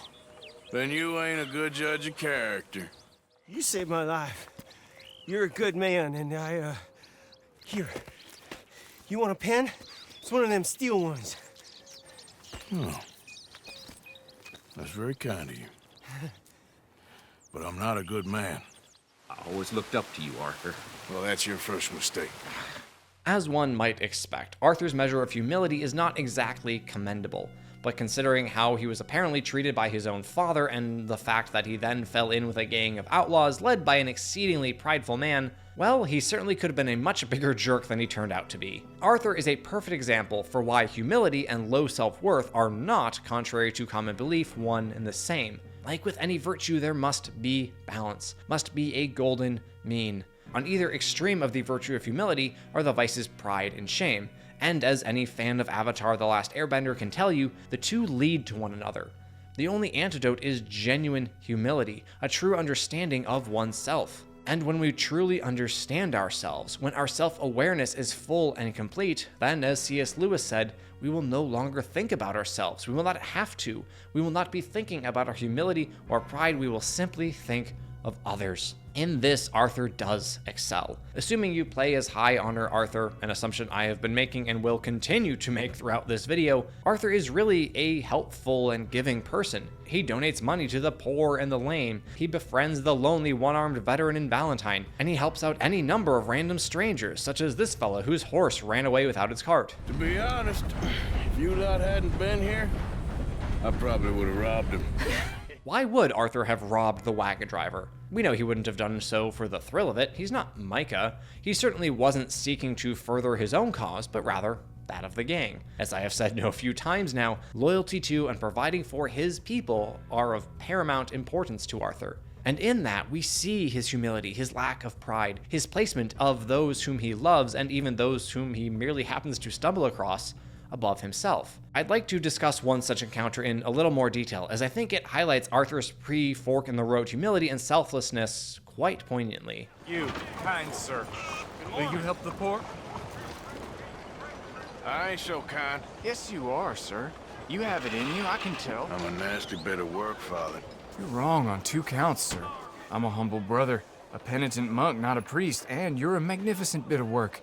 You may have made some poor choices, but which of us hasn't?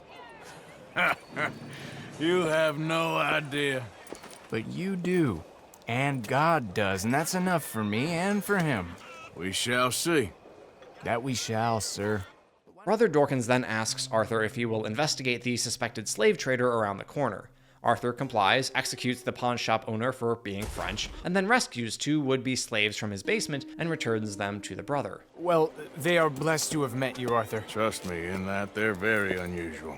I want to focus on one of Brother Dorkins' earlier lines, though, where he tells Arthur, "You have it in you, I can tell." It being the capacity to do good. One of the foremost ways in which Arthur will develop over the course of the game is in his ability to recognize goodness where it exists.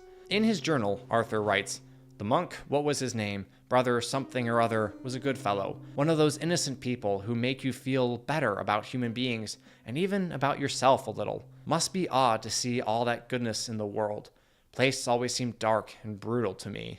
If we can't see goodness in the world, how can we see it in ourselves? If the world is in fact a hopeless, irredeemable hellscape, how can we possibly be any good? It's almost a shame that Red Dead 2 doesn't force the player to read Arthur's journal, because it contains some of the most insightful lines in the entire story. Surprise, surprise, something that lets us get inside the mind of the main character, lets us get underneath his ever-present tough guy veneer, provides a new and enlightening viewpoint into Arthur's worldview. Arthur never really believed in anything. Not in God, not in goodness, not in love. Why not? It's a simple question with a simple answer. Because he never experienced any of them. Sure, Dutch likely showed him some kindness when he rescued the teenage Arthur off the streets, but such a love was clearly not unconditional, and was instead meant to inspire the one thing Arthur does now believe in: loyalty. And when a man, after years of listless wandering and aimlessness, finally finds something to work toward, someone to give him purpose, then of course he throws himself into it wholeheartedly, even if he knows, as Arthur clearly does, that the work he is called to do is, in his own words, dark and brutal. Now, one might say that Arthur's depressing and despondent worldview is something of a defense mechanism, a way that he, if not excuses, then at least explains his own depraved actions. I believe it's a bit of both. As I just said, Arthur's life, especially his early life, was one lacking any genuine goodness and love. But I do also think that he embraces that darkness because it lets him deflect criticisms and morally equivalize. You have to be more reasonable. You ain't such a do-gooder, are you? If you're running out on debts... This mission, like most of the debt collection missions, is one of Arthur's lowest points in the story, morally speaking. He's doing a job that he really does not care for, that goes against a part of his code, but that he is unwilling to refuse because of his doggish adherence to his ultimate tenet of loyalty. What is a man to do when he finds himself engaging in base, despicable behavior and can see no way off the path he finds himself on? How will he assuage his conscience and ease his pride? Easy. Minimize his sins. And one way to do so is to suggest that others are no better than he is, that their failings, however minuscule, are equivalent to the massive millstone that he has hung around his own neck. Then sell your wife, or your family, or something. If the world really is just a dark and brutal place, then such abhorrent recommendations are in accordance with the world, with how it is in reality. Thomas Downes was a man who strove to make the world how it should be. Arthur, unwilling and unable to do the same, yet deep down desiring to be such a man, and being asked to beat this man to recover his debt, felt the only way he could justify his actions was if he found some way to drag Downes down to his own depraved level. What kind of do-gooder runs out on a debt? What worthless, pathetic scum would sell his family to pay off that debt? Not Thomas Downes, obviously, but if he did do as Arthur suggested, well, that would simply show that Arthur is right, that goodness and selflessness are false fronts, that people, when the rubber meets the road, or rather when the wagon wheel meets the mud, will simply do whatever they have to do in order to survive this barbaric world. Arthur is humble in the sense that he recognizes his own wretchedness for what it is, but as you might expect, his humility and his ability to see clearly and to put others first fails when the words or actions of others call him out for being a low-life criminal. which he admits he is on any number of occasions. But when the Pinkertons show up, well, his tone changes. You see, I haven't done anything wrong, aside from not play the games to your rules. It is so much easier to accuse ourselves than it is to tolerate the accusations of others. In pointing out our own sins and flaws, in calling ourselves wretched and depraved, we may think we are showing humility. And to be sure, if we genuinely believe what we say about ourselves, that is at least a step in the right direction. But if we suddenly get defensive when rightly called out by someone else, that is a sure sign that our growth in humility has a long way to go, that we have a problem with conflicting self-images. How Arthur views himself is very different from the man whom he presents to the wider world, and that image differs from the facade that he shows even the Van der Linde gang. While we all change to some extent in different circumstances, and doing so is normal, expected, and even healthy, the magnitude of such changes in Arthur demonstrates his underdeveloped humility. While we cannot define this virtue merely as accurate self-knowledge, such a trait is absolutely crucial in the formation of true humility. We do have to answer the questions, who am I? What kind of man do I want to be? And then we have to try with every ounce of our being to live according to those answers. Arthur struggles because he doesn't know the answers, or perhaps because when he asks himself that question, he immediately comes up with two conflicting and mutually exclusive answers. This is most obvious when we see him interact with Mary Linton, a woman he desperately wanted to marry, but who was ultimately incompatible with his lifestyle choices. A wound that clearly has not healed over the years, as we see when Mary asks Arthur to rescue her brother from the cult. So, I'm too rough to marry into your family, but it's okay to ask me to help in saving your family. I'm sorry. I just want him back, Arthur. If you find him, bring him to me at the station. I'll see what I can do. I'll owe you. You already owe me. Those last words of Arthur's are indicative of his defensiveness. He implies that it's ultimately to Mary's discredit that she decided not to marry a man who makes his living by thieving and murdering. Of course, he ultimately blames himself, but it is far easier to accuse ourselves than to accept the accusations of others. If we hate ourselves, well, that's only natural. But to be looked down on by someone I admire, to be thought of as lowly and base by the woman I love, that hurts more than words can describe. And to Arthur's credit, he would not see others whom he cares about suffer the same fate when it comes to love. Just do one thing or another. Not be two people at once, that's all I'm saying. It ain't that simple. You know that as well as anyone. Same as with you and that girl. What was her name? Mary? That was different. No, it ain't. I love that John immediately calls out Arthur for apparently being a hypocrite. But what is a hypocrite, other than a man in the process of changing? Even at this point in the story, when the gang hasn't yet been run out of Valentine, we are seeing Arthur start to open up, knowing that this life of theirs cannot endure, and encouraging the people he cares about to seek a new and better life, even if he can't quite phrase it that way. Despite his constant verbal jabs at John, he cares about the young man, who, with his family, represents a life Arthur longs for but cannot now have, and Arthur wants John to make his decisions with the good of Abigail and Jack at the forefront of his mind.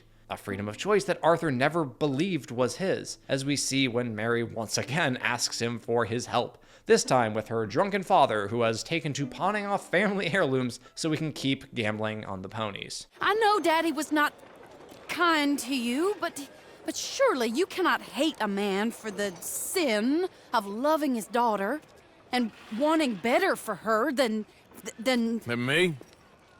Than the choices you make. What choice did I have? Did I ever have? Oh, I know. You had to live by your code. But your code is... well, it's not right.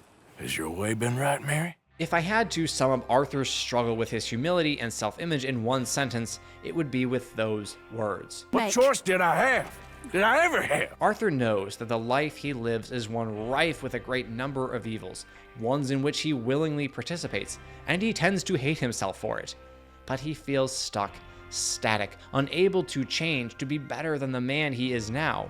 And while there is little to admire in an outlaw who robs and kills mercilessly, what this story does fantastically is show us that Arthur's path to redemption is open, if only he would believe that it exists. The first step on such path is to admit his own lowliness and despondency, And one scene which beautifully and subtly illustrates his self-knowledge and his lack of pride in the crimes he commits takes place at the high society party in Saint Denis, when the mob boss Angelo Bronte literally looks down on all the various partygoers and sneers derisively at them. And all these people, these are friends of yours, Senor Bronte? No, not quite, not quite. But they certainly are afraid of me. Like that one. See that wretch? He's the mayor. Henri Lemieux. He'll do anything for $1, and I mean anything. All these vulgar people. They hate me. Non vedo l'ora di guardarti morire.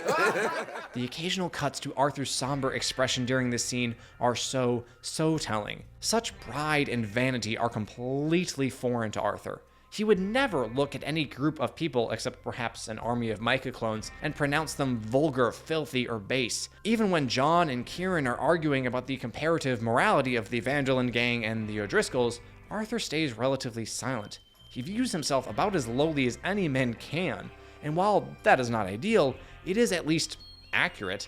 And more importantly, it means that he is not interested in preserving his own pride or even his own well-being. It means that he can put others before himself, because he believes them to be far more worthy of whatever service he may offer than he himself is. And because of that humility, imperfect though it may be, Arthur is, perhaps surprisingly, an effective and genuine leader. A man must lead, and a man must be strong. Leadership and strength are highly correlated. No one wants to follow a weak man. Dutch may not be physically the strongest of the gang, nor even the best shot, but his strength of mind, along with his competency and ability to participate in the activities demanded by the life of an outlaw, allowed him to lead. Arthur exemplifies strength of body and will. No one is as resolute as he is. Men who can outduel him are the rarest of breed, and so on and so forth, but talking about Arthur as a leader sounds a bit ridiculous at first. Obviously, the leader of the gang is Dutch van der Linde himself, with Hosea being his oldest friend and most trusted advisor, whose cautious and softer nature serves as something of a counterbalance to Dutch's ambitiousness and grandiose plans. Arthur is more of an enforcer, a senior gun, someone who doesn't plan, strategize, or philosophize, he just does. There are practically no schemes in the entire game, at least up until after that fork in the road, which Arthur concocts through his own initiative. As I mentioned in the intro, part of that is due to this being a video game, and having other characters ask you to join them on their various hunts, robberies, and sheep wranglings is the classic way to move the plot forward. Ramirez, take your team and secure the Burger Town. However, the writers and developers could very easily have given Arthur the lead in those cutscenes, could have had him ask Hosea if he wants to go hunt a bear, or John if he wants to rob a train. But they didn't, because they wanted to underscore that Arthur is largely pulled around by the currents of his life, rather than taking charge of the direction in which his life travels. Arthur's leadership is still present in those instances, however. Instead of acting like your stereotypical leader, coming up with ideas, thinking of strategies, and handing out orders and directions, though he does do the latter on occasion, Arthur tends to lead by example. When a job needs doing, Arthur steps up and is the first to put himself in harm's way, rather than ask any of his fellow bandits to risk their lives. When she slows, order. And you? I'm gonna make sure she slows. Let's do or die with you. I like it. Get moving. You can hear in Sean's voice how much he admires Arthur, despite Arthur's earlier proclamation that he would have happily left Sean to rot in the hands of the bounty hunters if Charles hadn't urged him to save the little Irish bastard. And so, in his own way, Arthur cares for Sean in return, as he does for the rest of the gang. Well, most of them, anyway. Especially the ones who are young, inexperienced, and seeking to prove themselves. Those who are weaker than he is. Arthur, as mentioned earlier, is the rock of the group, one whom they all know is loyal to the bone, who will always be there when things go wrong and they need someone to step up. Arthur could get along perfectly fine on his own, but rather than use his strength to forge his own way and look out for himself, Arthur chooses to use it to protect and guide the less weathered members of the gang. I know Sean's been bringing in quite a lot lately, and I wanted to... It's good to have something to show like this. Sean's a loudmouth bragger. Don't worry about what Sean does. Hey, I like him, you know? Yeah, so do I. It's my better judgment. Just worry about you. Me and Dutch, and everyone who counts. We know what you do for this gang. We notice. Dutch led young Arthur by giving him the gifts of safety, meaning, and purpose. Good man that he is, for an outlaw, Arthur desires to lead in that same fashion, bolstering the spirits of Lenny, assuring him that they notice and appreciate his efforts and contributions, that he belongs in the gang. A leader, after all, can only be effective if his unit, be it a platoon of soldiers, a team of corporate accountants, or a bunch of bandits, is cohesive. If every member feels like he has a place and a role within that team. In order to be a good leader, a man must then care about each jarhead, bean counter, or outlaw under his direction and care. If he loses sight of the individual, he loses the whole unit. This is where Arthur excels. When it comes to placing their lives at risk, or, well, more at risk than usual, considering their chosen profession, Arthur is by far the most risk-averse of the Vanderland gang. When Bill, Karen, and Lenny come to Arthur with their plan to rob the Valentine Bank, Arthur isn't quite as eager as the rest of them to go back to the town where, well, this happened. Y'all think it's worth the risk? It's a bank, Arthur. So? Is the take good? The rest of the gang seem to strut about with an air of invincibility, which, to be fair, is totally earned within the context of the game, since the characters cannot in fact die until their appointed times, but they don't know that. Anyway, what I'm saying is that Arthur seems to be the only member of the Vanderland gang who even attempts to make a risk-benefit calculation when it comes to pulling the various stunts that make up their daily lives. This risk aversion of Arthur's begins to emerge more noticeably when Dutch and Hosea inject themselves, and thus the rest of their merry band, into the middle of the feud between the Montagues and the Greys and the Braithwaites, with Dutch proclaiming on several occasions his steadfast belief in his own cognitive and moral superiority over the two southern families. Amongst these drunkards, hillbillies, and slavers? Good honest thieves like us, we're bound to be moralizers in a place like this. We have a life on a land so stupid, a backwater so backwards that even we are like geniuses. Arthur, however, is not quite so enamored by the rumors of buried rebel gold which the two families are supposedly squabbling over, and not nearly as certain as his mentor is that their attempts to dupe both sides into thinking that the Vanderland gang is working exclusively for them will work as intended. Whenever something goes wrong, as it often does, Arthur wonders whether that might have been by design. For example, Arthur and Hosea take the Braithwaites' moonshine to a tavern run by the Greys, give it out for free at Catherine Braithwaite's request, and then get into trouble with the local militia, which of course results in a massive firefight because this is a video game, after which Arthur expresses his worries. You think that woman set us up? No, I don't think so. Maybe. This place is odd. And then after the Grey Patriarch promises them a score of nearly $5 grand or $200,000 in today's money if they steal and fence the Braithwaites' prize stallions, which of course turns out to be a load of nonsense, Arthur really begins to sour on the situation. Believed a yarn spun us by one of that Grey family, and imagined we was gonna be wonderfully rich. At the end of it, we felt like prize idiots. And then we have two missions that pound the point home that Arthur is a risk-averse man who cares more about lives than he does goals.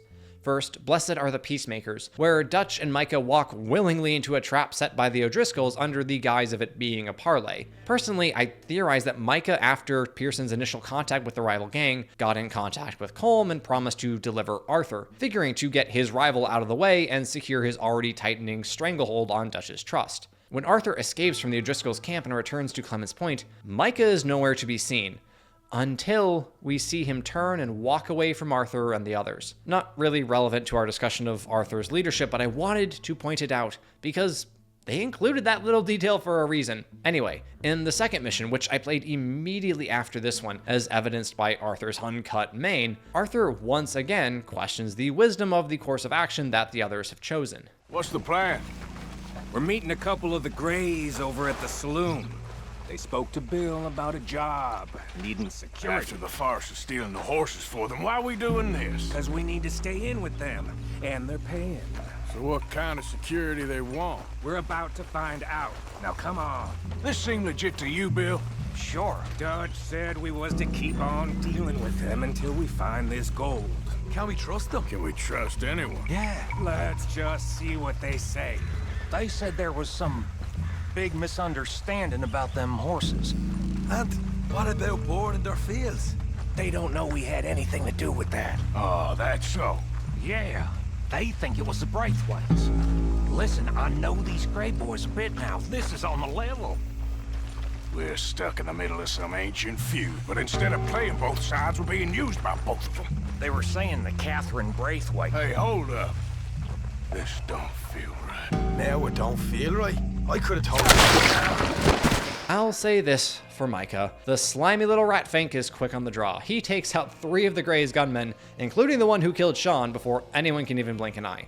For me, these missions felt like a turning point that, in a way, prefigured the fork in the road, which is the obvious course correction in Arthur's story. In the first, Arthur very nearly dies after being taken captive by the O'Driscolls, fights with all he has to escape in order to prevent a rescue that would have brought the law down on their gang, and after collapsing back at camp, he sees the noble buck for the first time. And then immediately afterward, or well, after he rests for a couple of weeks to heal from the bullet wound in his shoulder, Arthur is once again faced with the reality of mortality, just not his own. He was a good kid. Well, how the hell was I to know? Let me see.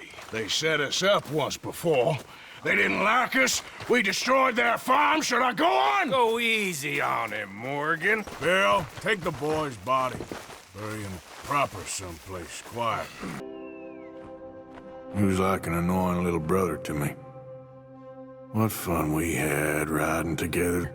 I apologize for playing 2 long clips back to back, but trust me, they're worth it. Arthur, as we have noted, feels responsible for the gang, especially the younger men like John, Lenny, and Sean. While I wouldn't describe his leadership style as compassionate, he is quite caring in that he, unlike Bill or Micah, is hesitant to place his fellows in harm's way unnecessarily. Is Arthur's leadership in this regard perfectly virtuous? No, of course not. Even if he does care for the young men who look up to him, he isn't exactly leading them to a noble path. Despite his best efforts, he is, in fact, leading them to their graves. There are, by my count, 5 men younger than Arthur in the Vanderland gang. Though Charles might be about Arthur's age, and he's clearly more independent and capable than the others, so we'll focus on John, Lenny, Sean, and Kieran. Sean, as we just saw, was killed due to the gang's collective hubris, their belief that they could dupe a bunch of inbred former rebels, even when Catherine Braithwaite explicitly told them that she knew what they were up to. We didn't take it, at least not without orders from... Oh, I know exactly who gave you your orders. Old Sheriff Grey. Like, what the hell, Hosea? How did you not go back to Dutch and call off the whole triple agent business right then and there? Anyway, after Sean, Kieran is next on the chopping block, and no, that got dark fast. After the headless Kieran shows up at camp and the gang slaughters a bunch of O'Driscolls, Arthur has simply this to say. He saved my life, and I could not save his. And I'm thinking, okay, we might get some more reflection from Arthur about how he feels regarding Kieran and what Arthur wishes he would have done differently. But nope, the next words out of his mouth are about an entirely different person. Mrs. Adler fought braver than any of us.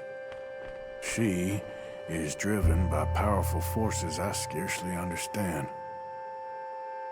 That's what love has done to her, I guess. At first, that seemed like a jarring transition for Arthur's train of thought.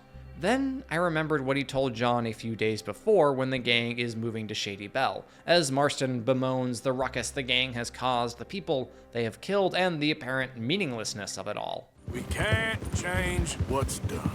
We can only move on. But one day, we need to start learning from our mistakes. I think that might be the first bit of actual original wisdom that comes from Arthur's mouth. Dwelling on the past is a favorite activity for, well, just about everyone, I dare say. There are countless memes about our stupid brains reminding us of the idiotic things we've done or the social faux pas we've committed right before we're about to go to sleep. And yet, story after meaningful story will reinforce this fundamental and universal truth. The past is the past. What you do now is what matters. Not that history, personal or otherwise, doesn't matter at all. As John said in that clip, we need to learn from our mistakes, but we shouldn't dwell on them. We cannot let them drag us down, convincing us that we will never be better than the man who committed that sin, that we are doomed to repeat those errors time and time again until we die. Yes, we can examine the past, ponder our motivations for our prior deeds, and study our mistakes, but we must do all of that with the intention to leave it where it belongs in our rear view mirror. We cannot change what we have done, we can only do better in the future. Or as another epic cutscene puts it, don't you know what I've done? Yes! But what will you do now? whatever you or I have done in the past need not, must not define who we choose to be now. Arthur, at this point in the story, as the gang has established their pattern of causing an undue amount of chaos due to their delusions of grandeur and overconfidence in their own abilities and cunning, is becoming increasingly concerned with the well-being of those for whom he feels responsible, and is beginning to acknowledge for the first time that he needs to step up and lead. His thoughts about Kieran being interrupted by his reflection on Sadie Adler's actions and state of mind are not indicative that he is an uncaring bastard who will quickly discard the memory of fallen brothers, but rather that he is seeking to care for and protect those whom he still can. Sadie, if you don't remember, was the newly made widow whom the gang rescues from the O'Driscolls in the very beginning of the story, and whose house Michael burns down because he's a dumbass. We'll examine her character and how Arthur relates to her more when we talk about pride and revenge, but for now, suffice it to say that she has also become one of the young and relatively inexperienced members of the game whom Arthur has taken under his wing. And she is also one of the last. Most of the game's heartfelt and poignant moments play out during the cutscenes that break up the time spent horseback riding, hunting, and decimating the population of various towns. But on occasion, something dramatic happens in the middle of such a firefight, and there is no time to say what we would like to say. I am, unfortunately but inevitably, referring to the bank job, the one big score that was going to get them to Tahiti, which of course went horribly wrong because this gang has become utterly sloppy and predictable, and it cost them dearly. Hosea first, then John, according to Dutch anyway, and then, just when you think you might be home free, Lenny.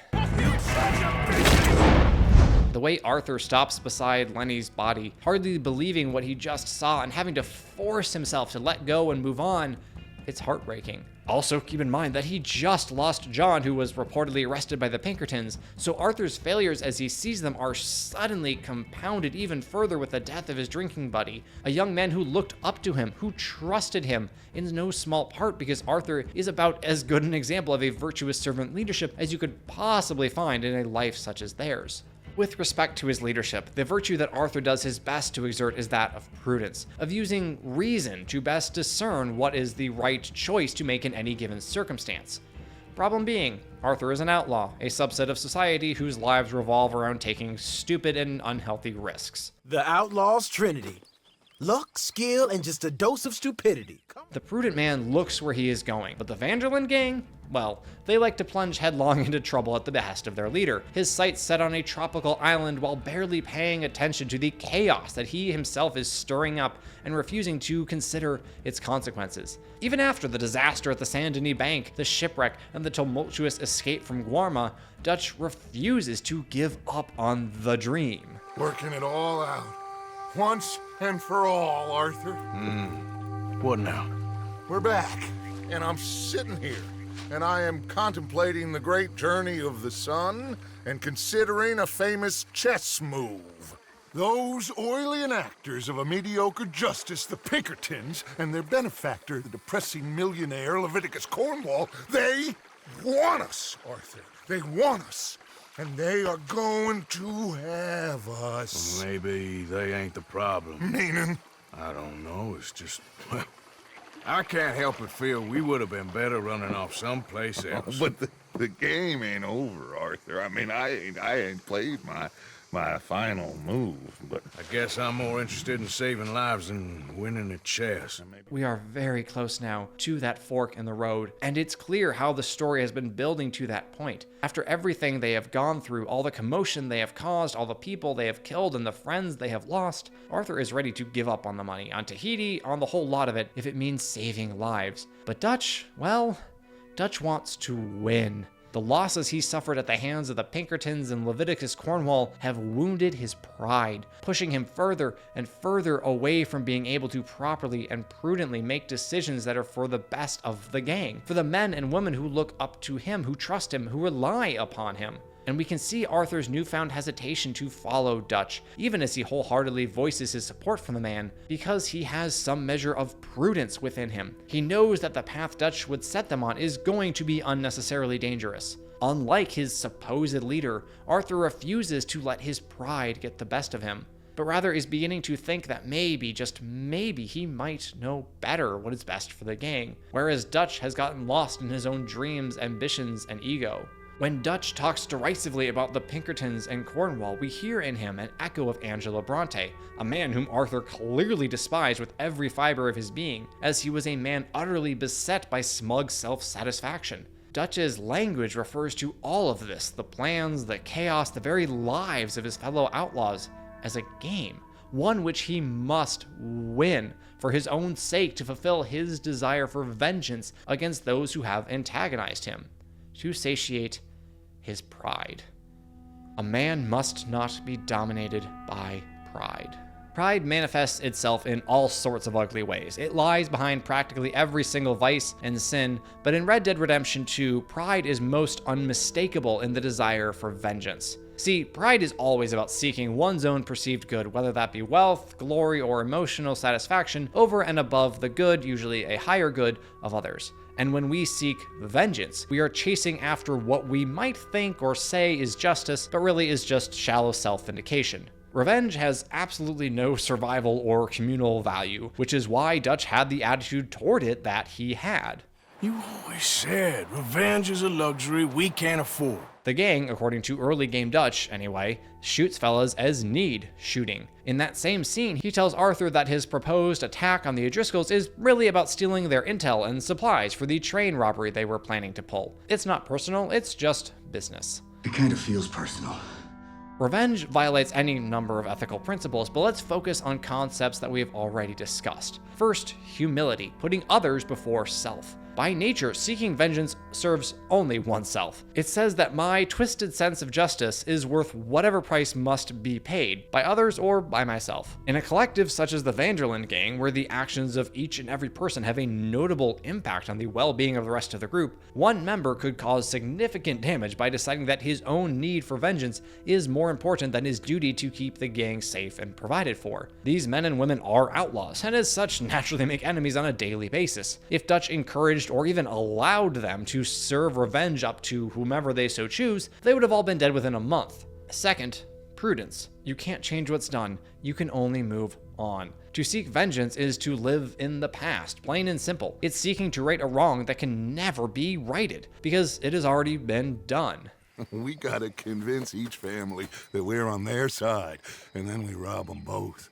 Before they figure out it was us that done it, and not the other lot, we'll be long gone. Think of it as payback for my daddy. Payback. I ain't in the revenge business, Dutch. Least of all for something happened a long time ago. That scene, where Dutch is outlining part of his complicated and obviously ill-fated rebel gold-stealing plan to Arthur, comes right on the heels of this one, where Arthur visits the widow of Thomas Downs to collect the man's debt. Either you got a lazy eye or lack of respect. Which is it, boy? I ain't got no lazy eye.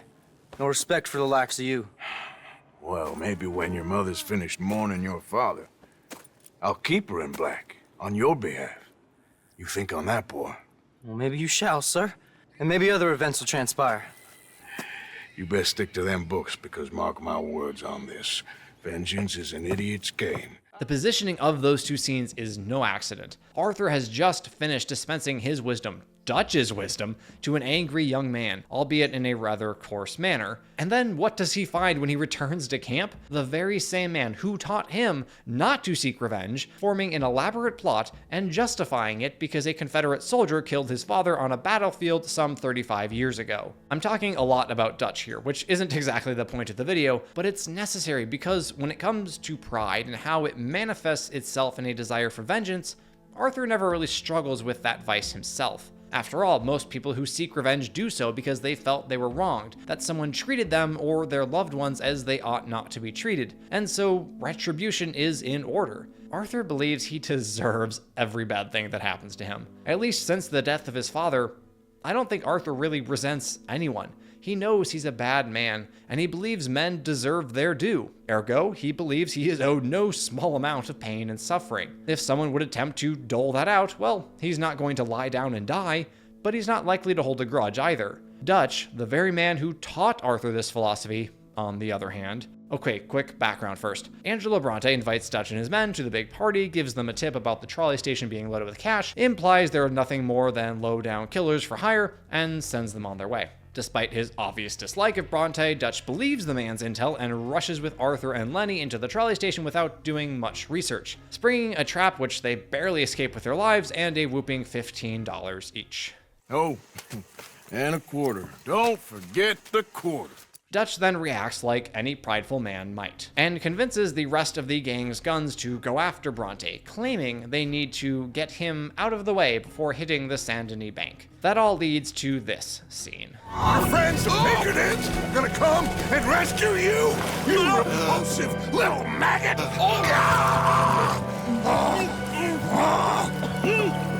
Call them now!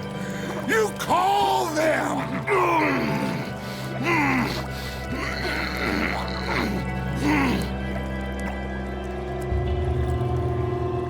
Part of your philosophy books cover feeding a fella. Good alligator, Dutch. The part that covers weakness. That part. I don't know. Well, I do. It ain't nice. I know it. But it is us or him. I figure it might as well be him. Of course, it wasn't the gang or Bronte. They could have come up with a plan to hit the bank that accounted for Bronte's continued presence. They could have come up with other, less glamorous and thus less obvious targets. Or they could have realized that maybe, just maybe, they're getting sloppy and careless, and their indiscretion is going to cost them if they don't get out of Dodge and fast. I say they, but I mean Dutch. Where Dutch goes, the gang goes. So what happens when Dutch's pride takes him down a road that will inevitably and inexorably lead to self-destruction? Well, that's the question that Arthur has to answer for himself, but not quite yet. However, before we leave this theme of pride and revenge behind, I have to mention Sadie Adler, who is the most obviously vengeful member of the gang, at least when it comes to the men who killed her husband. When they receive news that Colm O'Driscoll is in custody and set to hang, Sadie insists that they be there to ensure it happens. They got Colm, the government. They got Colm O'Driscoll. They're gonna hang him in Saint Denis. Hang him? Okay. He's already been tried twice for murder and found guilty. Sure, no doubt he'll escape again. No, he won't, because we're gonna make sure of it. Now, I do want to point out that the nature of Sadie's and Dutch's vengeful missions do differ, but I am getting ahead of myself yet again, so if you'll excuse me, we must continue down the list of traits and cover Arthur's humor.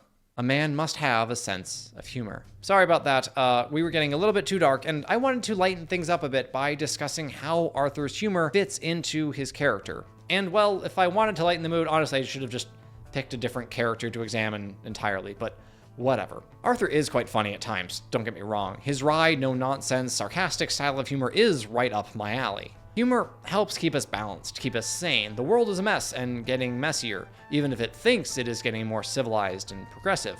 And if you can't laugh at your own pain, you're gonna have a hard time. When you are, like Arthur, constantly in life and death situations, being able to lighten the mood, even if that is simply your own mood, is an invaluable skill. Now, Arthur's humor, like any of his other admirable traits, is imperfect, as he frequently uses his wit in a rather insulting manner. But I know you love me. Desperately. You're my favorite parasite. No, ringworm's my favorite parasite. You're my second favorite parasite. Very funny. I lied. Ringworm, then rats with the plague, then you. However, there can be no doubt that his humor is genuine. He does not use it to cover up his real feelings, but to express them. Too often, we can use humor as a shield, attempting to keep our own feelings hidden, or we try to pass off the insulting things we say as jokes. Arthur isn't so coy or timid with his insults, humorous or not. He tells people what he thinks of them, and sometimes does so in an amusing way. You know, that attempt to seem all enigmatic and interesting, that might work for Dutch, but for you, it just makes you look stupid. But don't let me fool you into thinking that Arthur's humor can be summed up as delivering playful insults. As I said a moment ago, one needs to be able to laugh at the absurdities of life to laugh at one's self. Well, that could have gone smoother. That'll be on my gravestone. If I was fair with you and a good person, I'd have had you hanged a long time ago. Well, that's true. You're not a very nice woman, Mrs. Lynn. Well, look at the company I keep. I know, it's quite dreadful, isn't it? Maybe it's just because I'm a huge fan of self-deprecating humor. With my hairline, embracing it has become a survival tactic. But moments like those are when I really admire Arthur. I think that's also because I highly value humility in the fictional characters which I examine, and humble men are able to laugh at themselves, whereas prideful men can never seem to bring themselves to even feign self-mockery. G.K. Chesterton once said, "It is the test of a good religion whether you can joke about it." I'm not going to go into any amount of detail examining that statement, but I wanted to bring it up in order to alter it a bit. It is the test of a good man whether or not he can laugh at himself. Or at least a potentially good man. I said earlier that Arthur doesn't tend to mask his true feelings with humor. Well, as the gang approaches their lowest point and Arthur's faith and trust in their leader are beginning to slip, he does up the sarcasm level a notch or two. Does this trolley go to Tahiti? Mind you, there's a lot of gators. Uncommon number, big ones. Great. Come now, Arthur. It'll take more than a prehistoric reptile to scare you, surely. I just want to see you meet your match when it comes to an aging predator with a big mouth, Dutch.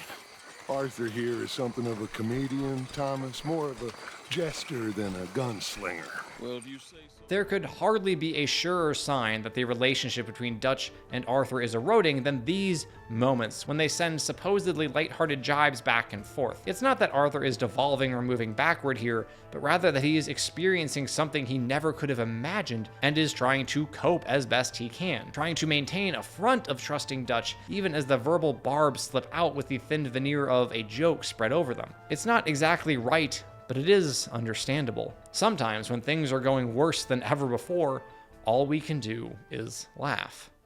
A man must have a sense of humor so he can laugh at life's pain.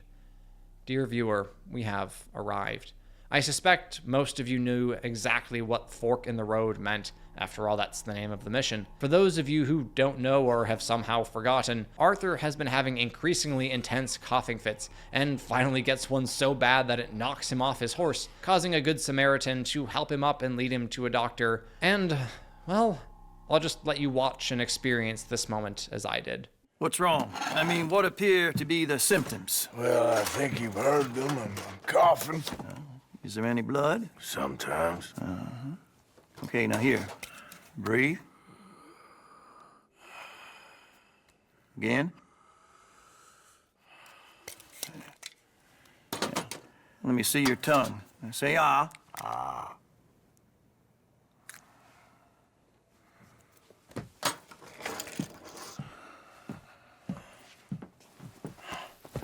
What is it? It's not good news. I guess that. You got tuberculosis. Really sorry for you, son. It's a hell of a thing. What you mean? You're real sick.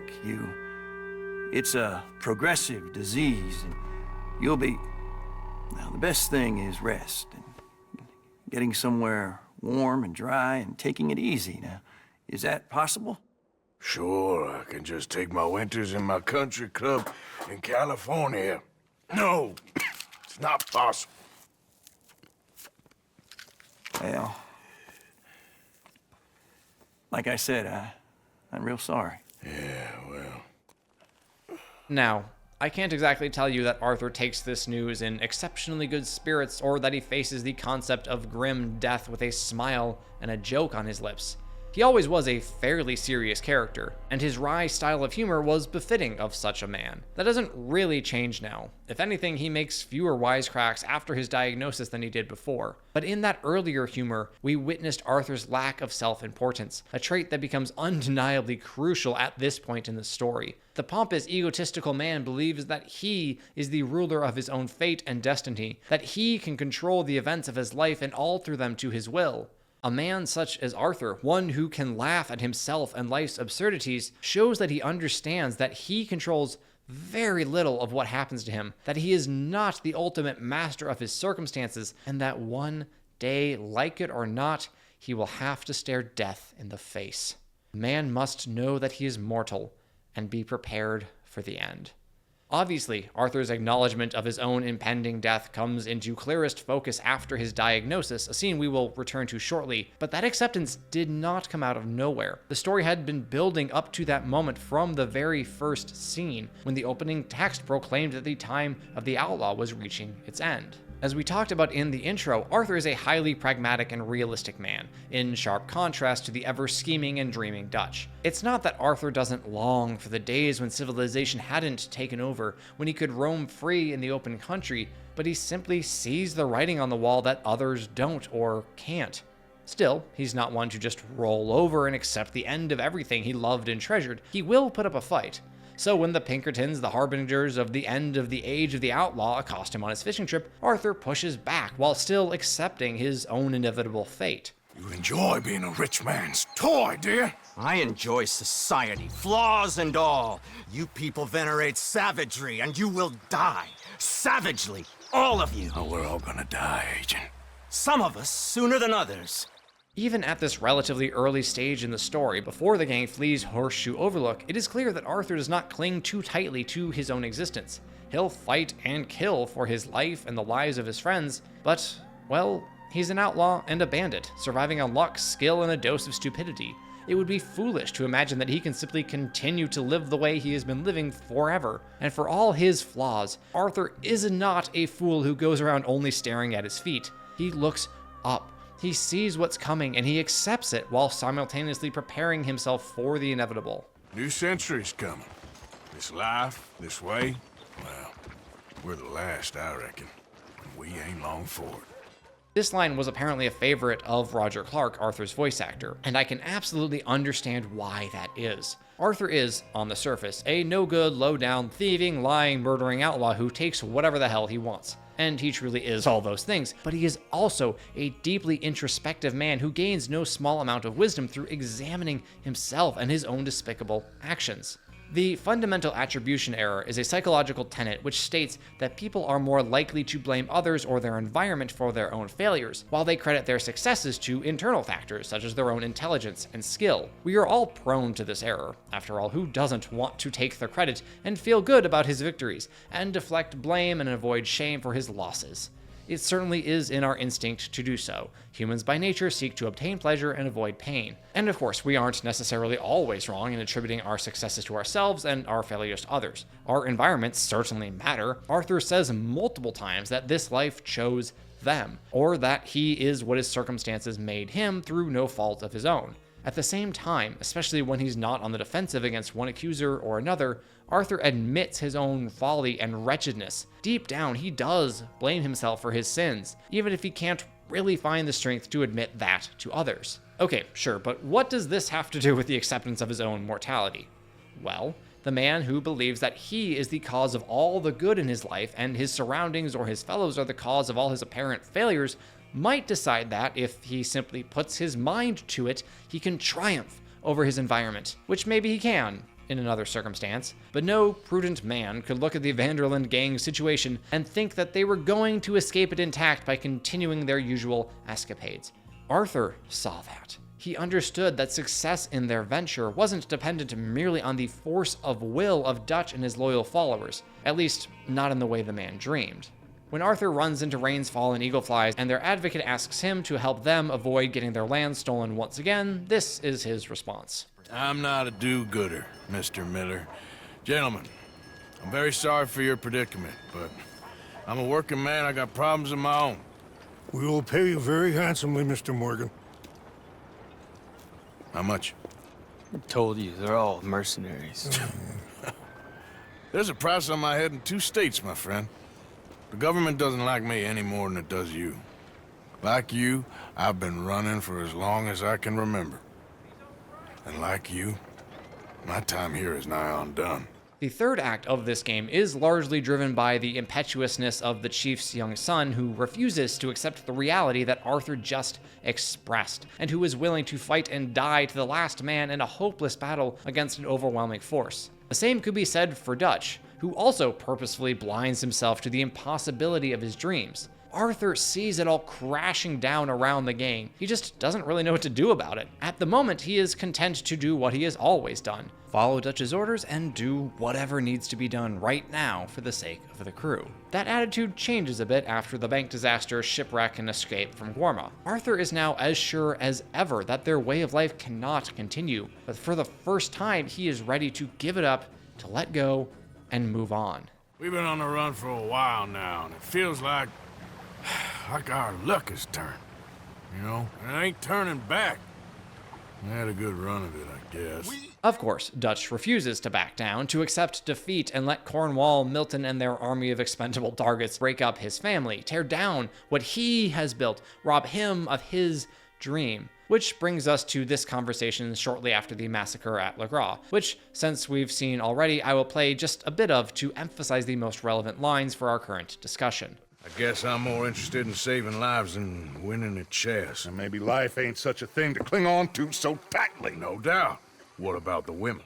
It's not that Arthur doesn't mean what he says. As we've already covered, the man does not value his own life all that highly and will happily put himself in harm's way if it means those for whom he feels responsible are kept safe. But it's one thing to accept death as an inevitable yet remote concept, one that could happen any day, sure, but not one that is decidedly and undeniably imminent.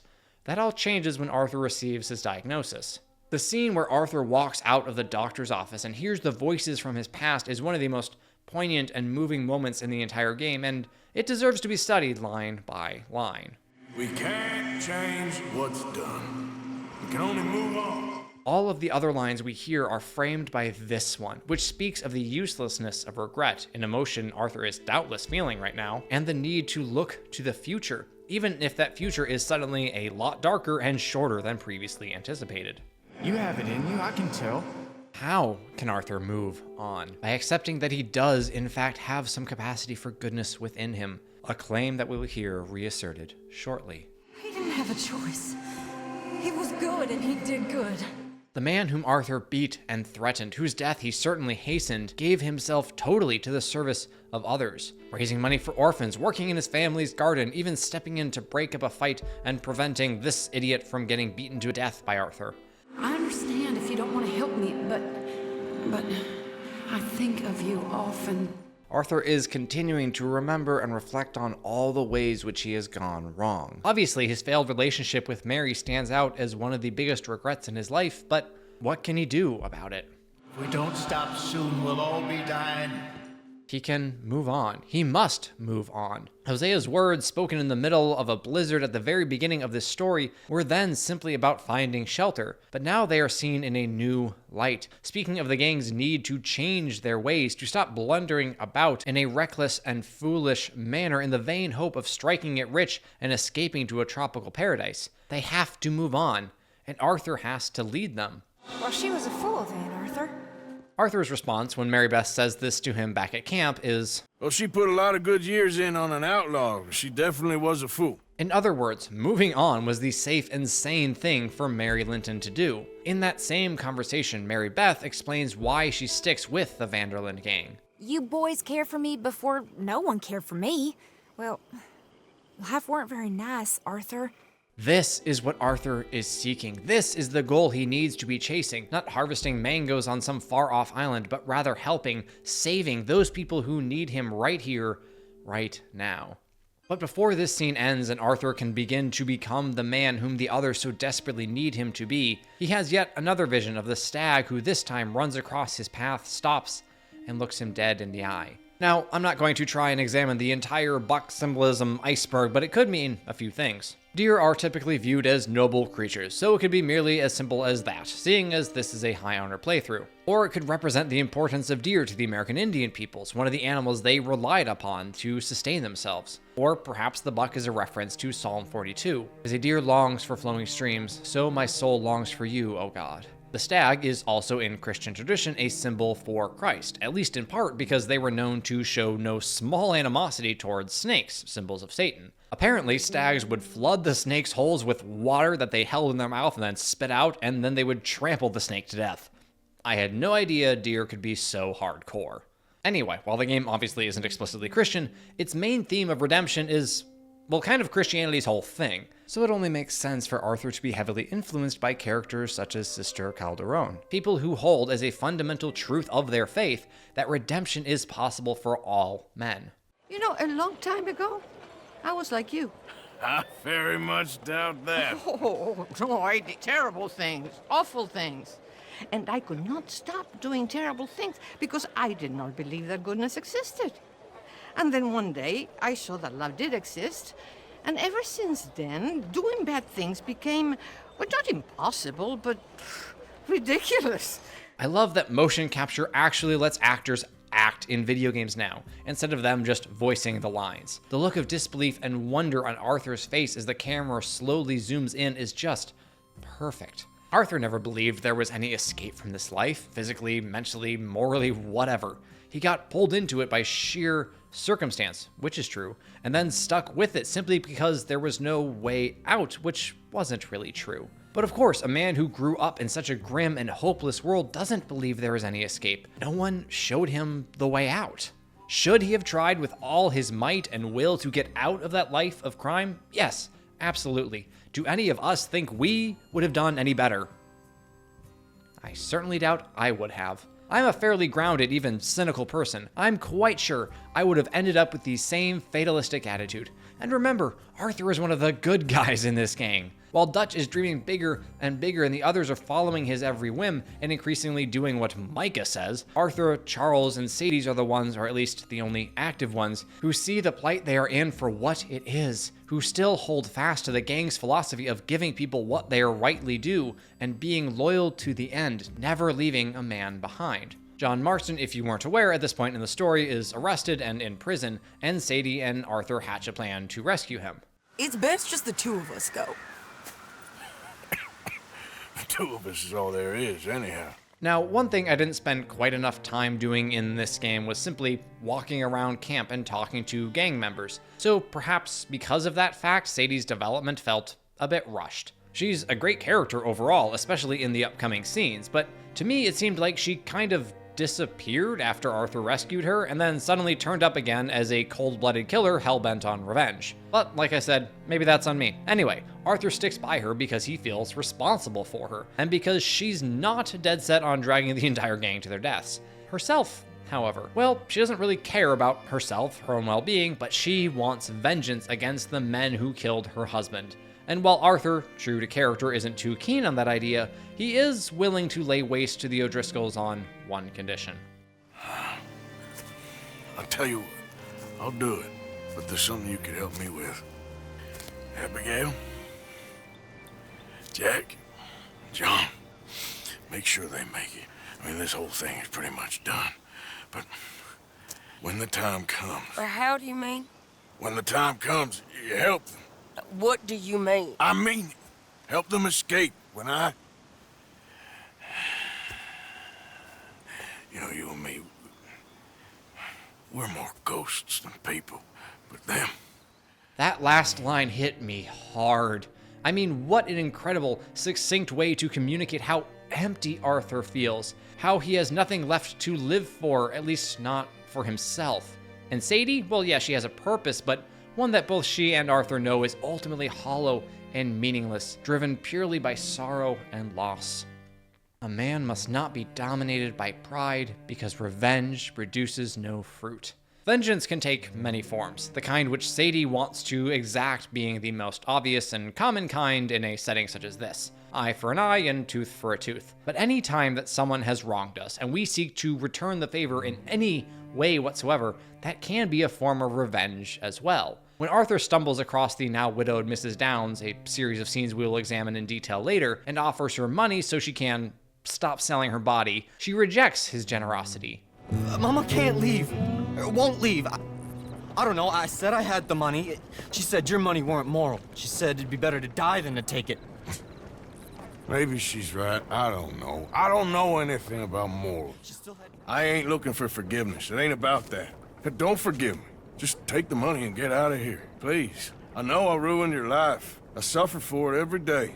But don't let yourself get killed for pride. I seen it kill too many folk. Trying to organize this script has been an absolute beast of a challenge, because every time I want to talk about one of the story's themes or a virtue or trait of Arthur's, there is always some other key element in that scene. So like I said, we'll revisit this moment soon enough to discuss the themes of forgiveness, repentance, and redemption. But now let's focus on pride. What would Mrs. Downs' pride, her refusal of charity, gain her here? Nothing. Absolutely nothing. Except a small feeling of smug self-satisfaction at telling her husband's murderer, or close enough, to piss off. Our pride can only survive if we refuse to admit the universal truth that we are insufficient, that we desperately need the help and love of other people, sometimes those whom we'd rather not accept it from. Pride tells you that you are enough, and the more we reject the goodwill of others, the deeper into that vice we sink, slowly losing all actual purpose but our own base desires. Dutch, as we previously noted, and despite all his exhortations to the contrary, has fallen into that prideful pit and is descending inexorably downward until there is nothing left for him but him. As he says regarding the news of Colm O'Driscoll's hanging, "We're gonna attend the event ourselves. And follow him onto the scaffold? Well, let's hope not. But if I could see that son of a bitch breathe his last, I think I'd die a happy man." They do in fact see him swing. Sadie starts a ruckus because she's gone kind of crazy, and this is a video game, so you gotta have enemies to shoot on any given mission. And then Arthur lets Tilly know his thoughts on the whole ordeal. Well, we saw the bastard hang okay, but the whole thing ain't gonna save us. So if Arthur believes that these prideful, vengeful ventures are in fact empty, pointless, and dangerous, why does he go on them? Why does he agree to help Sadie exact her final vengeance against the remaining O'Driscolls, despite his proclamation that I don't have it in me no more.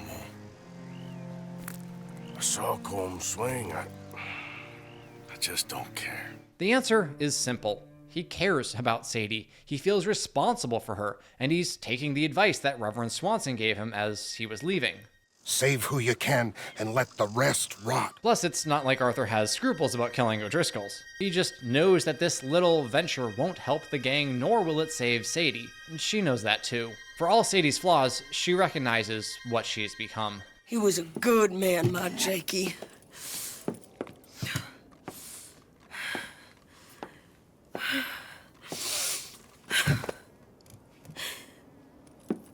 We was always sweet on one another. I'm sure. Yeah. I miss him every day, every moment. They turned me into a monster, Arthur. But my memories of him, they still pure. I ain't even got that. A man must be humble, and so must truly know himself. Arthur admits time and time again throughout this story that he is not a good man. As we've just heard, he doesn't even have memories of a time when things were different. Hardship, suffering, and surviving through undesirable means have been constants as long as he can remember. What changes now after his diagnosis is how that acknowledgement of his own wretchedness affects Arthur. Before, he would tell people who mistook him for a kind or helpful soul that he was in fact a no-good scoundrel, and do so rather flippantly, almost eagerly. It was easier for him to commit evil acts if he simply admitted that he was no better, that he had no desire to be better than the sins he committed. Now, however, Arthur does want to be good, or at least to do good, in the time he has left. Such a change does not come without a price, however. The reason that Arthur was so casual about his own badness before was because he instinctively knew that if he tried to be a good man, if he stopped blaming the world and his upbringing for making him into the rotten scoundrel that he is, then the weight of all his sins would come crashing down on him. It's easy to live in moral filth if we believe that we cannot be, that no one could be, any better than we currently are.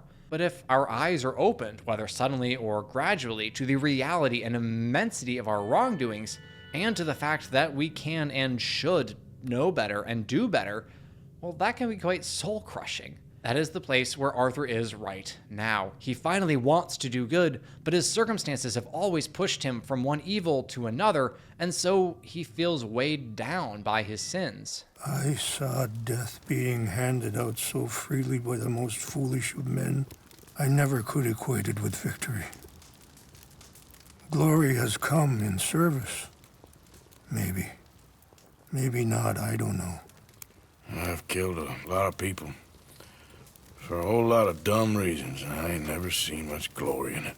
Arthur's initial and highly imperfect humility, his acceptance of his own degeneracy, grows into a truer humility as he finds within himself the capacity to rise above, or at least to stick his head up out of, the muck and filth that had held him captive his entire life. His journal reads, "I know my path is to try to do some little good with all the bad I'd done." True humility exists in knowing your place in life, in understanding that your own desires and designs are not more important than the good of others, and thus to seek that good.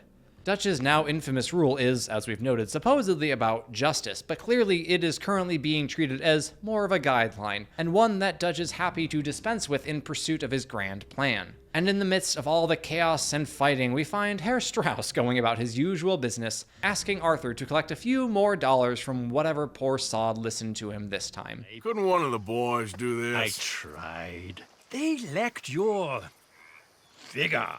Vigor, huh?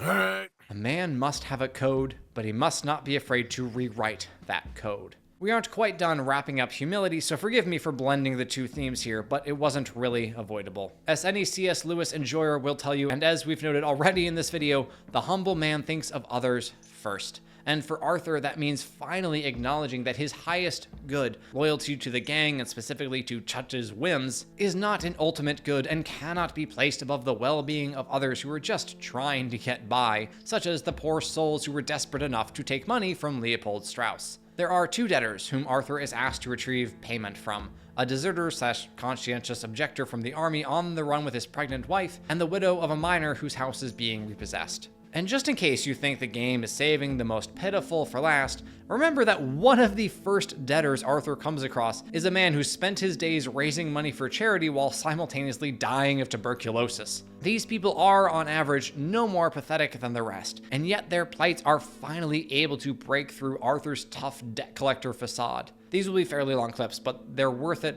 I promise. I probably should have helped you fix the damn wagon.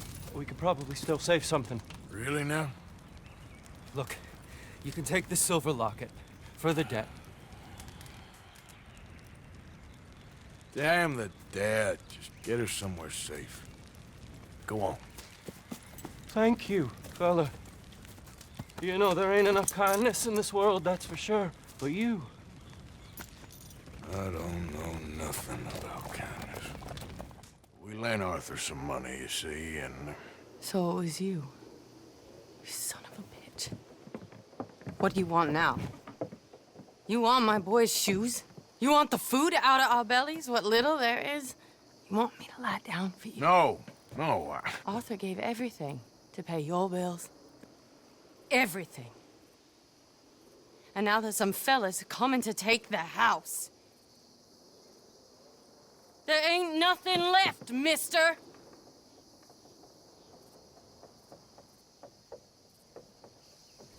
I just wanted to say the debt's canceled and here, take this. It won't bring your husband back, I know. You need money and I don't. Well, you're a good man. I just wish you'd done it before he worked himself into the grave.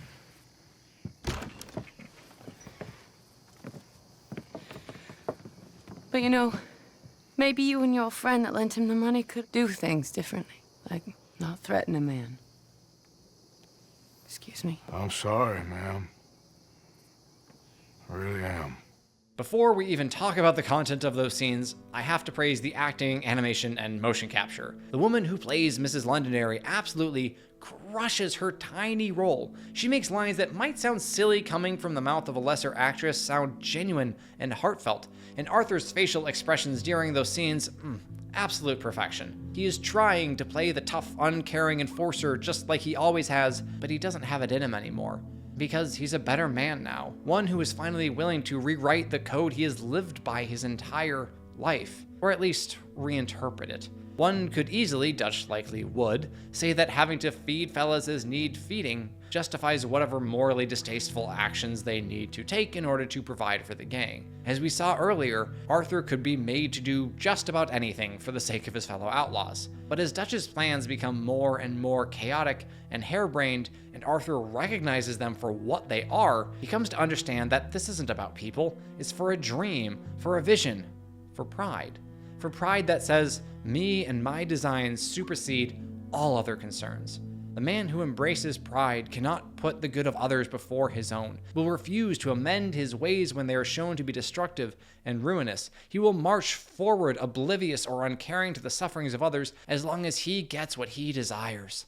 The humble man will, say, stop to help a poor widow in desperate need of aid, one who is unaccustomed to the wilderness and would have died of starvation or wolf attack without his help. The amount of character building that happens in these side quests of this game is both wonderfully rewarding and somewhat unfortunate. Red Dead 2 definitely takes the approach that you get out what you put in. I played practically every side quest I could find, and I still missed out on moments that would have fleshed out the characters in the world. And while I did play the missions we're about to talk about, it's shocking to me that the game allows players who just not do the questline in Annisburg where you come across Mrs. Downs, who has decided that selling her body is preferable to starvation. I guess the reason that this quest is technically optional is because it's only available if Arthur has high honor, which makes sense because if you have been playing as an unrepentant, uncaring murderer who hog-ties people and feeds them to alligators for fun, I don't suppose you'd have much guilt over seeing a destitute, disease-ridden woman even if you played some role in her misfortune. But man, if you skipped this quest, you missed out. These scenes contain some of the most impactful and thematically important moments of the entire game.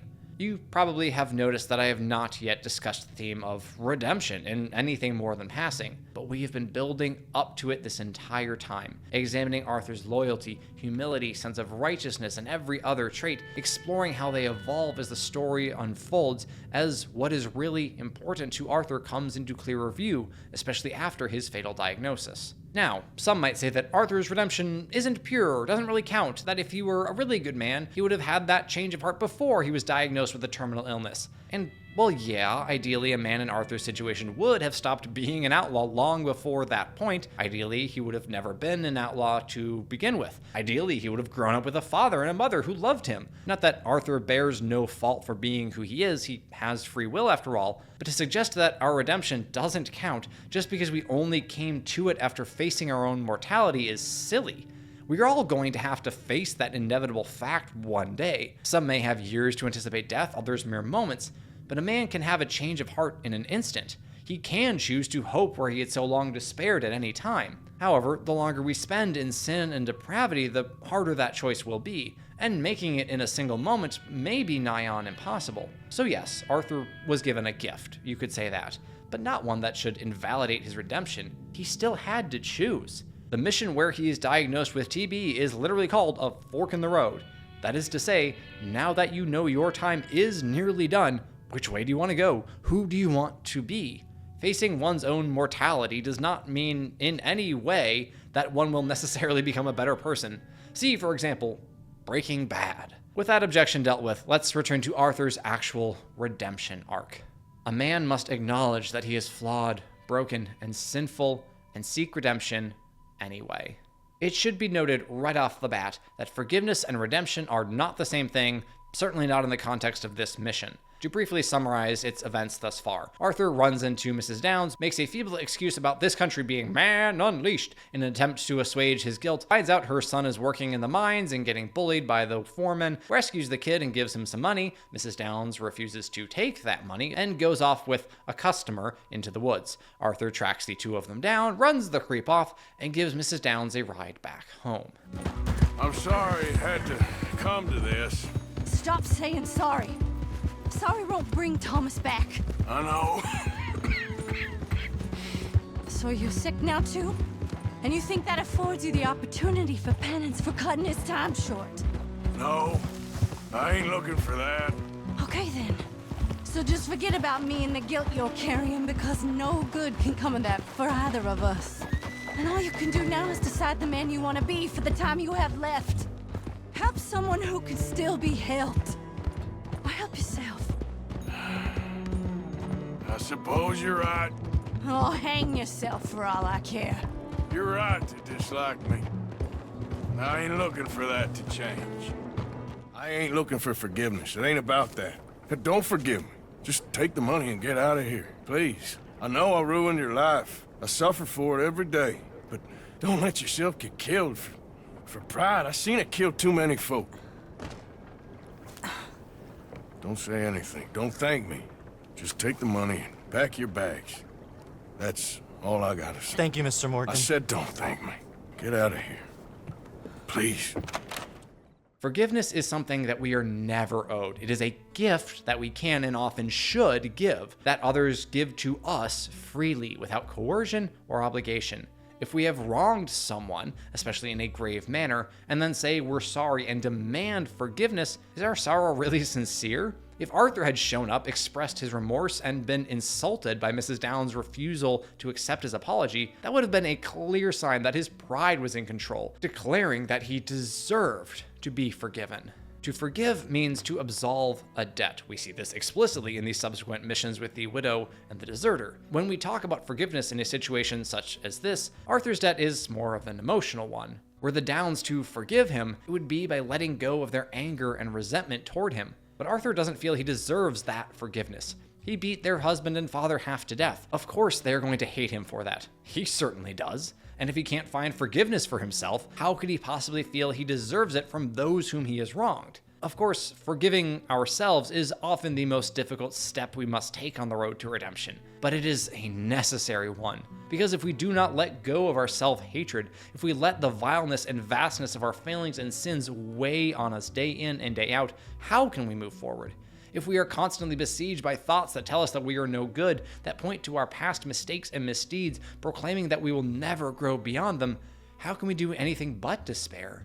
Arthur certainly doesn't have an answer. For most of the story, he felt stuck, static, a bad man trapped in a worse world. He was good and he did good. There wasn't no choice in that. And you've as good as killed him yourself, and don't kid yourself. You had a choice. You speak as if killing was something I cared about. You ever wonder about eternity? You should. I hope it's hot and terrible, Mrs. Downs. Otherwise, I'll feel I've been sold a false bill of goods. Now, please. Damn you, Theodore Levin! You're a snake! Damn you!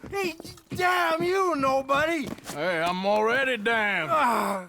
Those words, said so flippantly and casually before, now weigh more heavily on Arthur's mind. What kind of man have I been, he writes. What kind of man am I? What world is this we live in? A land of fury or a place of love? Am I being prepared for eternal damnation? Am I past any kind of saving? Is that all fairy tales? Man ain't got much good in him. I ain't got no good in me, I don't think. And yet, I see goodness. I see it, if not in me, in good folk. In Abigail and her love for Jack. In that silly monk. In Downs, I guess, begging not for himself, but for the poor, even though he was near starving himself. Maybe I don't want salvation. Part of me has always longed for death. Well, here it comes, I suppose. Did you know you can just not read the journal? The game lets you. You never have to open the thing up, which is almost a shame if freedom of choice weren't so vital to the game's story. Because ultimately, Arthur has a choice, like we all have a choice. He can listen to those thoughts that tell him he will never be more than the scum of the earth, that his past will always define who he is, or he can tell those thoughts they can go to hell. He can forgive himself, firmly implanting the idea in his mind that who he was need not be who he is. We cannot change what's done, we can only move on. How? How does Arthur, how do we move on from the horrible things we have done? How do we seek salvation and redemption anyway? Simple. We try. The whole world seems different somehow. How so? I can't explain it. Like better, almost. That a good thing? I guess it is. Only sometimes I ain't doing the good thing. Maybe it's a sign, Arthur. Try. Try to do the good thing. I guess. Only it ain't always clear what that is. Not with the big stuff. I know. Trust me, I know. A man is always pursuing something. Men desperately want to work toward a goal, to have a purpose which drives them. Problem is, the world is full of a whole host of shallow, temporal, and ultimately useless purposes, which tend to be quite alluring. This is where Arthur's struggle is now. What should he be working toward? It is clear as day to him that Dutch's whole plan is toast, that the Vanderlyn gang will soon be history, and that he needs to do things differently from here on out. But how? Well, to answer that question, I'm going to let this scene play out. It's quite possibly the best conversation in the entire game, and I missed the whole questline when I first beat Red Dead 2. So I went back to an earlier save just so I could experience it for myself. It's so good, let's watch it together.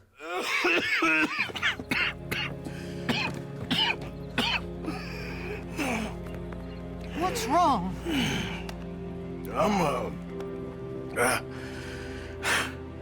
I'm dying, sister.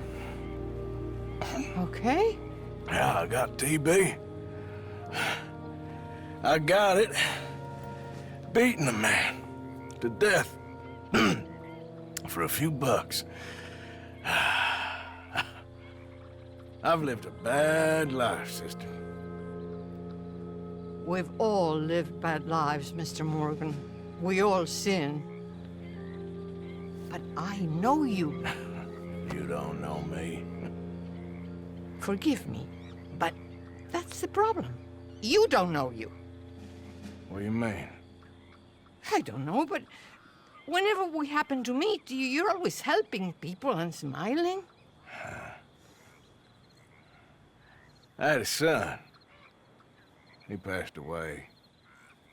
I had a girl who loved me. I threw that away. My mama died when I was a kid. And my daddy, well, I watched him die. And it weren't soon enough. My husband died a long time ago. Life is full of pain. But there is also love and beauty. What am I gonna do now? Be grateful that for the first time, you see your life clearly. Sure. Perhaps you could help somebody. Helping makes you really happy. But I still don't believe in nothing. Often, neither do I. But then I meet someone like you, and everything makes sense. You're too smart for me, sister. I guess I'm afraid. There is nothing to be afraid of, Mr. Morgan. Take a gamble that love exists and do a loving act.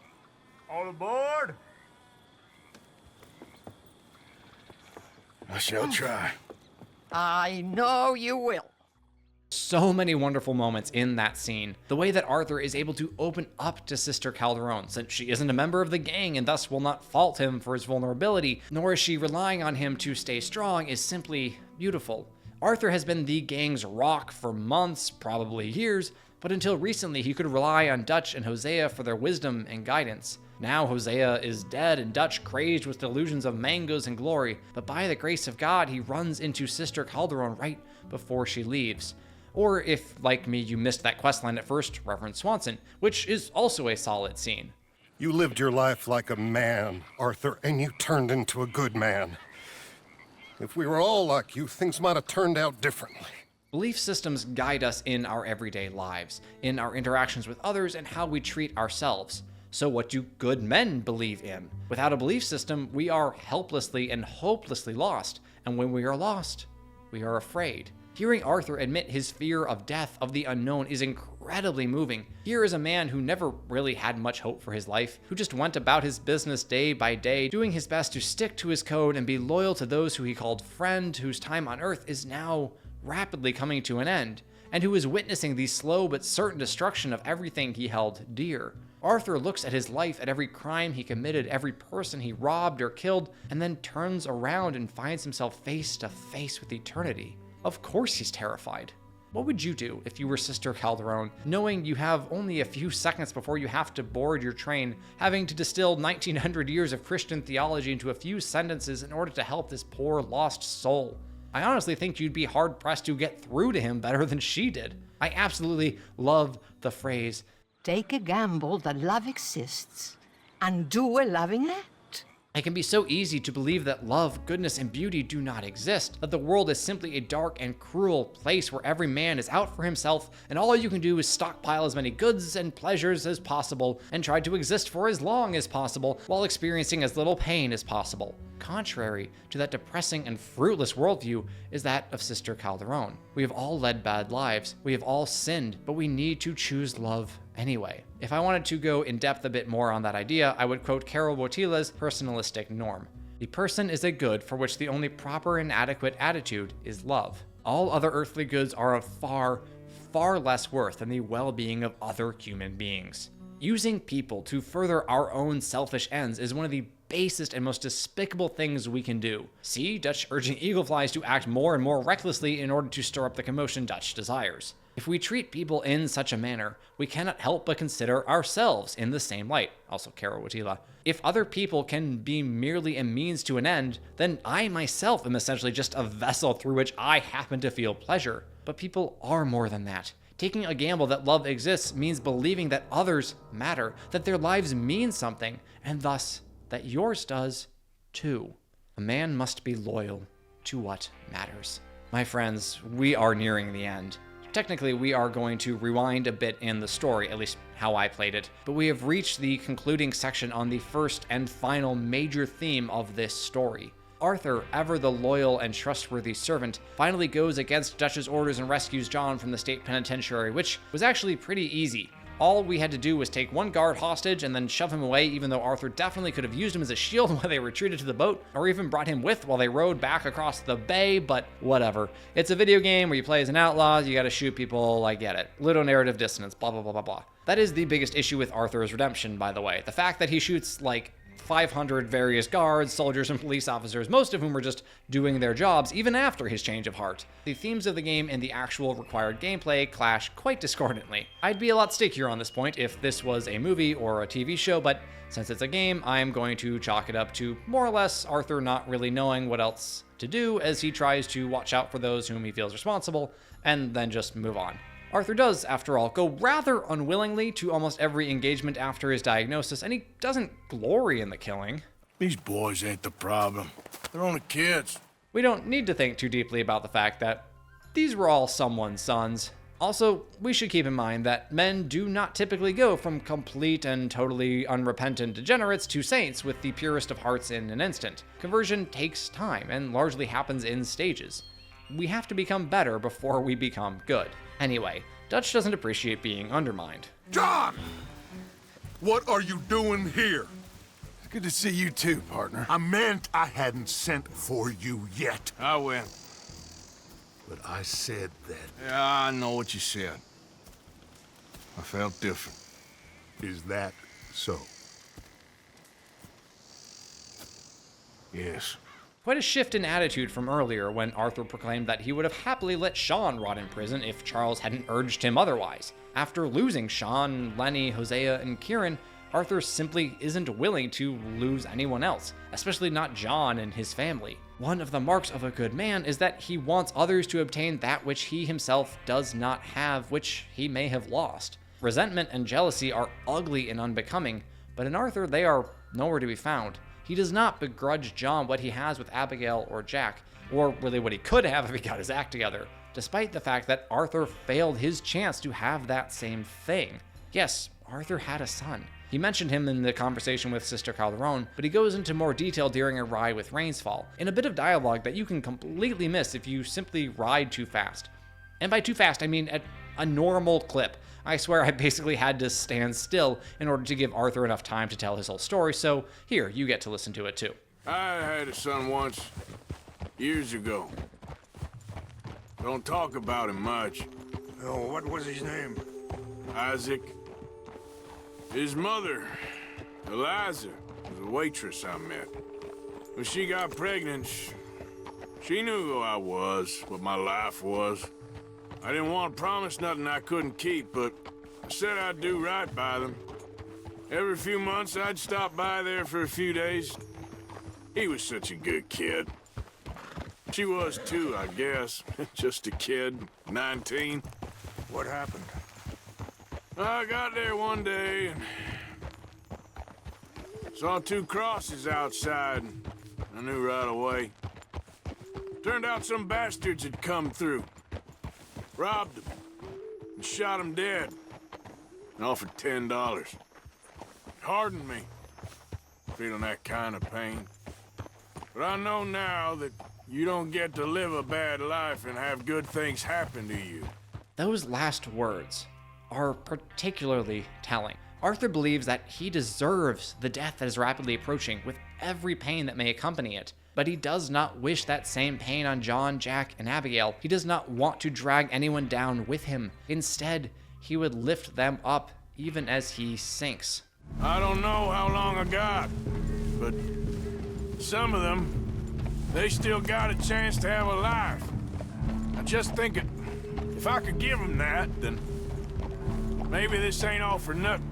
To be clear, Arthur's loyalty to Dutch and the rest of the gang hasn't disappeared. No matter how much he may rightfully distrust Dutch now, the man still saved him when no one else would. And Arthur isn't exactly thrilled that he is apparently determined to send his whole gang headlong off a cliff in pursuit of a hopeless dream. I guess I just keep thinking, there must be a way to save the situation, to pull Dutch out of the place he's in. Arthur's loyalty has always been to Dutch and the rest. As we examined his story, it was eminently clear that Arthur cared the most about people. That hasn't changed, but it has been somewhat purified. Before, the needs of the gang, as determined by Dutch, were paramount.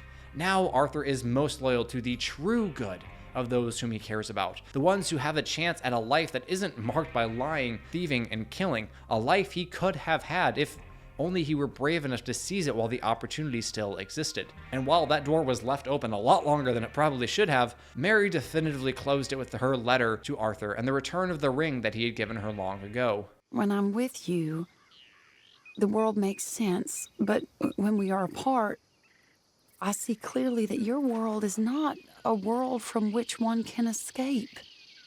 I'm so sorry for everything long ago, and for starting up that business again.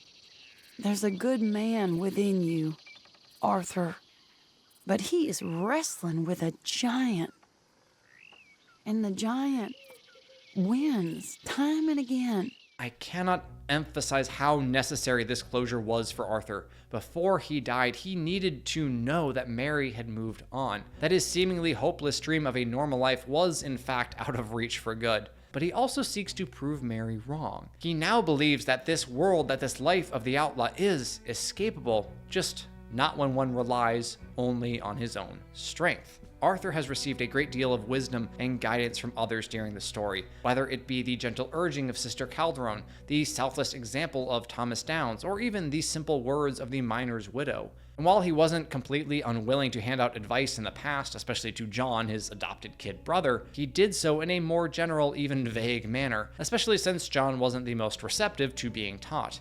Now, however, Arthur isn't holding back. He sees the writing on the wall clearer than ever, and with events rapidly coming to a head, he lets John be the beneficiary of all that he has learned in the past months. I feel like you should take your woman and child and get lost. Do you? You could give something to Jack. It's that or... Well, I don't see no way out of this. What about loyalty? Be loyal to what matters. Tell the truth, I ain't even sure I fully understand Dutch's plan with all this. Like I said, John, when the time comes, you go. What about loyalty to everything? You've been loyal. I've been loyal. Look what that cost. You know, all that ever mattered to me was loyalty. It was all I knew. It's all I ever believed in. Well, not anymore, John. Soon, you gotta go. Go. Don't look back. Here's where, if you ask me, the themes of the story and the plot clash somewhat again. Arthur tells John to get lost with Abigail and Jack when the time comes, but why couldn't that be, right this very second? Sure, Dutch is kinda controlling, but it's not like they're locked in a prison cell, which wasn't really a problem for John anyway. Pretty sure Arthur and Sadie could have busted the other three out of camp whenever they want. I suppose you could chalk it up to the simple fact that it takes a lot of nerve to walk away from the life that people you have held dear for so long, that something really dramatic would have to happen in order to drive you away from everyone and everything you have ever known. And, well, something dramatic does happen. Eagleflies decides enough is enough, and it's time to fight back once and for all against the army and the oil company, which honestly goes really well, all things considered, until Arthur gets accosted and Dutch leaves him behind, forcing the young brave to step in and save Arthur's life, getting himself shot for his efforts. And that's pretty much the final nail in the coffin when it comes to Arthur's trust of Dutch. We need to go. You ran away? Oh, I did no such thing. Don't be a fool. They could be back here any minute. We did it, gentlemen. Well, we got some money. And with the train job, well, we got a whole lot of money. Come on. Everything is coming together. Exactly as I planned. I've got to take the boy to his father. As you wish. Usually is nowadays. The snark in Dutch's voice. Yeah, that's a clear sign of a relationship that has gone down the tubes. I love how Dutch doesn't offer any excuse or explanation beyond, I did no such thing, and then he skips straight from that denial to his grand plan, which is, of course, working out perfectly, and perhaps would have worked out even more perfectly if Arthur had died on that refinery floor. Arthur has stuck by Dutch, that old loyalty, refusing to die no matter what, and look what it cost. You okay, Charles? Not really. All this death, and for what? Just so we can have enough money to be able to run away from what we've done? There used to be some reason to it. Lines that couldn't be crossed. We even helped some folk. Those lines have been gone for some time now. For Arthur, however, there is no running away. His time is just about done, and although he may spend much of that remaining time enacting Dutch's harebrained plans, at least now it is with a nobler goal in mind. I apologize for there being so many clips of the game and not as much commentary at this point, but by now, I think we've established Arthur's character pretty well, and I want you to get the payoff of witnessing his transformation for yourself. So with that in mind, let's watch Arthur demonstrate how he is now loyal to what matters, to the lives of those whom he loves. This is all going to plan. We rob Uncle Sam, and we leave. The poetry of it all. What do you think? It sounds wonderful. Hell, yeah. I ain't got much to lose, but the women and the children. And John and his family. I'm afraid I have to insist. I mean, we gotta let them go, because if the Pinkertons come through again, they will kill everyone. John? Insist? Yeah. Insist. Again, is Arthur a truly good man now?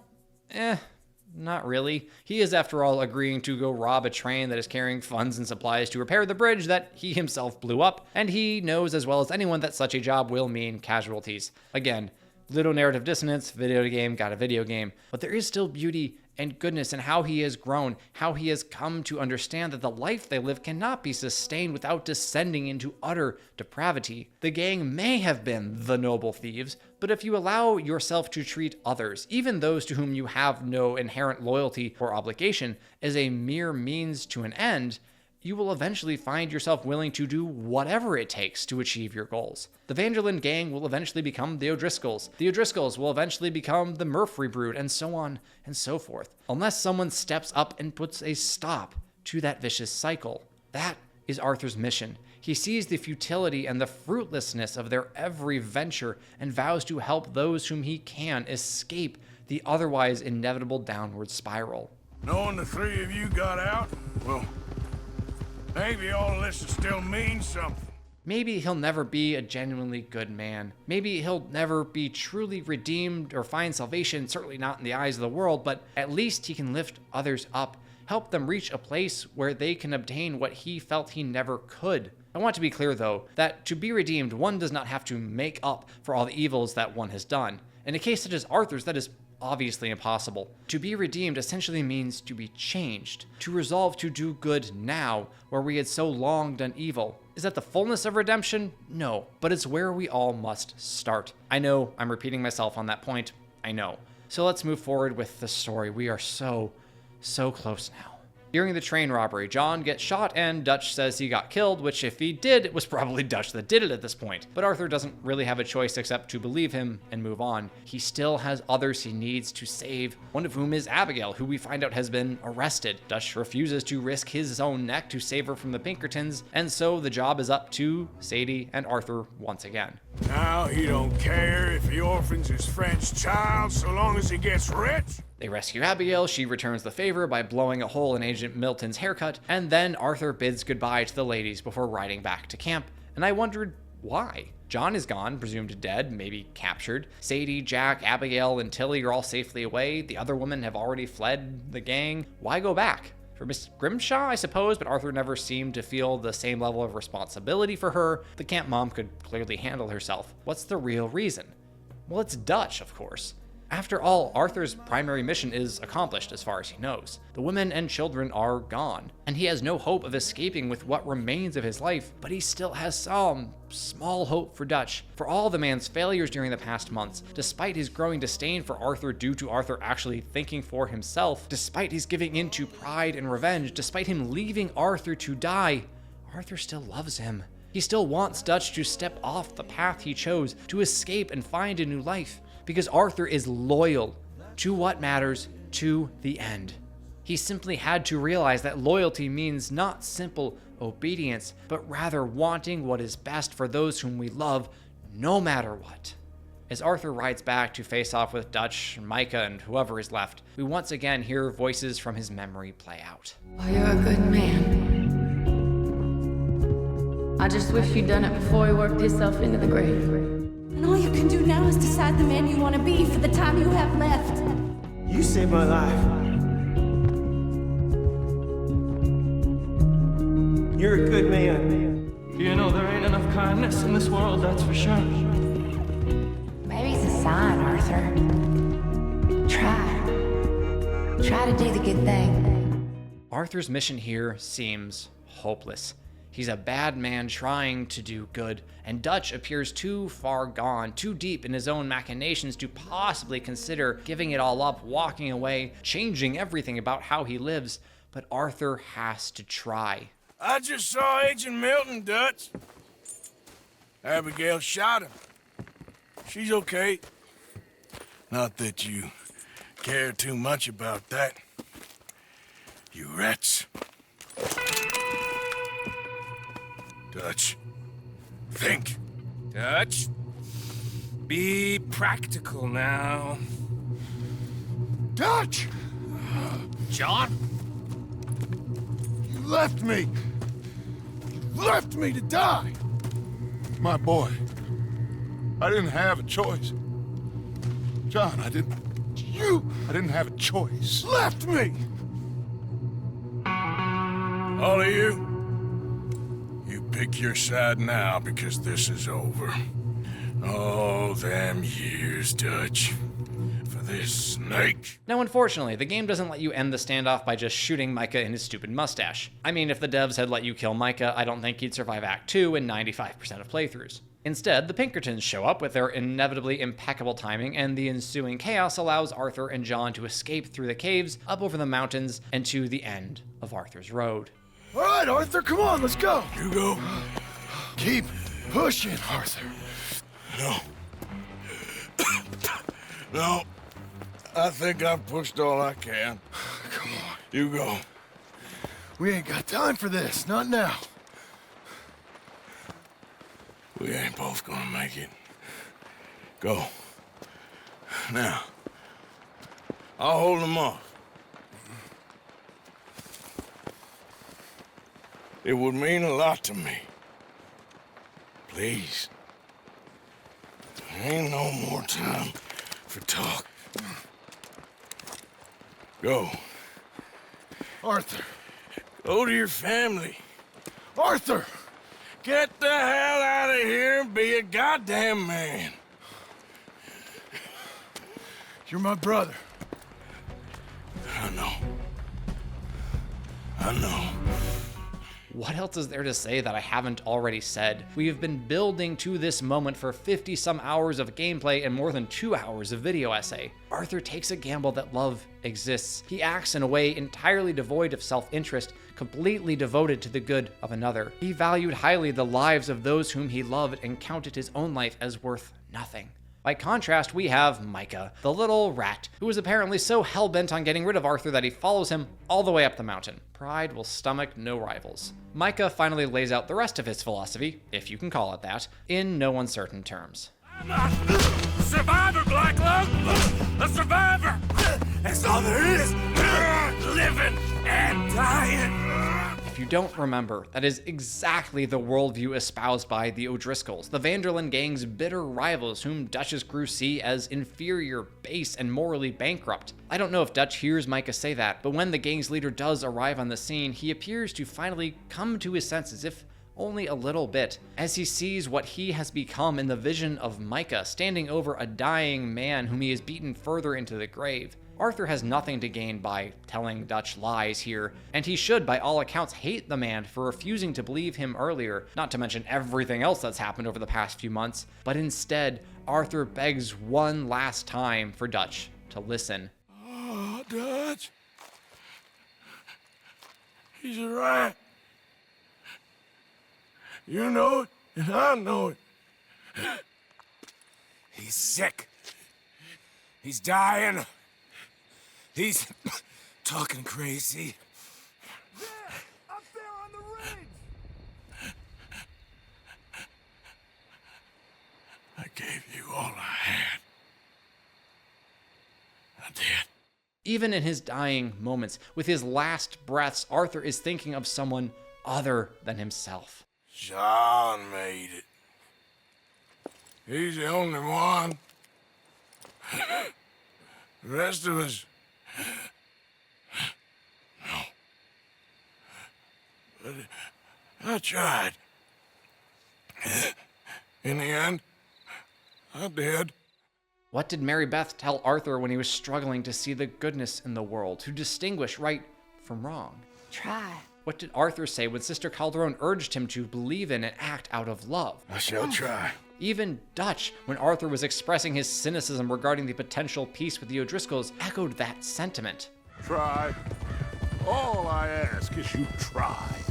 I'm going to make Yoda mad here, but really that's all we can do. Try. That's not an excuse, mind you. We can't just say, oh well, I tried to become a better person, but it's just too difficult. Bro, Arthur Morgan lost his mother as a kid, watched his abusive father die, was raised in a life of crime by an egomaniacal con man, lost friend after friend to sudden and horrific deaths, and he still found a way to divest himself of his own self-interests and give his life for the love of his friends. In the end, Micah, despite my best efforts to the contrary, it turns out I've won. As Arthur's life finally fades, he is not facing west as he had earlier told Hosea he would like to, in order to remember all the good times that the gang had together. Instead, he is facing east, watching the dawn of a new day, a new life. Throughout this story, we heard Arthur time and time again observe how he knew their time was running short, how he longed for days gone by when the world was different, more open, freer, and wilder. But as he grew in wisdom, he came to understand that a man must move forward, that trying to reinvent the past in the present is a foolish and destructive venture, and that a new day is not something to fear, but to embrace. Even, as it turns out, if that new and brighter tomorrow was not a gift he could receive, but rather one he could give to others. The path to redemption for all of us shares at least that theme with the story of Arthur Morgan. We must try to give of ourselves, to be emptied out for the sake of those whom we love. Was Arthur truly a good man when he died? I think you could argue that he was. At the very least, I'm certain he became a far, far better man than I would have if I were in his shoes. Despite being distrusted and betrayed, Arthur was loyal to the end to what mattered, to those whom he loved, to those entrusted to his care. Despite falling victim to disease, Arthur stood strong for those who needed his protection. Despite losing faith in the man who raised him, Arthur became a leader who could guide others to a better life than the one they had known.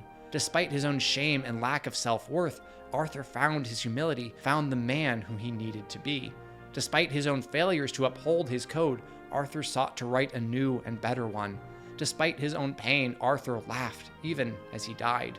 Despite the temptations of pride, Arthur never sought revenge on those who wronged him. Despite his own inevitable and inexorable death, Arthur never stopped trying to be ready to meet that end. Despite seeing the world as the dark and brutal place it so often is, Arthur found goodness and fought to preserve it so that it might flourish. Despite his own sinfulness and depravity, Arthur sought redemption and salvation anyway. Did he do these things perfectly? No, of course he didn't. But he tried, and so must we.